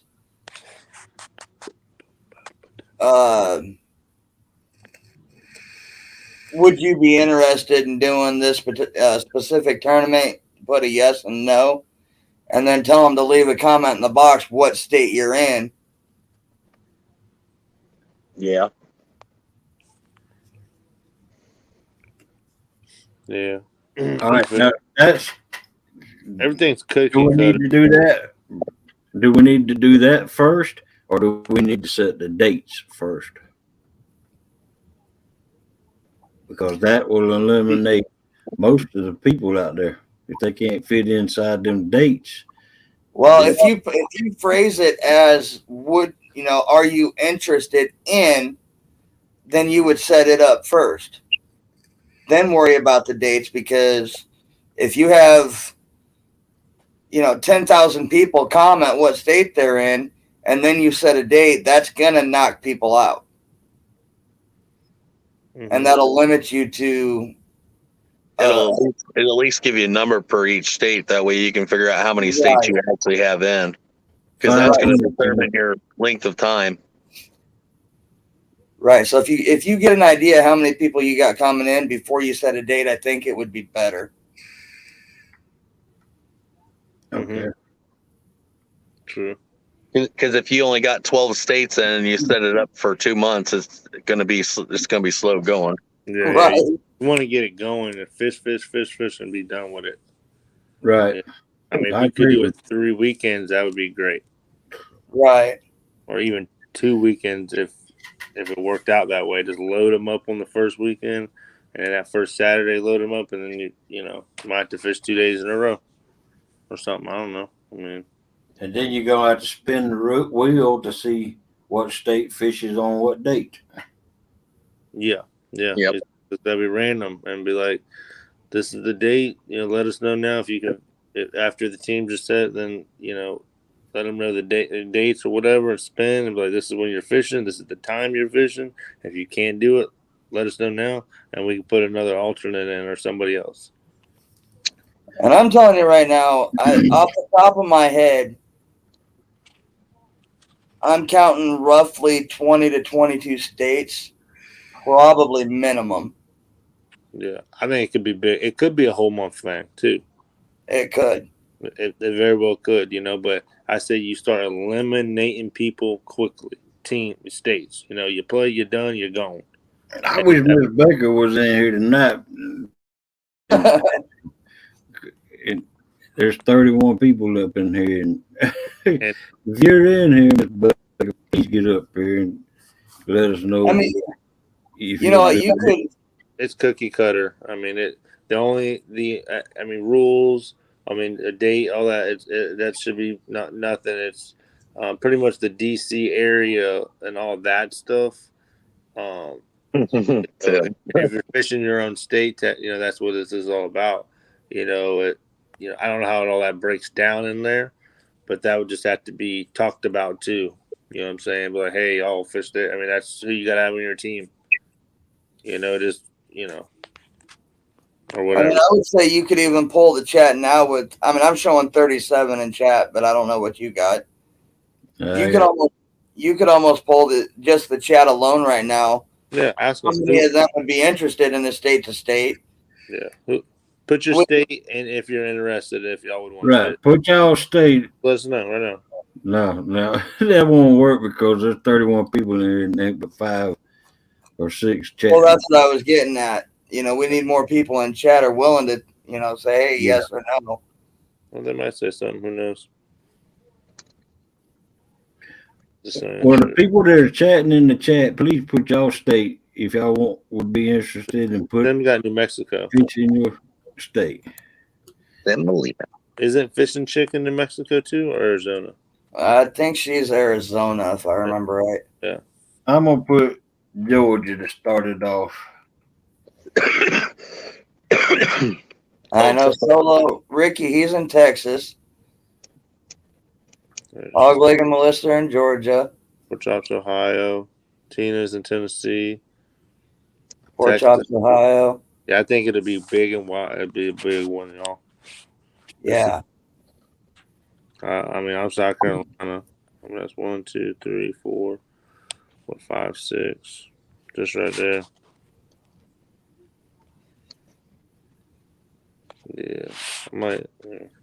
Plus your states that you guys are in. Exactly. Yeah. Pennsylvania. 1 minute to Maryland. Well, we fishing in Pennsylvania. You never know. You might get whatever some big water's running to Pennsylvania, I mean, and that's one of those Pennsylvania. That's one of those states that I don't think we have too many people. Well, hey, Andy, let me put it to you this way: if you're only 1 minute from Maryland, then you can fish Maryland if you want to. And Big Mike, walks out his back door and can fish in Tennessee. So, which one do you think would be right? Well, if that's the case, I'm 5 minutes from Nebraska. Can't do all that. You got to just fish your state. I mean, that's what I'm saying. If you're gonna go a minute out, I can go 4 extra minutes, and I'm in Nebraska. Hey, I'm 9 hours from Wheeler Lake. Gavin, Virginia, I'm coming through Georgia, Missouri. Look at that, dude. That's a bunch right there. I didn't even think of Missouri. Iowa State. Yeah, there might be close to 30. It might just be action packed, like three for 12 hours, 3-4 hour things each day. Boom, boom, boom, and you can knock out 6 states in a week each weekend. Right. Half of them, I mean, it'll. Well, yeah, I mean, like you said, even if you did a 5 hour, that's still 15 hours. Oh, let me ask y'all this: do y'all prefer a minimum weight? Probably a pound. You're talking per fish, right? Right, per fish. No, either 3. I don't think it's going to really matter because I mean, even a 3-pound channel is only going to be 9 pounds. Yeah. Right. I don't think you're going to have to worry about it. I mean, yeah, it's going to suck if someone's getting. Yeah. half a pound fish, but Oh, that's no points. I mean, if you were doing it by the point system, and if you're doing it 3 points for channels instead of 3 times the weight, then I could see putting a weight restriction on it. yeah. Right. But if you're just doing it by weight, I just let it go because Yeah. Well, then what do you prefer? Because this is your idea, Brad. Would you prefer the weight or the points?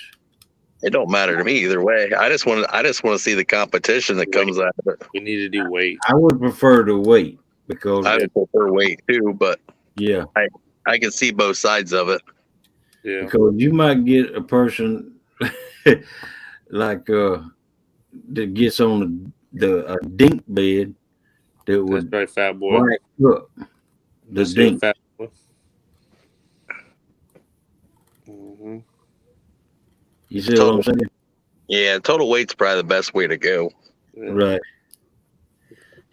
So it don't matter. You see what fat boy said? What's that? It says fish a state you live in. If you can't fish the state you live in, you don't fish. You out.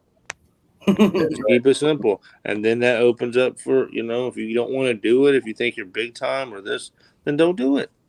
Have the 4 people that would like to fish. They don't got to be the top 4 names in each state. Right. YouTube know that whoever wants to fish. Yeah, I bet you'll have some bigger name people want to do it. They will. They should get in line and get going quick. I think the majority of them are going to be bigger name channels Right. that are going to want to do it. Right. You're going to see a lot of people want in on it. It'd be beneficial, I'm glad I can only think of 4 people in my state that's willing to get up there. Cause I ain't a big channel and I want to fish it. Mm-hmm. Yeah. Whoever's in is in. I mean, that's cool with me. But if my state comes out of people who's willing to get on the camera, we might just have to put a wheel in the state of Georgia too. I ain't. See, the way I see it, even if I'm not in it, just being a part of it, I'm going to be rooting for Ohio. That's where I live. There you go. I mean, personally, I'd like to have 4 people who you think that's going to do the best. I mean, because that'd be the better show and all that. I mean, not better show, but more fish. The only bad thing is some states have a lot of good anglers, so it's hard just to pick 4 out of. Yeah, but here's the thing: is in a tournament like this, it's not about the better angler. It's going to be about the better bite. Yeah. Wherever we can get them. I mean, because here's my thought process: is you look at my state in Iowa, and all the tournaments that have gone on.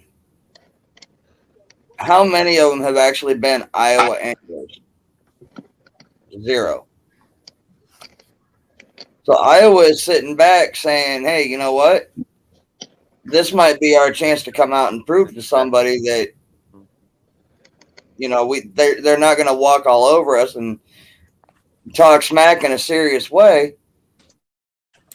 And there's going to be other states just like that. Oh, yeah, there is. Well, we know how you are on that, Mike. We're the same way. A lot of people don't think that we have big fish. We do. They're just spread out. Right. That's why I said it's not going to be about the angler. It's going to be about the bite. And the spot. Yep. Angler's choice is going to determine the whole thing. Oh, yeah. So what did we agree on? Weight or weight? I think we should go with weight. So X out the ×3 ×2 and. Well, no, if you're going with weight, that's what you're doing. It's not points. Your channels will be worth 3 times their weight. So if it's a 10-pound channel, it's a 30-pound weight. Okay. So we decided on weight. If it's a 20 pound flathead, it's 40 pound weight. And blues go for 1-to-1 their weight. It'll be an easy way to do it. Mm-hmm. What? Jeremy's just trying to pull out a 60-pound flathead out of his water. Oh, I will. I already know where I'm at that time. I already know. I just hopefully we can fish at nighttime. Well, like I said, you're going to see a lot of big fish come out of this tournament either way. Mm-hmm. And I mean, I don't think it'll be anything to see several 30, 40-pound blues that are going to go 2 times their weight to 60 and 80. I mean, easy. Yeah, I think I can. Yeah, I'll be trying to catch at least one flathead because you know. But then you might get on. I think you could do if there was that many teams. I think you should do 3 different tournaments a day and play into late at night because people are still up fishing. Oh, I agree. Especially on the weekend. You know what I'm saying? Like, there's no reason why. Hey, our last go at the night and don't start till like 9 o'clock or something. And you got the night bite, but then you got the other people who before that's going to get the evening into the beginning of the night bite, and then the other ones you could do a morning tournament, a morning time, and try to stay out of the heat of the day. Yep. You know. So you spin the wheel for your time slot, right? Yeah, right. That's how it would work for your state for that one weekend. You know. And then it would be a respun for whatever time you get for the following weekend if you move on. Tina, it's catfish and everything else is bait in this tournament. Technically, you could already have the times pre-set up in advance, you know, and already know what teams are going, not what team, but what game or, you know, versus each other is going to move on to that spot anyway. So you already know your following week. Like you might fish in the morning the first time. If you win, you're going to be put in the night slot. You know what I'm saying? Or something. I don't know. Yeah. All right. What time do we set the start time for? I personally would think something early in the morning, like maybe, I don't know, maybe a 7 a.m. or 6 a.m. start time in the morning, 6 to 10. Well, if you're gonna do 5-hour slots, and you want to try to avoid the heat of the day.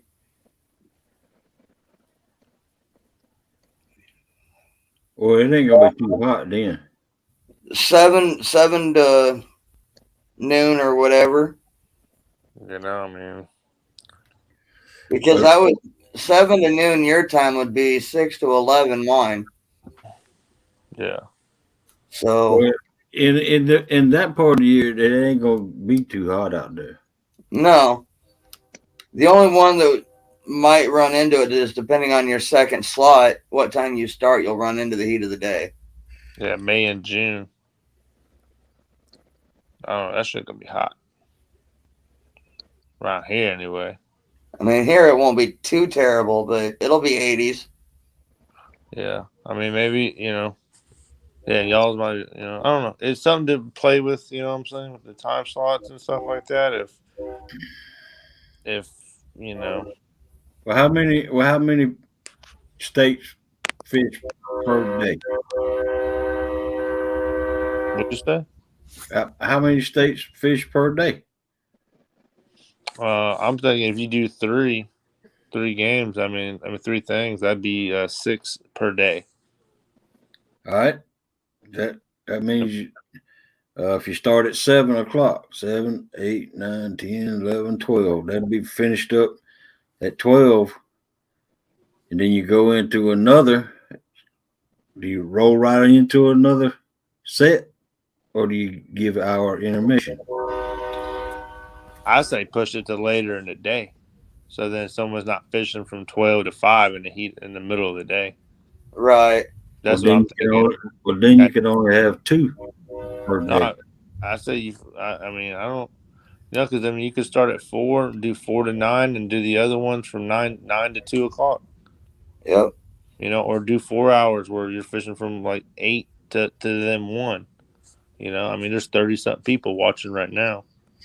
Well, either way, I mean, your intermission between the first and the second set is going to be your longest because once you get past that heat of the day, you can you can go with a half hour or 45-minute intermission and start a third stream. Yeah. I mean, because you don't want people's phones, doing whatever in the middle of the day and having to deal with that, Right. Nighttime, you're dealing with all that stuff or whatever, and people. Because I'd hate to be on our lake, man, in that time of the year from 12 to 5 o'clock. It'd be awful out there. The Like boaters and May and June here is going to be 80 to maybe 90 degrees. So that won't That's be too not bad. a part of the day. That's not terrible, but for your phones, it can be torture. Yeah, exactly. So that's why I say it's mainly a night thing because it's going to be summertime. It's going to be warmer. Do a morning thing, do a night. And then once you start eliminating teams, then maybe you can just do a morning tournament and a night tournament. Yeah. Or And I'm reading chat, and that's not even thinking about the people in the Southwest, Arizona, New Mexico. yeah, that's It's gonna be hot as hell down there at that time of year. Exactly. You know what I'm saying? Exactly. Yeah. For sure. I think that if they started super early in the morning at 6 o'clock. I mean, if you did 4 hours, 6 to 10 in the morning, I think people can get away with their phones messing up. Maybe. I think when you do the Southwest states, that would be the way to go. Give them the early morning. Yeah. Yeah. Just what's That would make it too complicated because you'd have to put all the states on the wheel except for the Southwest. Yeah, I think yeah, you can't just give them a time or nothing. I just I just think stay out of the middle of the day and you have lesser chances of stuff, worrying about stuff, Right. That's I just keep it out of the middle of the day and just keep it away, 4 or 5 hours or whatever the tournament and you know and go like that, man.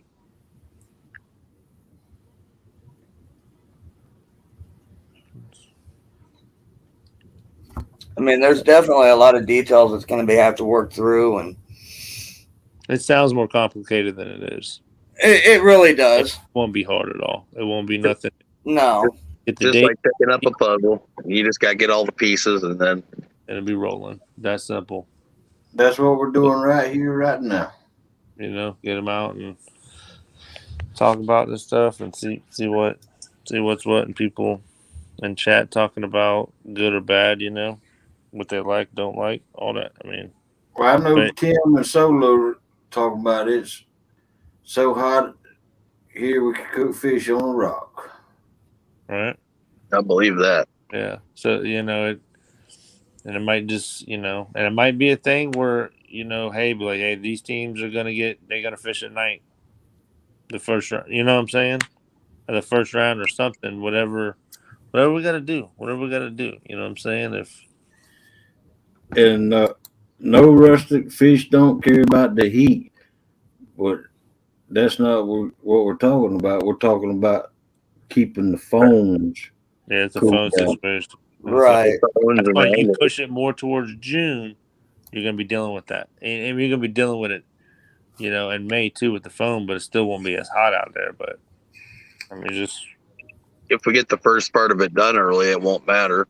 exactly get most of it done, and then Right. someone, they can figure something out for 2.5 hours or so, and before the heat, when the heat started getting up that hot, that in the morning time, it'd be almost over with.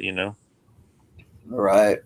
Yeah, I would definitely wouldn't go no longer than 5 hours. It's either 4 or 5 because people fishing 2 or 3 weekends in a row. You don't want to. I don't know. Just I don't know. People wanting to do this for their state and all that stuff like that. They're gonna want to fish regardless. They'll figure it out. Everyone does. So I'm just trying to get this straight. Are you talking about running it kind of like a March Madness tournament? like an elimination thing where you fish multiple weekends till you're out? Yeah, I mean that's how you'd have to move on, right? Right. I would think that the state that won the first bracket moves on. The second bracket moves on.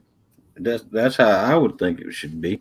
Yeah, whoever you're fishing against, you beat them, you move Well, on. no, I only asked because I was thinking initially that it was each state fishes once, and then the overall weight and all that just wins all together. I wasn't understanding the step ladder.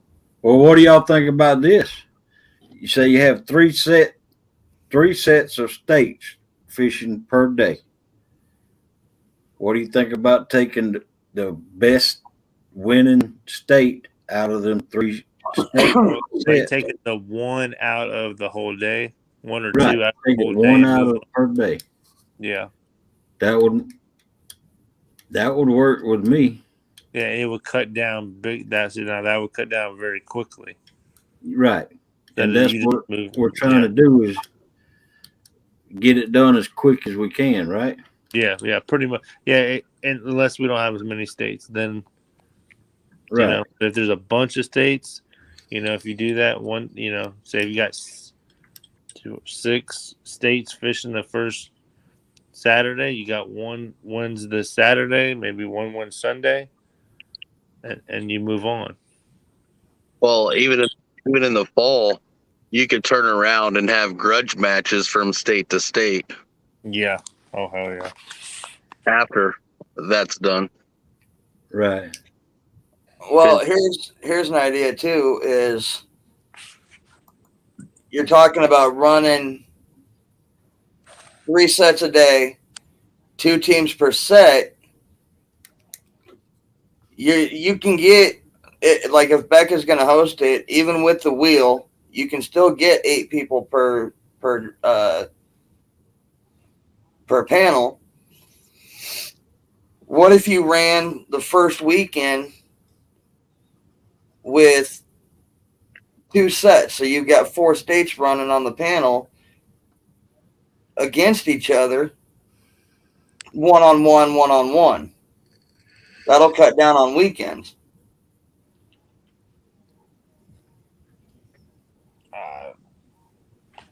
I don't know. I don't know about that. It's something we're going to have to talk to Becca about and see what she's willing to do. Right. Yeah. I mean, I wouldn't mind. I would say just teams moving on and playing each other. You know what I'm saying? But well, no, I mean, I'm not saying that. I'm just talking about cutting down on the extension of the weekends by if you double up and run 2 tournaments at the same time, like Mark did with the 1v1s a couple times. He ran 2 1v1s simultaneously. Okay. So you've got, like, let's say Iowa and Nebraska and then Ohio and Kentucky both on the same screen, but they're only going 1 against 1 on each one. They're not going all 4 against each other. I see what you're saying. You could have 2 states per stream. The only way that would work is if you had more than 2 or more from that state together. Like instead of having 4 individuals, you'd have 2 sets of 2 from the state. Right. Then you could put more people up on stream while you're doing it. But if you have 4 individuals, like some states may have, then you run into the problem because if you have 2 states, that's going to take away 8 spots if they can't do it together. Mm-hmm. Right.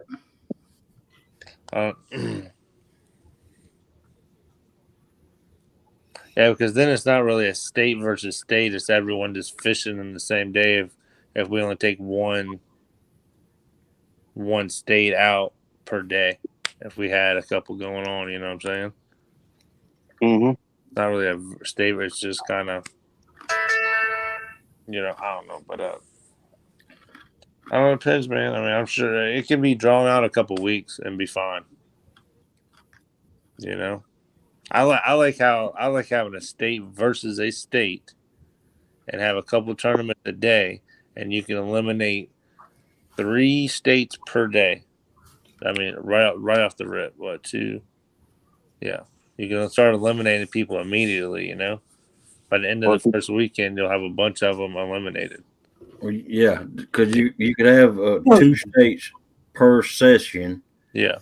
And then there'll be a total of what, 12? It'll be 6 per day.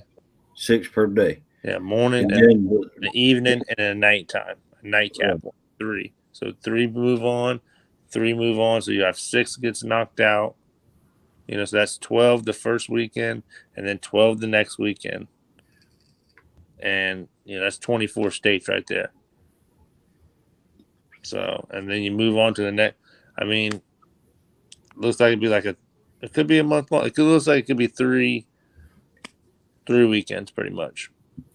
Oh, there's a couple other ideas. I'm not sure how either one would work either, but Tim said you could do a staggered start time by time zone, but if you've got West Coast versus East Coast, that's not gonna work.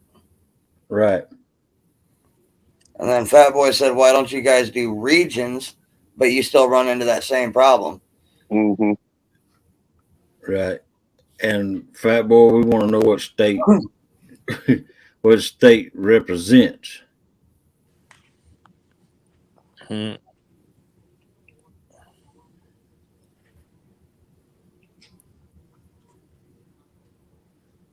I don't know, man. I still think that the best thing to do is to put a poll out, find out who's interested, have them comment where, what state they're in so we can get an idea, and then go from there. Right. I agree. I think everybody's going to want to fish. Oh yeah, you're going to see everybody. I don't even think I think everyone's going to fish. Yeah, but again,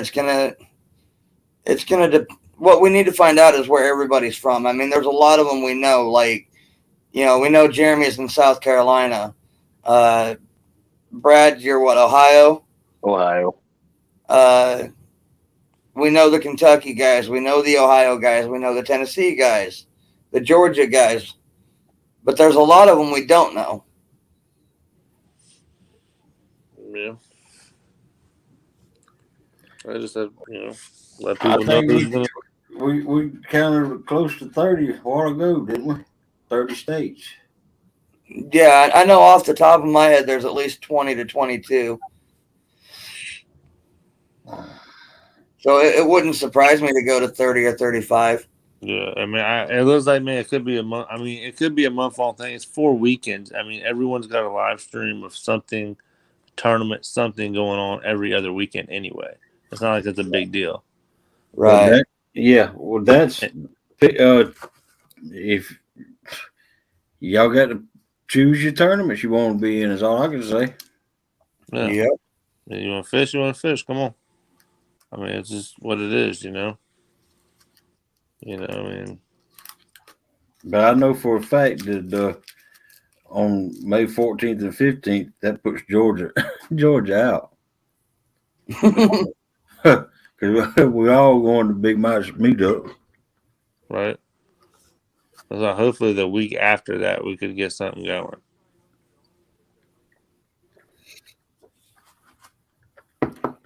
Morning, Amy. Hopefully, anyway. Good morning, Amy.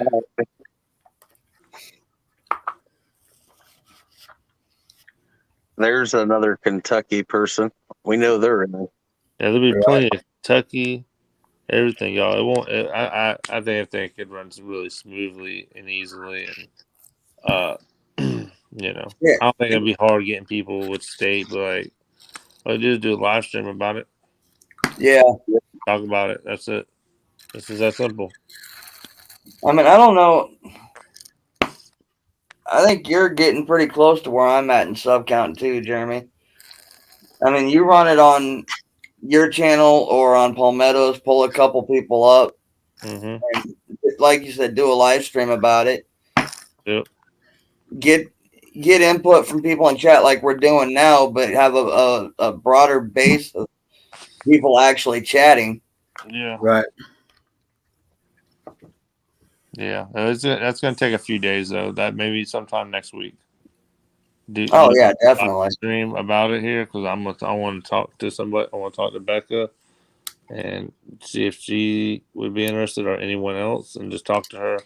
I just want to brainstorm about ideas with her, and I'll tell her what we were talking about tonight and the rules that we're thinking about. All the rules are about the same as every other tournament. That's not really the rules and the issue.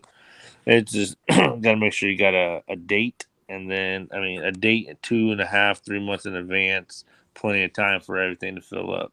Right. Things can be tweaked at the last second and stuff like that. It's not a big deal. You know what I'm saying? It can be done very quickly. You know. Oh But yeah. you gotta have people to do it. You know. I mean, Yep. some people might not want to do it. Right. They might. I don't think so, but it being warmer, I think people will be interested. Right. Definitely. You know. I mean, I don't. You know. Just let's see what's up. You know.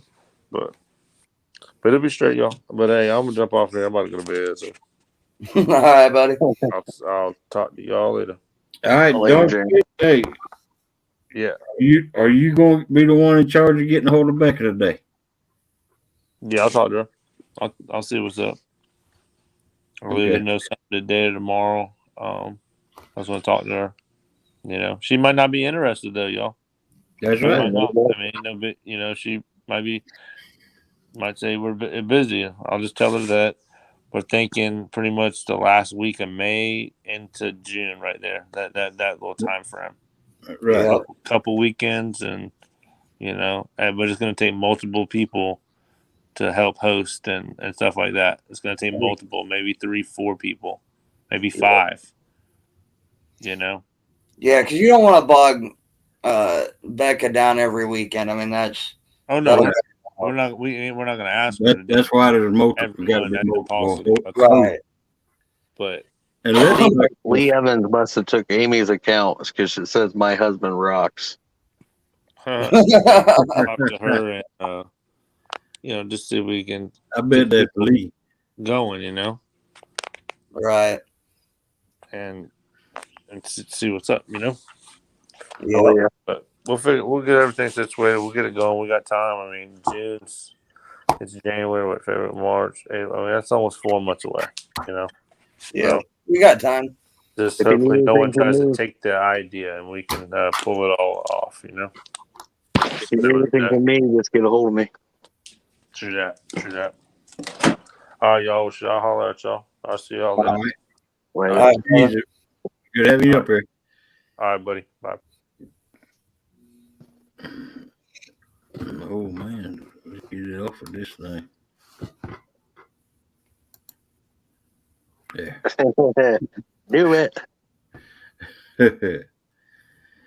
All right.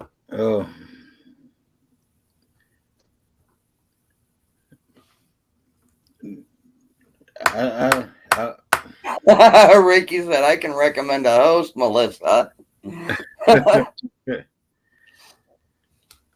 The only problem with that is Melissa don't have. Well, she has a lot of subs, but she doesn't have enough to get the word out there. No, but she could always like host it on your channel. You know, we could put the word out and do it on your channel one weekend. Right.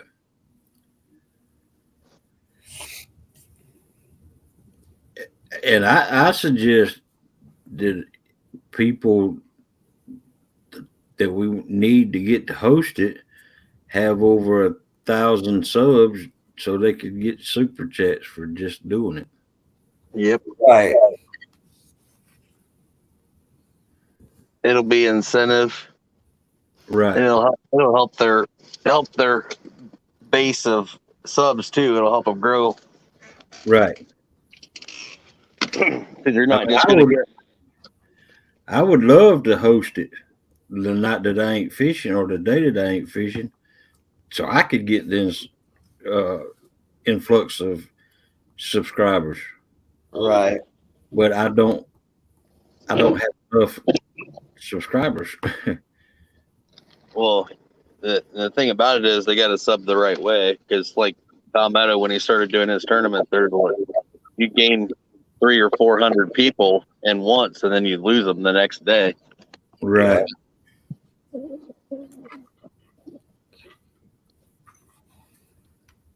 Well, and there's enough people that do the weekly talk shows and stuff that have the 1K that are monetized that have hosted before that it shouldn't be that big of an issue as long as the timing's right. Yeah. Right. If two stands is feeling right, we might could get him to host it one night. Well, yeah, and I mean you got, like you said, two stands, You got Becca, Mark Catfish and Catfish Crappie, and Cappy, and you got Palmetto, Palmetto. Muskrat, Yep. I bet he would. Has, and 2.0. I mean, they've all done it, Right. and they all have the sub count already. So, I don't think we'd have any problem finding somebody to host it. no. Not at all. I think that's actually going to be the easiest part of the whole thing. Right. And honestly, that's going to be the other aspect too. Is, you know, we've been sitting here talking about how everybody's going to want to get in on it to go state against state, but the people hosting it, they're going to look at it the same way as, you know what, this is that opportunity to Right. really separate from the norm. Right.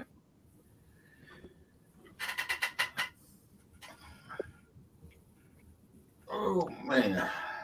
I could see it.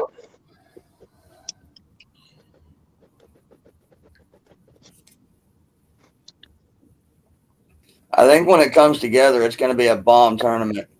I really do. Yeah, I do too. It's going to draw a crowd. Yes, it is. That just like that Georgia versus Alabama game the other night. They had the stadium packed, and that was state against state. Ricky says you can get to 1K quick doing this in my belief, Hogleg. Just set up a PayPal. I know I need an account. I have a PayPal, Ricky.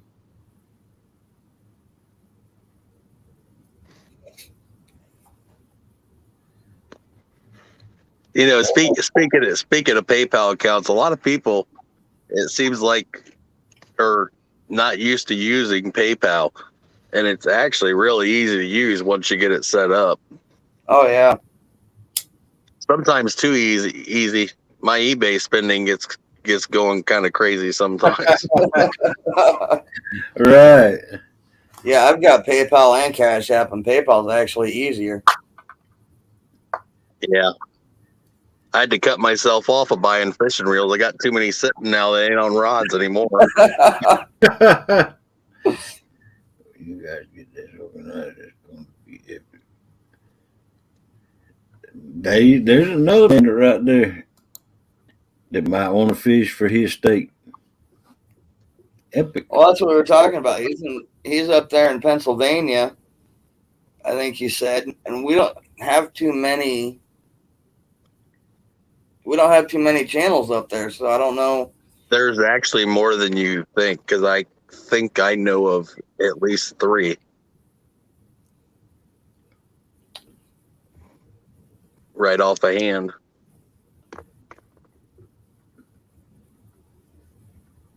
Yeah, I think I've only seen one other one, and I haven't seen him around for a while. P City Spitty's from Pennsylvania, I do believe, isn't he? Yep, ties into your bank account. Solo. I'm not sure where Peace City's at. I think he's in Pennsylvania, and I think there's one other guy that I know. I'll have to look through. I can't remember the exact name on it. I watch a lot of it. A lot of YouTube. I kind of wish Kelly was in here right now because I don't remember what state his brother's in. Bullock, Huh? Kelly. Bullock. I know Kelly's in Kentucky, but I don't know about his brother. Yeah, his brother's Chesapeake Bay catfishing. But I don't know what side of the bay he is. Yeah, I don't know right offhand.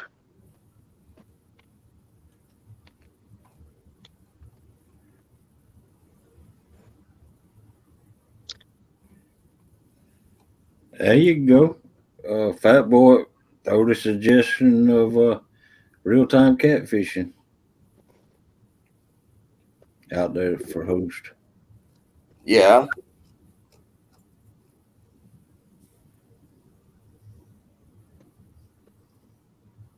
Right, Ricky?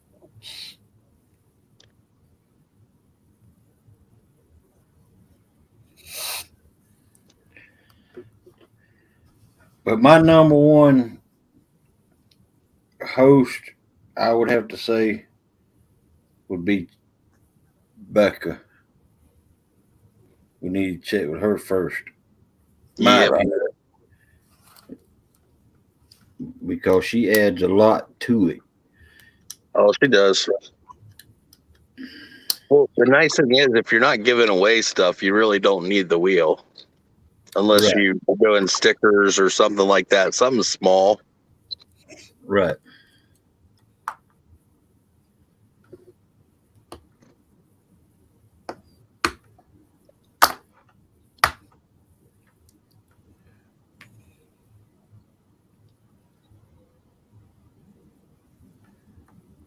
Yeah, I know a lot of them like to use that wheel and the hashtag deal for giveaways just because it's convenient.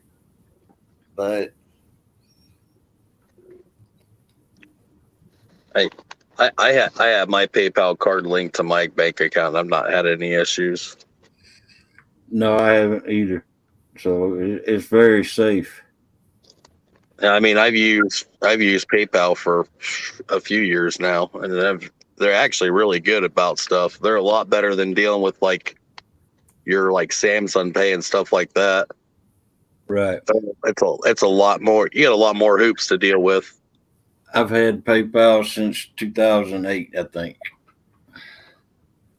At first, they were kind of sketchy about scammers, but now they last, oh, I'd say last 10 years, they haven't had any issues. Well, look at eBay in general. Most of the stuff you buy off of eBay, they prefer PayPal over anything. right. Right.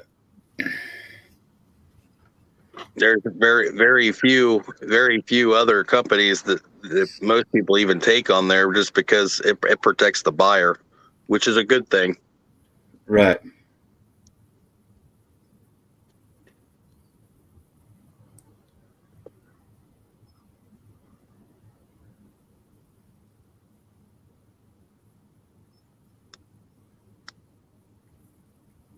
Oh yeah, Tim, I know what you mean there. Trust me, usually I use my PayPal for my Amazon Yeah. because it's a lot nicer to use.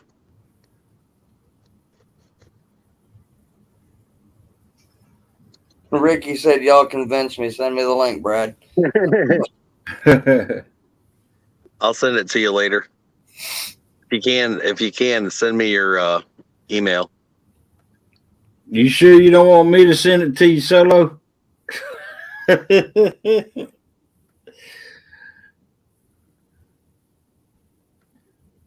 I'm just joking with you, Brad. No, I know. Pork Chop says, how many from each state? we decided on 4 people from each state, I believe. 4 people from, yeah, that's right.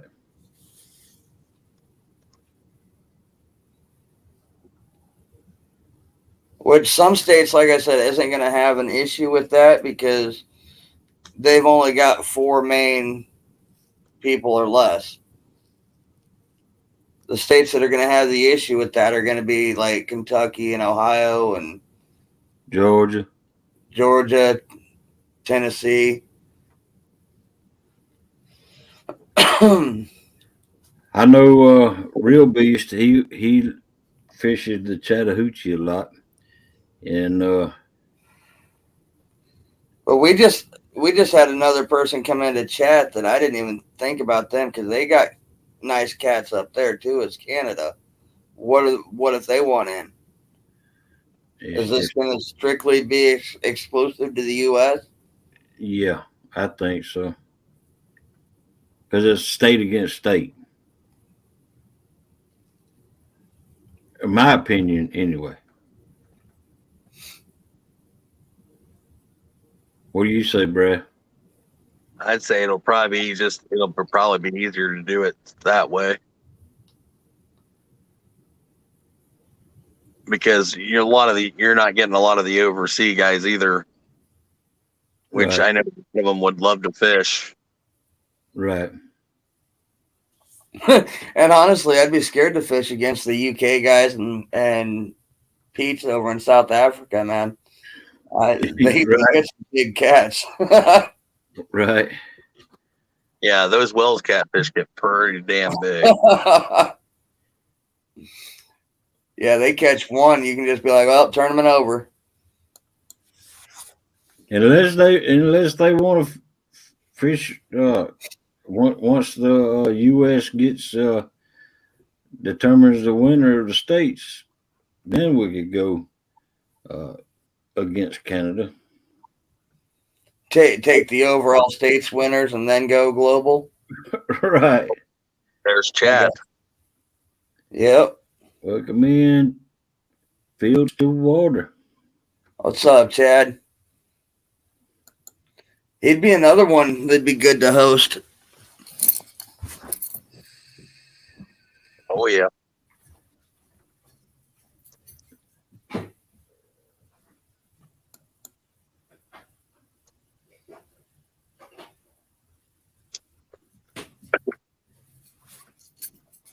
Hell, I'm gonna hop off here. It's 7 o'clock here. My kids are gonna be getting up here in just a minute for school. So.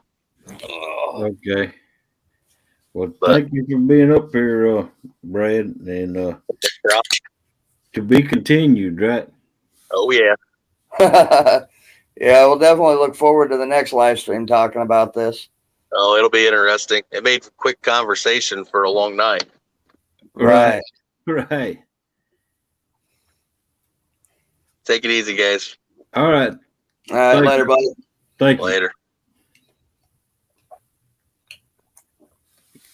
Yeah, we've actually talked about fishing on my channel 2 nights in a row now. Yeah, Chad's wanting to know what we were talking about. So Chad was talking about doing a community-wide state versus state tournament over the course of roughly about a month. 4 represent states. 4 anglers represent the state.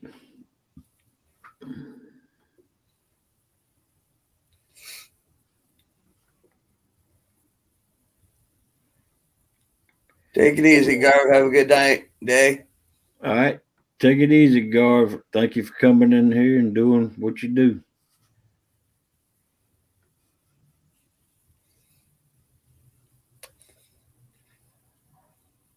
Take down, throwing them links out there. He's been doing it for a while, him and Andy both. Yeah.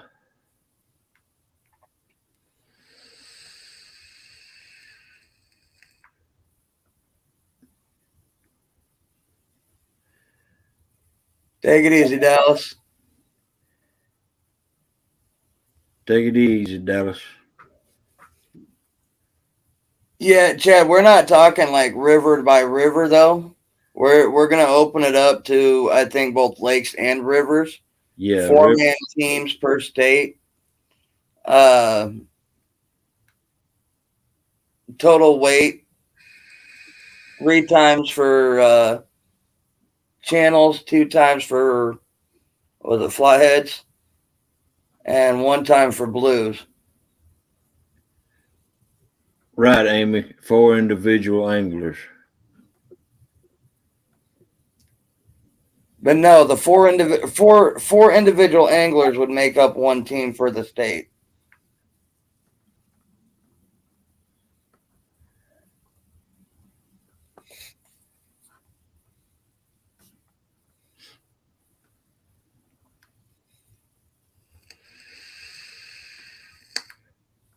And the reason that be is because you got some states with more anglers in that state. Right. So the states like we mentioned earlier, like Kentucky and Ohio, Tennessee, Georgia, that have umpteen hundred anglers we'd have to figure out a way to narrow it down to the 4, and then maybe a couple alternates. Right. Where we're gonna have states that only have, like California, that only has like 2 main channels, maybe 3. Right. So it's going to be tougher for them to get their team.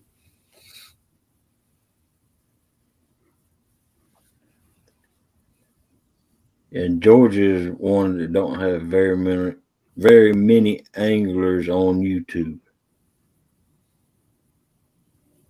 I can only think of 4 or 5.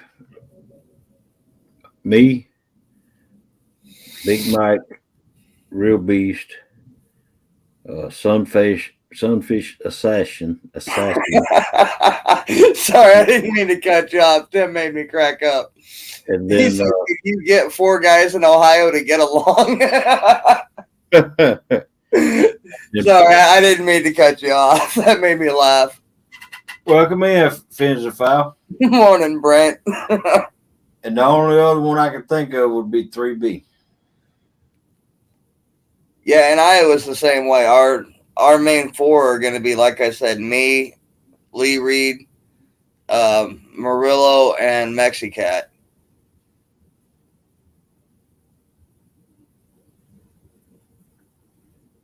So we don't have that many that are actually on YouTube either. They're actually on YouTube either. Hey, well, Rusty. I won't be on here long because my phone's like at 6%. But this is what I'm going to do.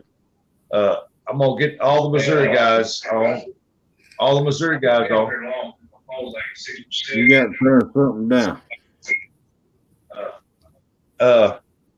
I'm going to get all the Missouri guys up, and then I'm going to probably get Abbott to do his clicker thing, and we're going to put people's names on there, and or beat on his deal, and then have everybody drop their names on there, and then the 4 it picks, that'd be the 4 that I represent.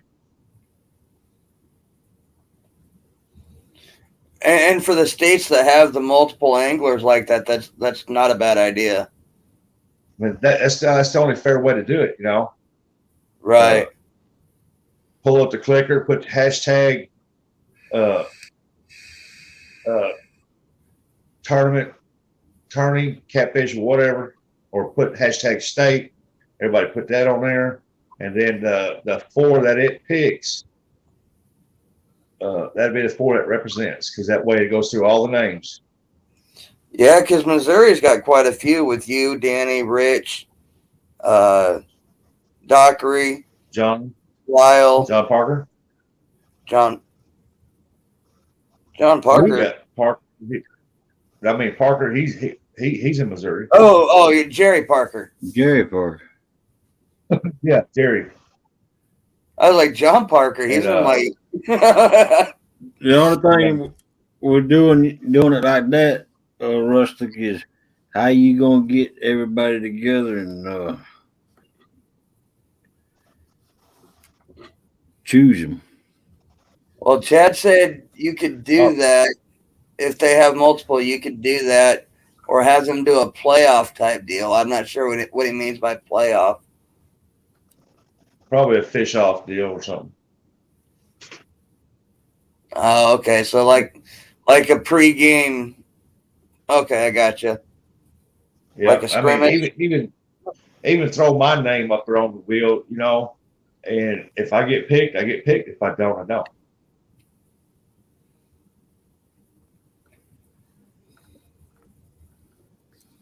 Well, did you hear what we was talking about doing a while ago, Rustic?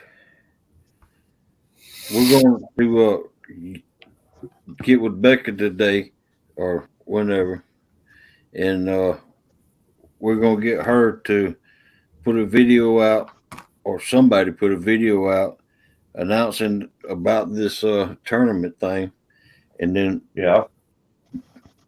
everybody is going to have to get in touch with whoever's in charge of it and tell them what state they're in, and that way we'll find out then how many people are in each state, and then Right.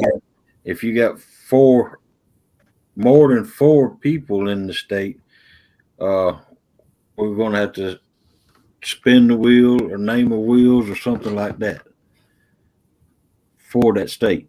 And if your name's chosen, kind of like that thing, that tournament John Oler had, spin the wheel, and if your name gets chosen, then you Right. So in other words, like the NFL draft. Yeah. And can somebody throw that link out there? Did Chad put it in there? K&B Anglers from Georgia. Yeah, I can. Well, Chad can get him. I think he's a mod. Cause I ain't got them. I haven't seen Kevin around for a while. I mean, I've seen him off and on since Pops, but. So you're talking about have a live stream going, people going, or either do the hashtag deal clicker or the wheel, have everybody's name on there from what state, and it spins around, and if you got picked, you qualify for that state. Your state. Right. No, it's just going to be one person in charge. You get a hold of them, and they have to write it down, and then that person on a live, after they get all of them in on the live, if you have 4 more, then spin the wheel thing. So Chad says organizing it might be a tough deal. Might have to do a bracket tourney. Chad, that's kind of what the whole thing is. Right. The way it was discussed is doing an elimination bracket. So if you win the first day, then you'll move on to like the next weekend or whatever when your bracket comes up. Right. And then you just keep going until we find out who the overall winner is. It's not a one-time shot where once you're done fishing, you just sit and wait. You keep going. Thank you, Amy. Unless you got a whole bunch of states come into it, then I think it should be overall weight. If you better catch all you can and hope it stands. Well, and that's one of the things that still needs to be discussed is how to do a high capacity, a high volume deal like that. Yep. I mean, we already know. Yeah, we already know it's going to cover multiple weekends, but Oh, it's going to.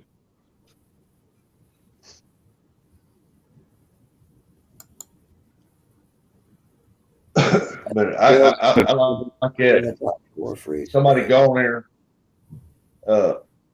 like Miss Becca go on there, have her live stream going, announce it. If you want to be in the tournament drawing, be here at 7:00 tomorrow night. You know what I mean?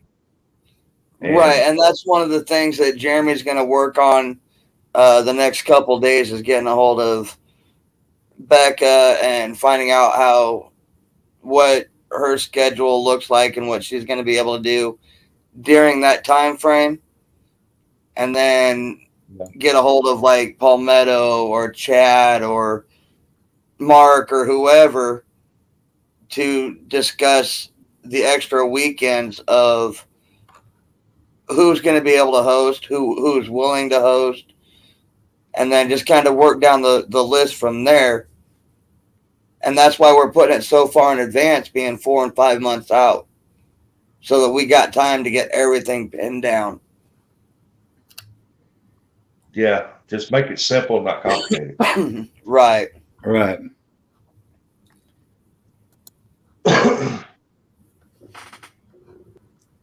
So Brent, it's each state will have a 4-man team. So it'll be 4 guys from each state to make one team to take on another state of a 4-man team, and only one team per state. Right. And if they have multiple people sign up for that state, then that's when the wheel will be involved, the wheel of names. And if your name is chosen, you're in. Yep, and you must that's one of the big rules is you must fish your own state waters. Right. 4 people work as a team to represent the state.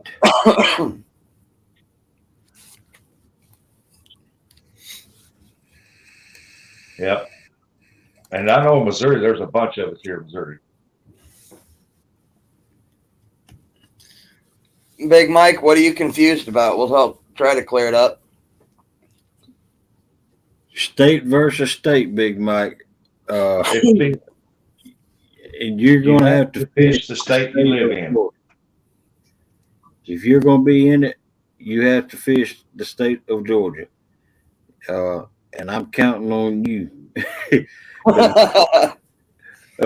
You, Real Beast, me, and I just found out that the KMB, 3B, we have to choose the 4 people that wants to do it. And we'll represent the state. There's going to have to be a wheel with. There's going to have to be a wheel with multiple names on it, and before they get picked for those states, I have to do it. Yeah, that might be a bit of a problem there, Mike, if you don't fish in Georgia and you live in Georgia. I mean, we all know you go to Tennessee to fish, but right. You got to represent your state. Yep. Your state waters. Come on down here and fish the Altamaha with me, Big Mike. Chad, that's why they're doing the 3 times for channels, 2 times for flatheads, and 1 time for blues. Because you can go out and catch a 40-pound blue, but I'm sitting in Iowa and I catch 2 10-pound channels. I'm going to take you by 20 pounds.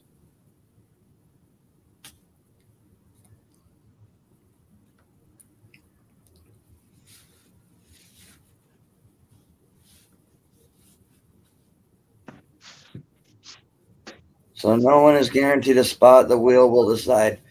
Ricky, that's for the states that have an overabundance of anglers. The states like mine, See, I was thinking more like.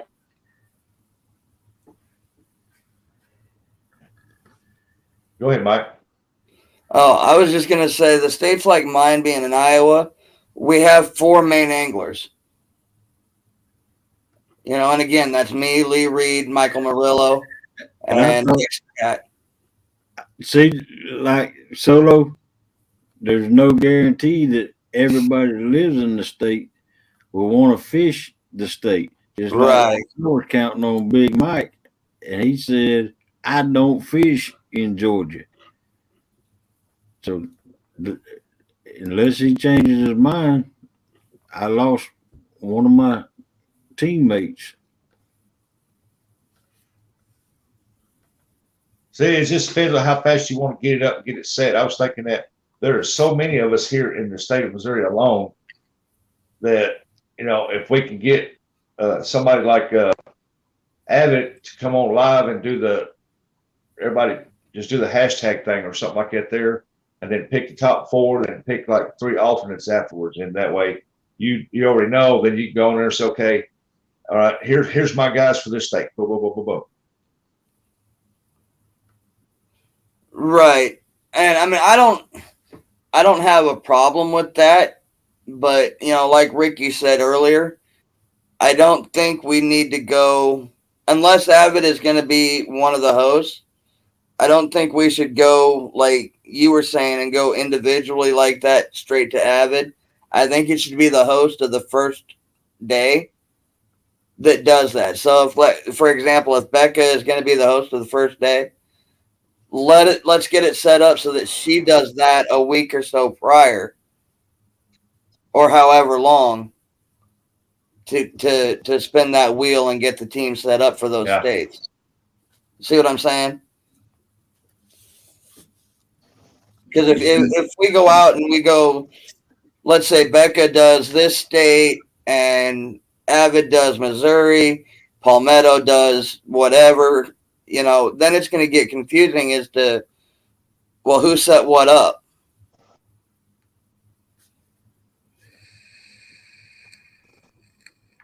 Yep.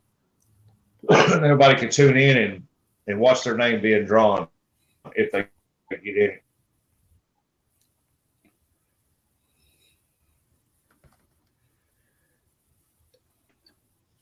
And sit there and you don't get picked, you'll get picked.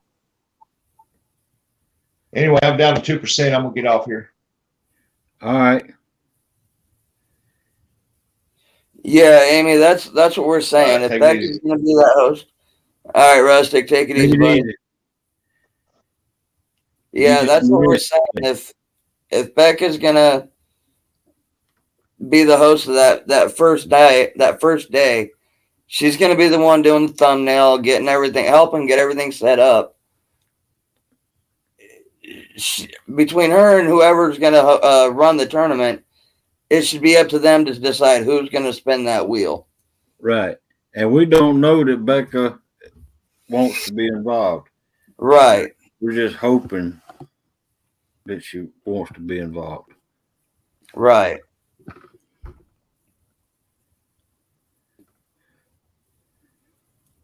Well, doggone, it looks like I lost a teammate. Brent, you got a few guys down there in Oklahoma. It's just a matter of who can travel where. Because you got you, David, Dan, Gene from Dink Over Stink. And I know there's at least a couple others down there.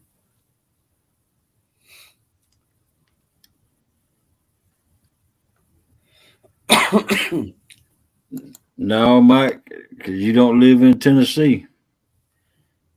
That's the rule of the game. You got to fish the state that you reside in, that you live in.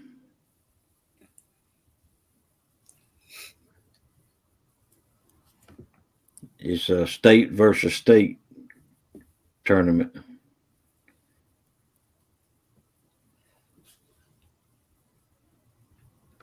Morning, Francis. Sorry, I didn't see you come in with all the tournament talk. I wasn't paying attention to chat that much.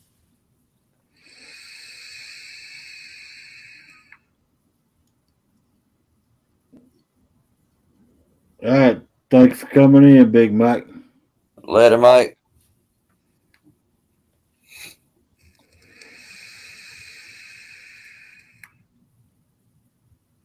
Yeah, and that's prime example of what we were talking about earlier. Of there are going to be people that would rather travel to other states to fish that won't want to fish the tournament in their own state. It's going to happen. Right.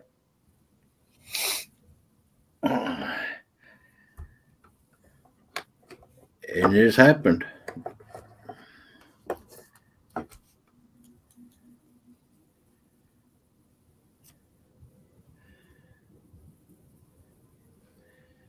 Rex says, spin that wheel. Welcome in, Rex.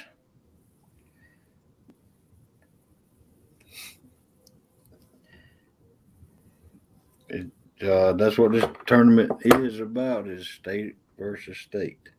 Yep. Morning, Clayton. Welcome back.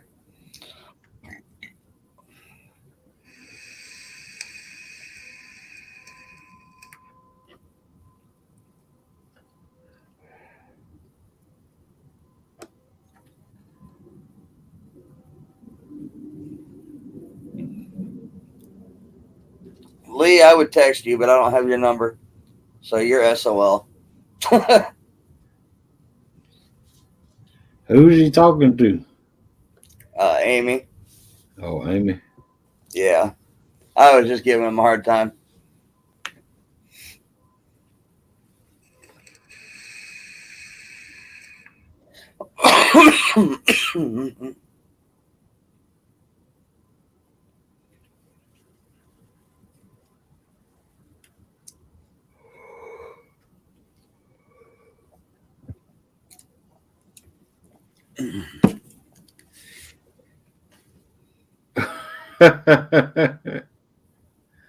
Francis, I got like, I don't know, 2 or 3 numbers for you and Curtis. I don't know who's whose.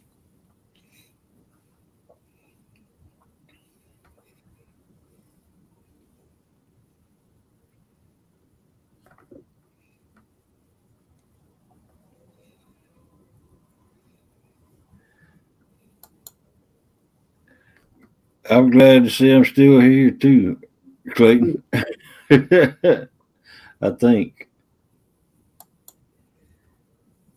Melissa's gonna be raising Cain with me. I haven't seen her in chat in a while. I'm thinking she passed out. Oh, she's probably in there bowling right now.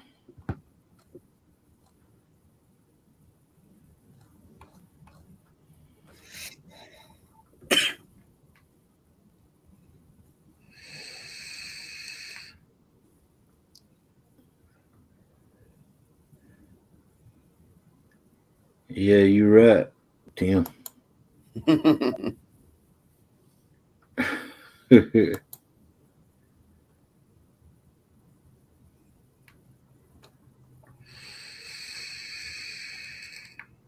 No, you're good, Francis. Yeah. So when the tournament goes down, every member will be live on the host channel. Yeah, Brent. It's just a matter of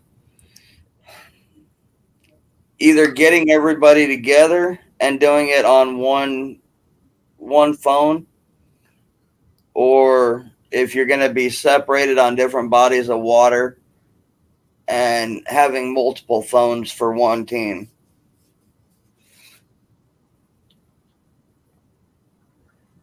I mean, if you can travel, if some people can travel and limit the number of phones, it would be better. For sure. Who drives 5 hours to fish? Big Mike?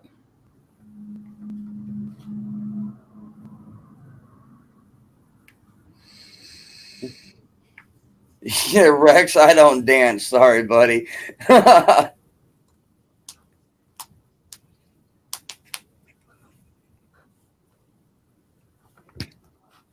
I've driven 4 and 5 hours to fish. I don't drive 5 hours to fish. I can drive 15 minutes to fish.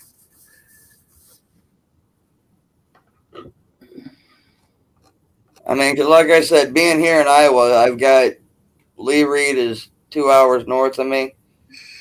Murillo and Mexicat are 2.5 hours east of me. Either way, if we can get together, somebody's going to travel.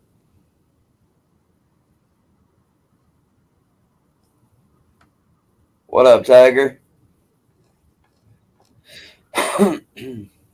Welcome in, Tiger. But like you said, Hog Leg, I mean, that's that's the name of the tournament. You know, you fish your own state, and Right.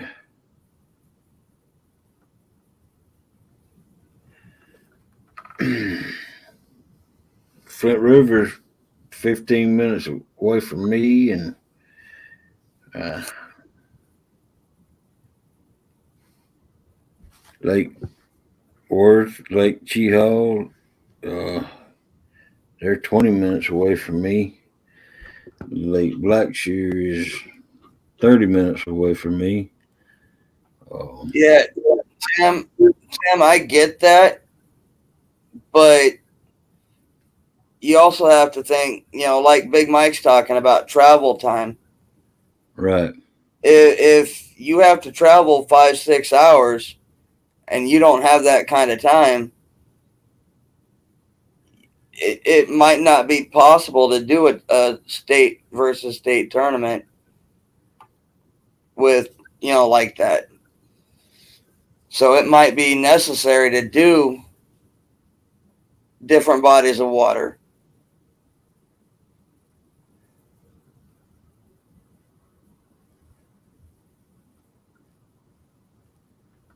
I mean, if we, like I said, you know, I just told Brent, if we can get people to travel and just do stream one phone, that would be great.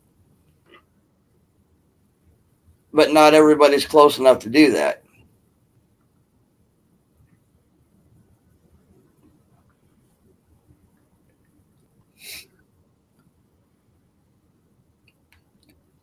Yeah, I mean, right there, Ricky'd have to travel 4 to 5 hours to catch good fish.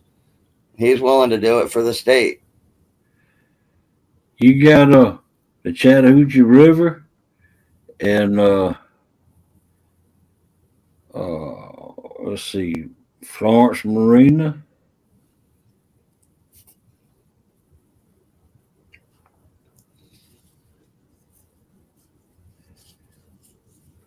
I mean, Real Beach fishes the Chattahoochee River.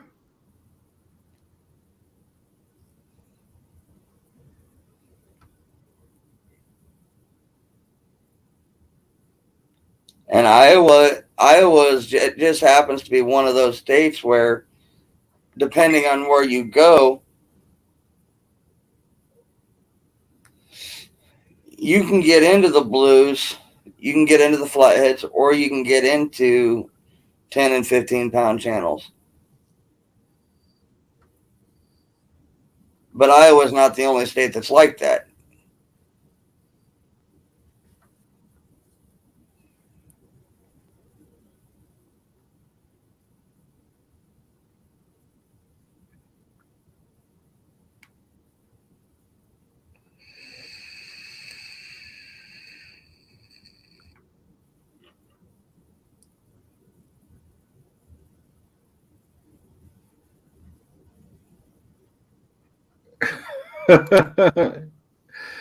Oh my goodness.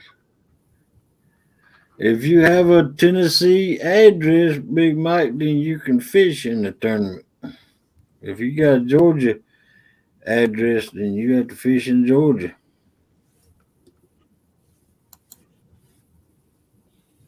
Yeah, I wouldn't go with the resident license. It'd be the resident address.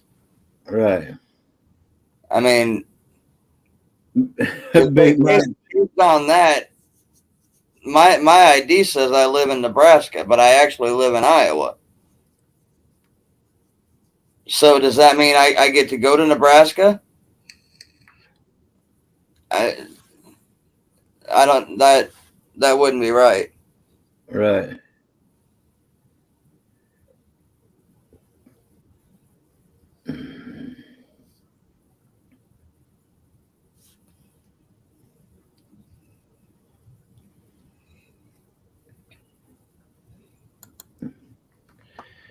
There you go. Yeah, now nobody could argue with that. That's right. Even I couldn't argue with that one. That's right.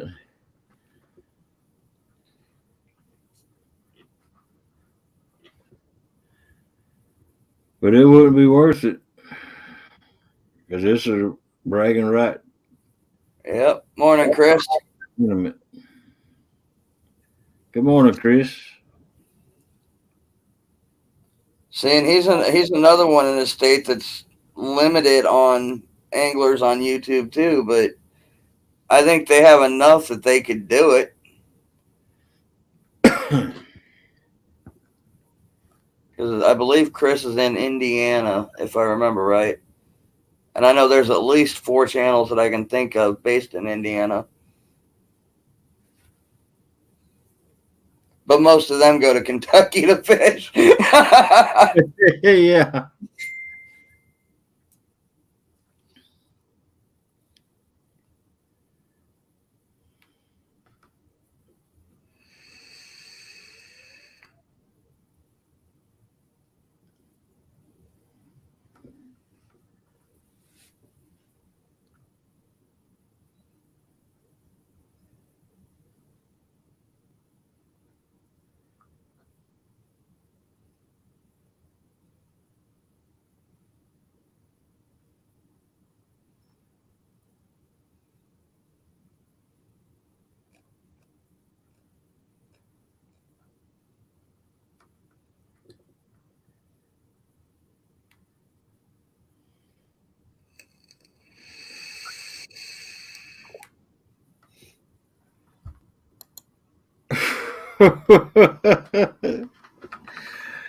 Hush, Big Mike. You putting the state of Georgia down, man.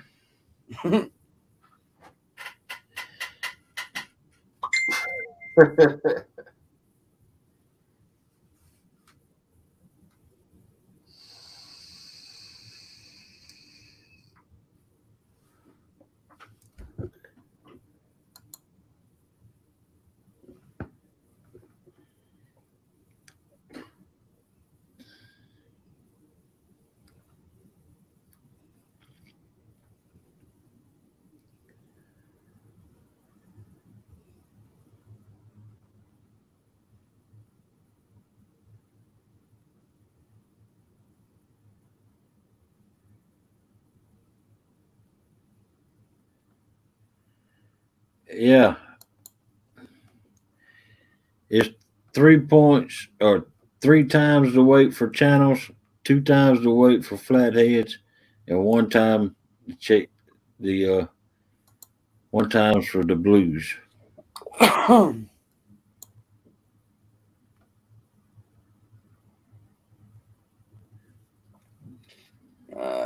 What do we got going on here? I'm like texting.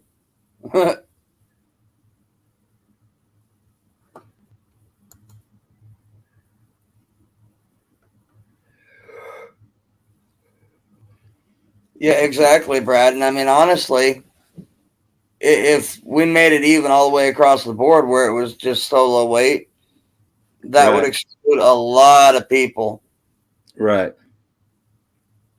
because there are states that don't have the blues and flatheads.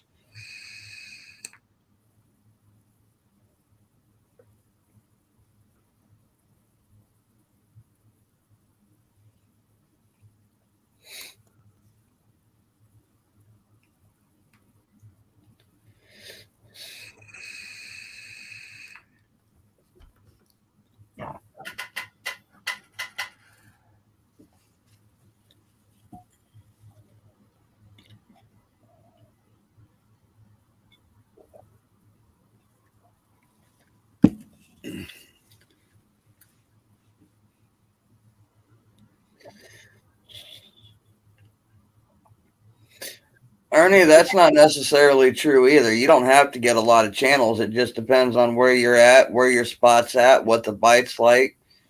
You get, 2 or 3 good 10-pound channels, and most states you can do that. You're looking at 90 pounds right there.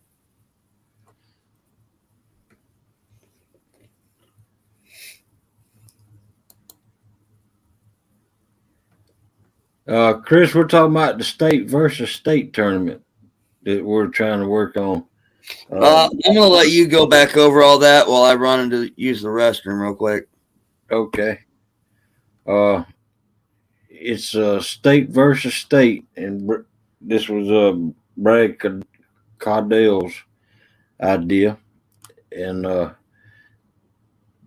it's going to be state versus state, four anglers from the state to represent the state, and the channels three times the weight on the channels, two times the weight for the flatheads, and one times the weight for the blues. So, and that's to equal the people who don't have nothing but channels and out, you know, and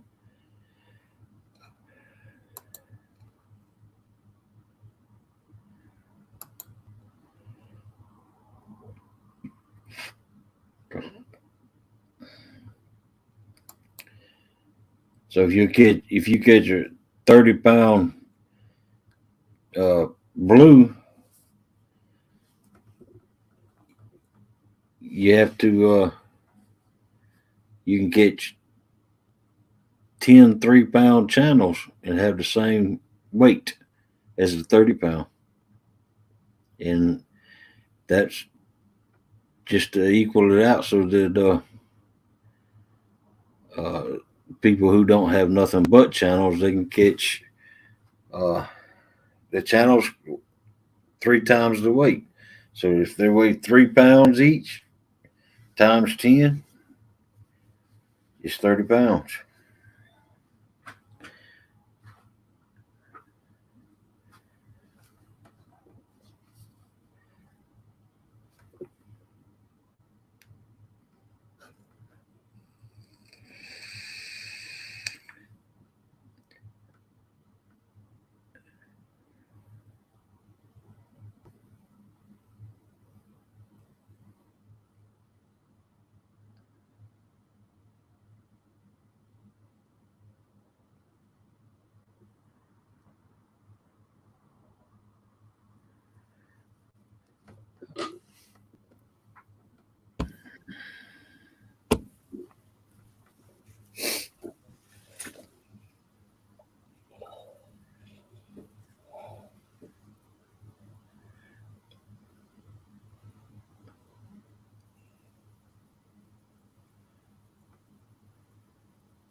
But it's a bragging rights tournament. I mean, there's not going to, unless somebody puts up something.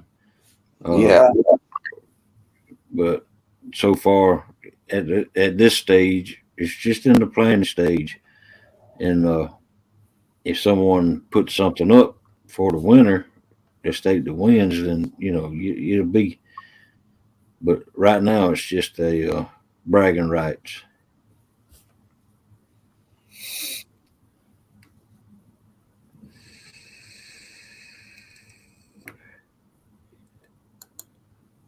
Don't be putting yourself down like that, Clayton.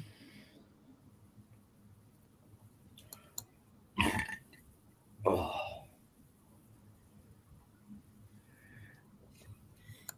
see that. He's doing a good job too. Yeah, Clayton's down there in Texas, along with Ricky, and I mean, I can start naming channels that are down there that I could put them in touch with. Is it JBT in Texas Yep, too? yep. JBT, uh, Joy Stewart, and Scott Swift are down there. Uh, Backroads and Bass, he catfishes periodically. Fossil Creek Kennels, Brian, Finley River Kennels, Finley River Kennels Jr. Those three are all cousins and son and dad. I mean, there's a list of people down in Texas that all do the outdoors and love to fish that would be easy enough to get them in touch with. 187 is down there.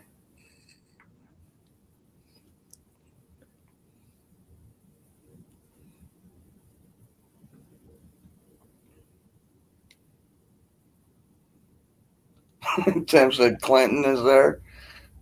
I thought Clinton was in Arkansas.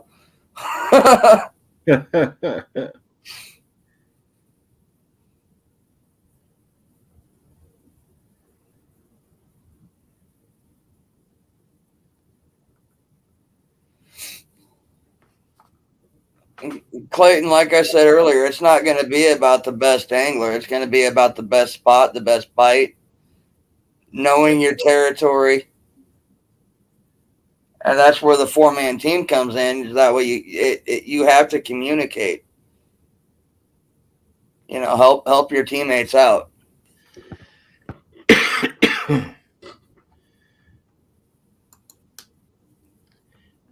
Yeah, that may be a way to eliminate multiple people from joining,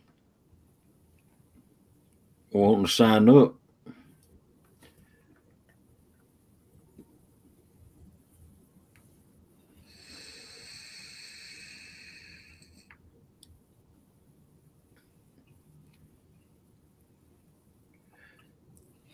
I don't think we can do that, especially for the host channel being monetized, because I think the way YouTube works, they consider that a form of gambling. Right.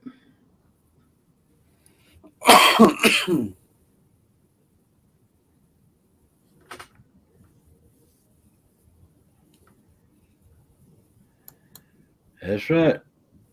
The best angler can skunk every now and then. Yep.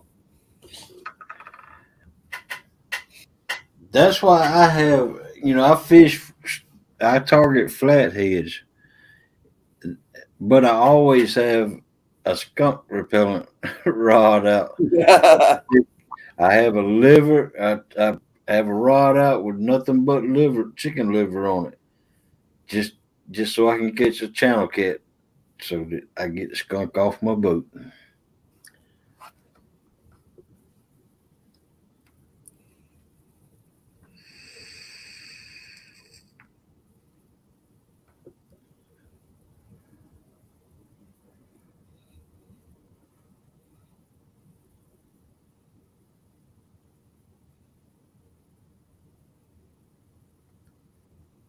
And even that don't work all the time. Sometimes I go home with a skunk. Yep. Yeah, Sunfish for Fish is down there in Texas. He actually is friends with a lot of the guys that I just mentioned from down there. I actually didn't know where Big Matt and them live, so that's news to me.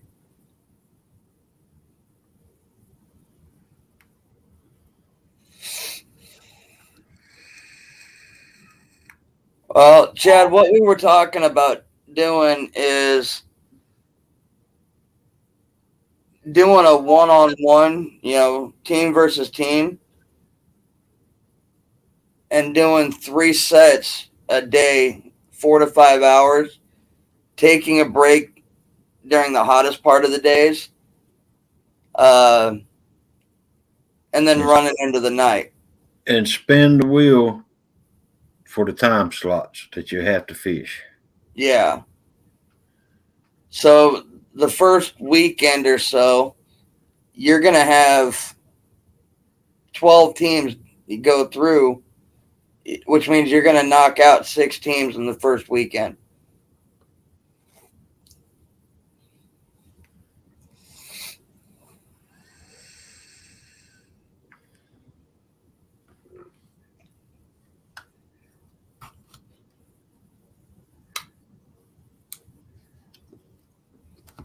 And it's just for that reason that if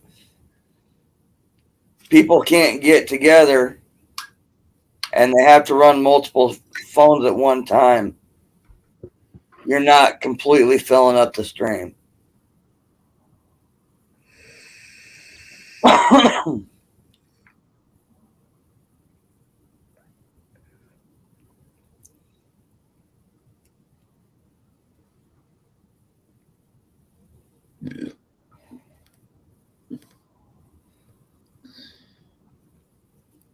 Which is another reason why we were talking about multiple hosts.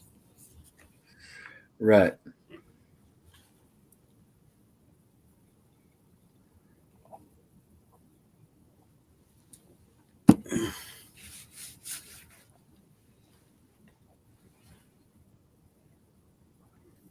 Yeah, definitely, Chad.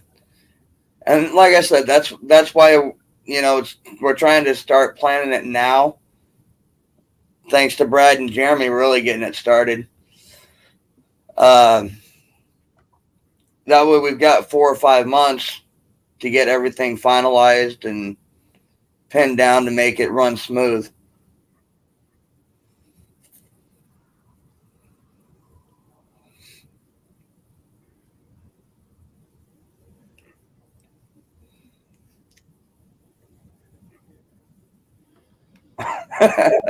Night, Tim.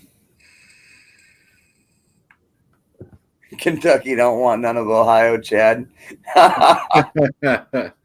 And the smack talk begins. Wow.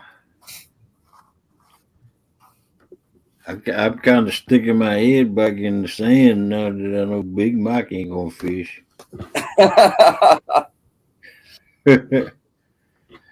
But like you said, it only takes 2 flatheads, 30 pounds each. I got 60 pounds.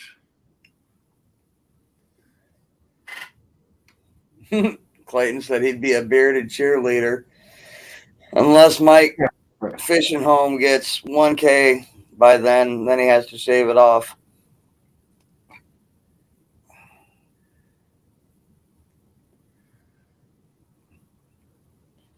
Oh, Clayton, if you're going to be a cheerleader, you have to don the outfit and you have to go live. That's all I'm saying. You got to give everybody a laugh.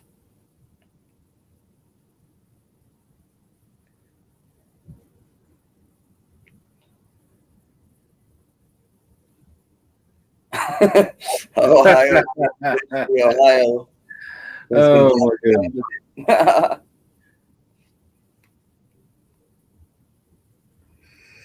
All I've seen from Kentucky is the bologna or bologna I bought, and the last roll wasn't that good. A little too salty.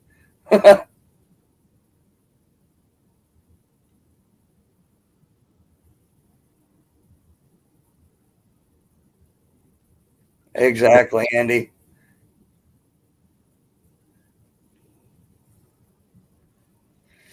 What's up, J-Dog?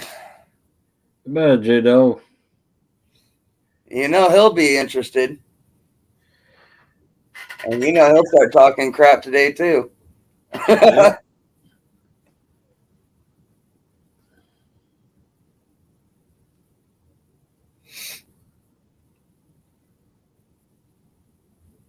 Brad.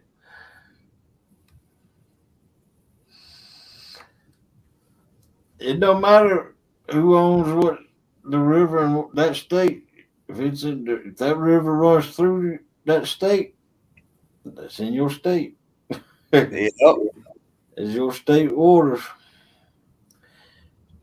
Yeah, and that's the real interesting part, because you've got a lot of border waters and rivers, like the Mississippi, the Missouri, the Tennessee, the Ohio, that you're going to have multiple states fishing that same river, Right. possibly that same stretch. Right.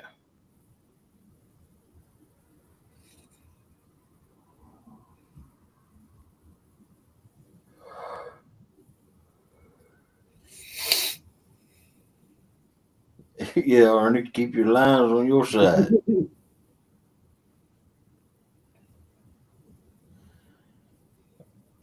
Mike, if you could rent a post office box for a month, you can fish Tennessee.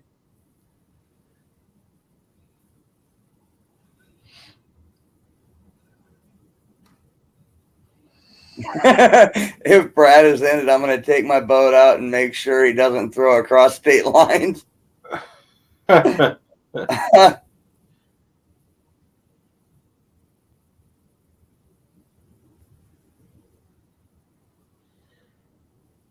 Does anybody know if Lee's going live at 8 o'clock?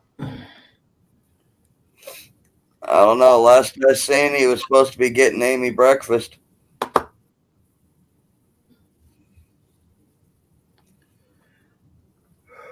He don't put thumbnails out like I do. You never know when Lee's gonna go live.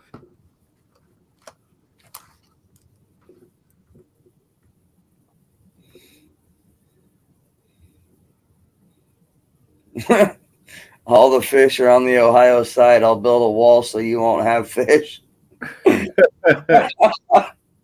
Damn. Wow.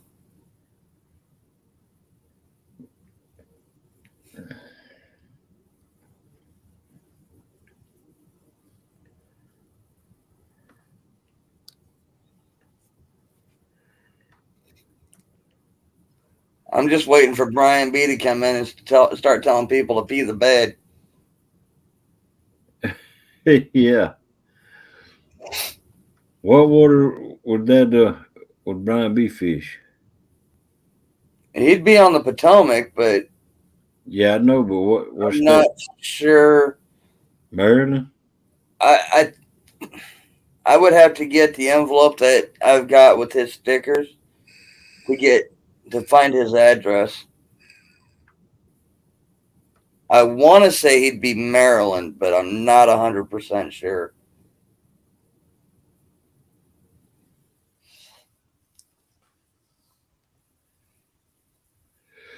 At two stairs if he's but he will goodness. If he wants to fish in it, he would be on the Virginia side, right? Two stands. Yeah. He's in Richmond, Virginia, so yeah.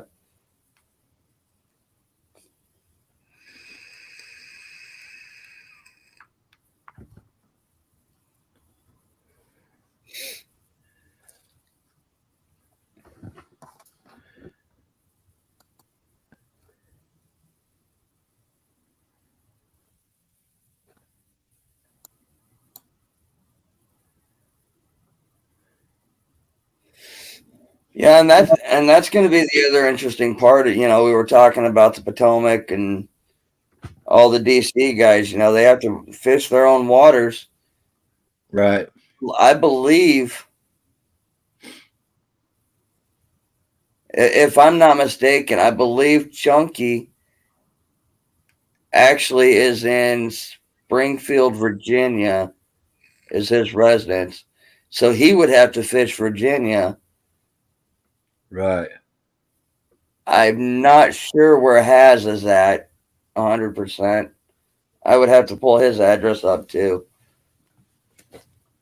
DMV, he's in Maryland, I believe.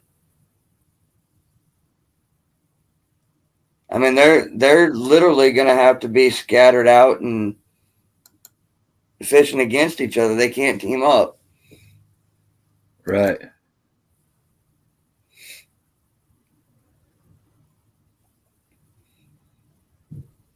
Which is just going to lead to that much more smack talk later on. Yeah. Andy, you welcome. Hey, no problem, Andy. And Kenneth says, don't forget to hit the thumbs up. Well, J-Dog, that's kind of, well, at least for some of the people, that's kind of what it's going to end up doing. It's a 4-man team, state versus state, which is going to separate certain people from going to, like we were just talking about the Potomac guys. If they live in Virginia and travel to the Potomac, they're going to have to stay in Virginia to fish. Same with Maryland. The Kentucky guys can't go to Ohio. Ohio can't go to Kentucky. And Georgia can't go to Tennessee. Yep.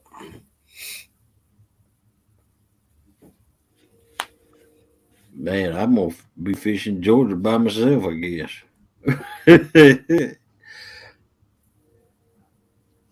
Yeah, and Ricky, I'm not sure exactly what all their addresses are as far as where they're actually located. Because I know Hog Snatcher and Smoke both fish the Anacostia.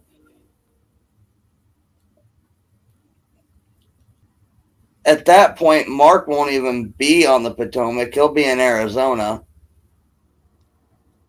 So that's going to change completely for him, his possibilities, because he won't know any of the waters hardly. Bex and Steven, if they're not in the same state, like if one's in Maryland, one's in Virginia, they're going to be fishing against each other, not together. Right.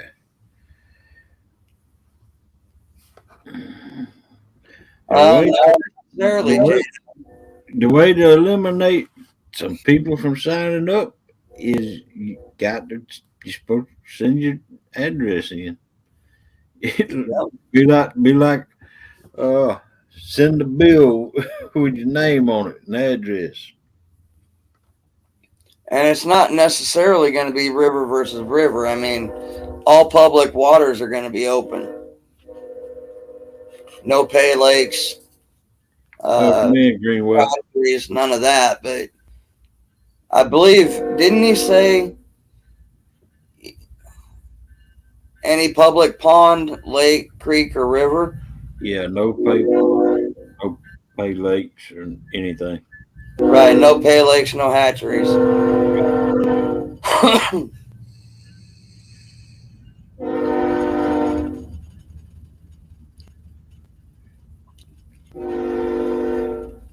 Well, Ricky, if you want to team up on a two-man team, go for it. I mean, it puts you at more of a disadvantage, but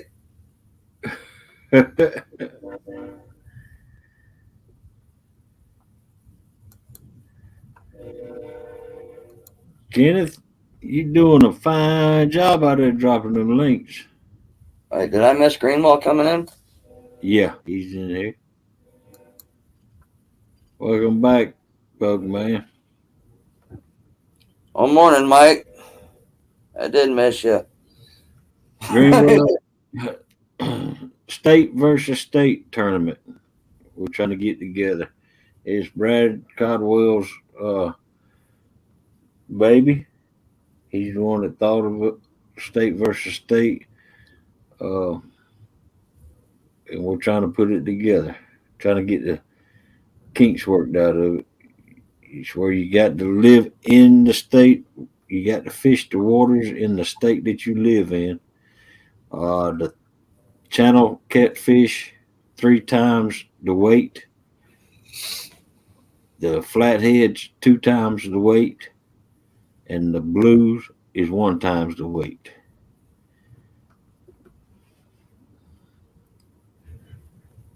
And it's bragging rights tournament.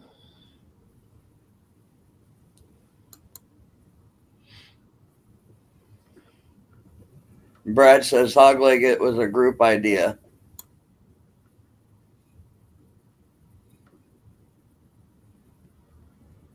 I mean, Greenwell has live this afternoon. Okay, can someone drop Greenwell's link?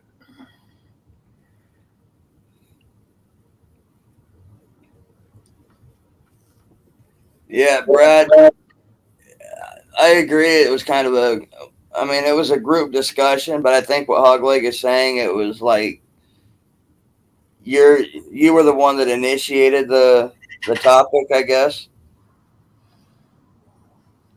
At Right, least I think that's what Hog Leg was saying.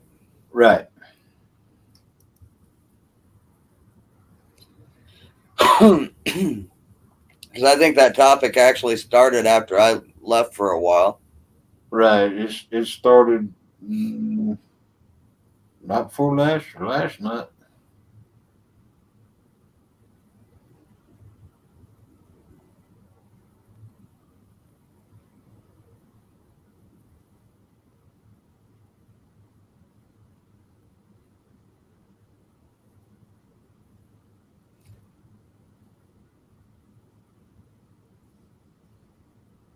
Yeah, I'm reading chat. I'm waiting to get Mike Greenwell's take on it.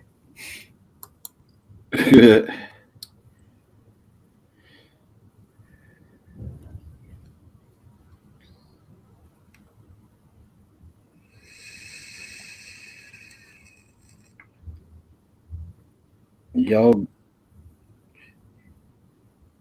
Because I forget which state Greenwell's in, but I believe he fishes the Ohio mainly, if I'm not mistaken.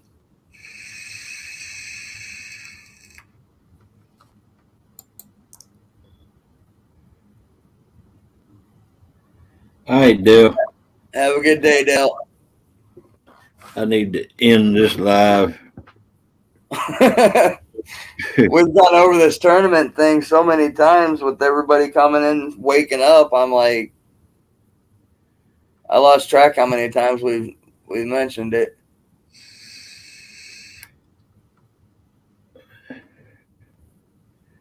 I've had over 30 people in here all night long, the whole night.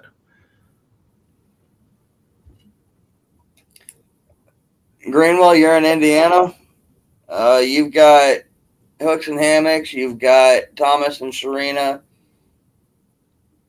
I think there was one or two others too.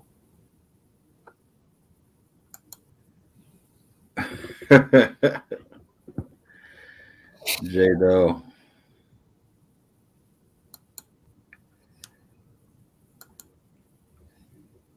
Ricky said 54 times and counting, Mike.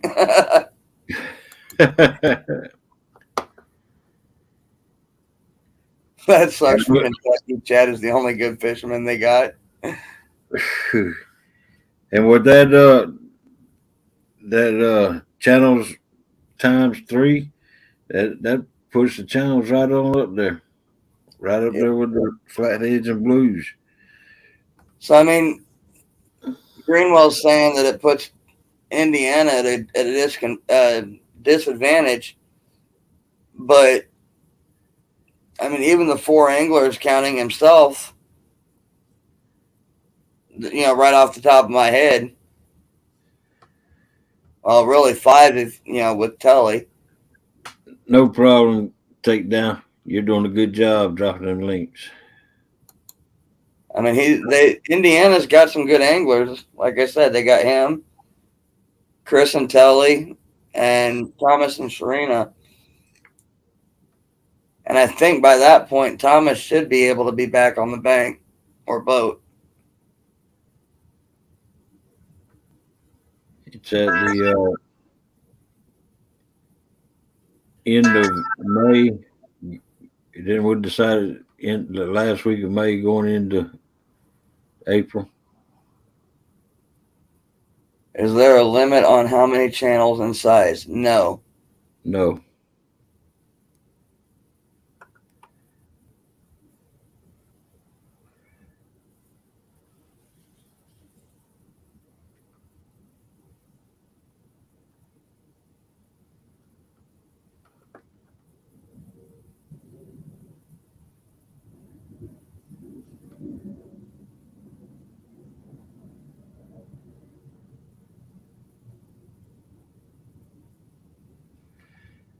All right, folks, I'm fixing to end this stream.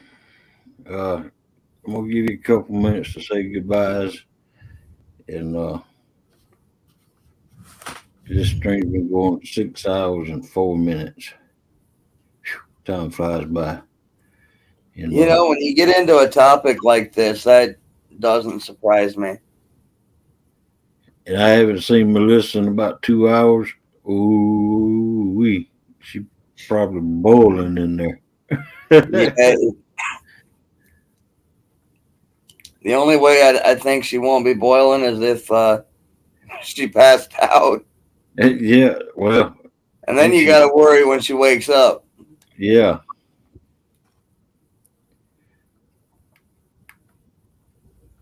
She's a good woman, though.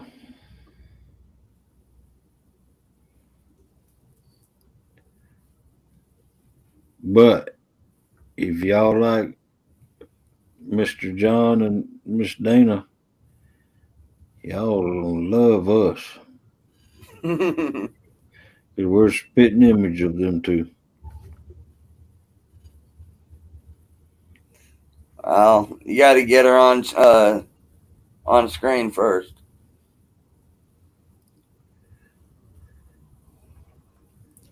Maybe she'll get up here after the meetup.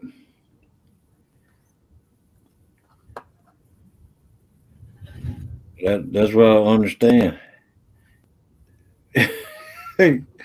She got that picture out there. Or she don't have that picture out there. I got a picture out there. That one. So I'm trying to think who all they got down in Tennessee, because I know they got Jody and Cos, Catfish Terry. I don't know who else is down there to fish for Tennessee.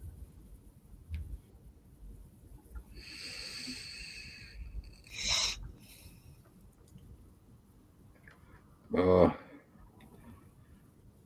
Catfish Terry, but I don't think he'd be wanting to fish. Yeah, I don't know. I mean, if he does, he could probably get his son Carver to go.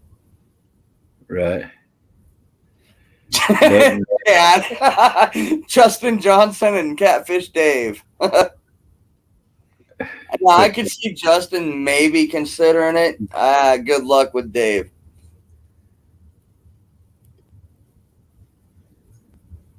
wow.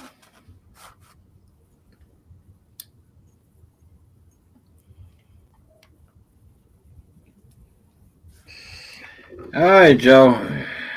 It's been a couple minutes now. I enjoyed having y'all all in here. Thank you for coming. Uh, don't forget, my show starts up at 2 a.m. every morning, Monday morning through Friday morning. And everybody's welcome. And I put the links out there for anybody that wants to come up on the panel. More than welcome.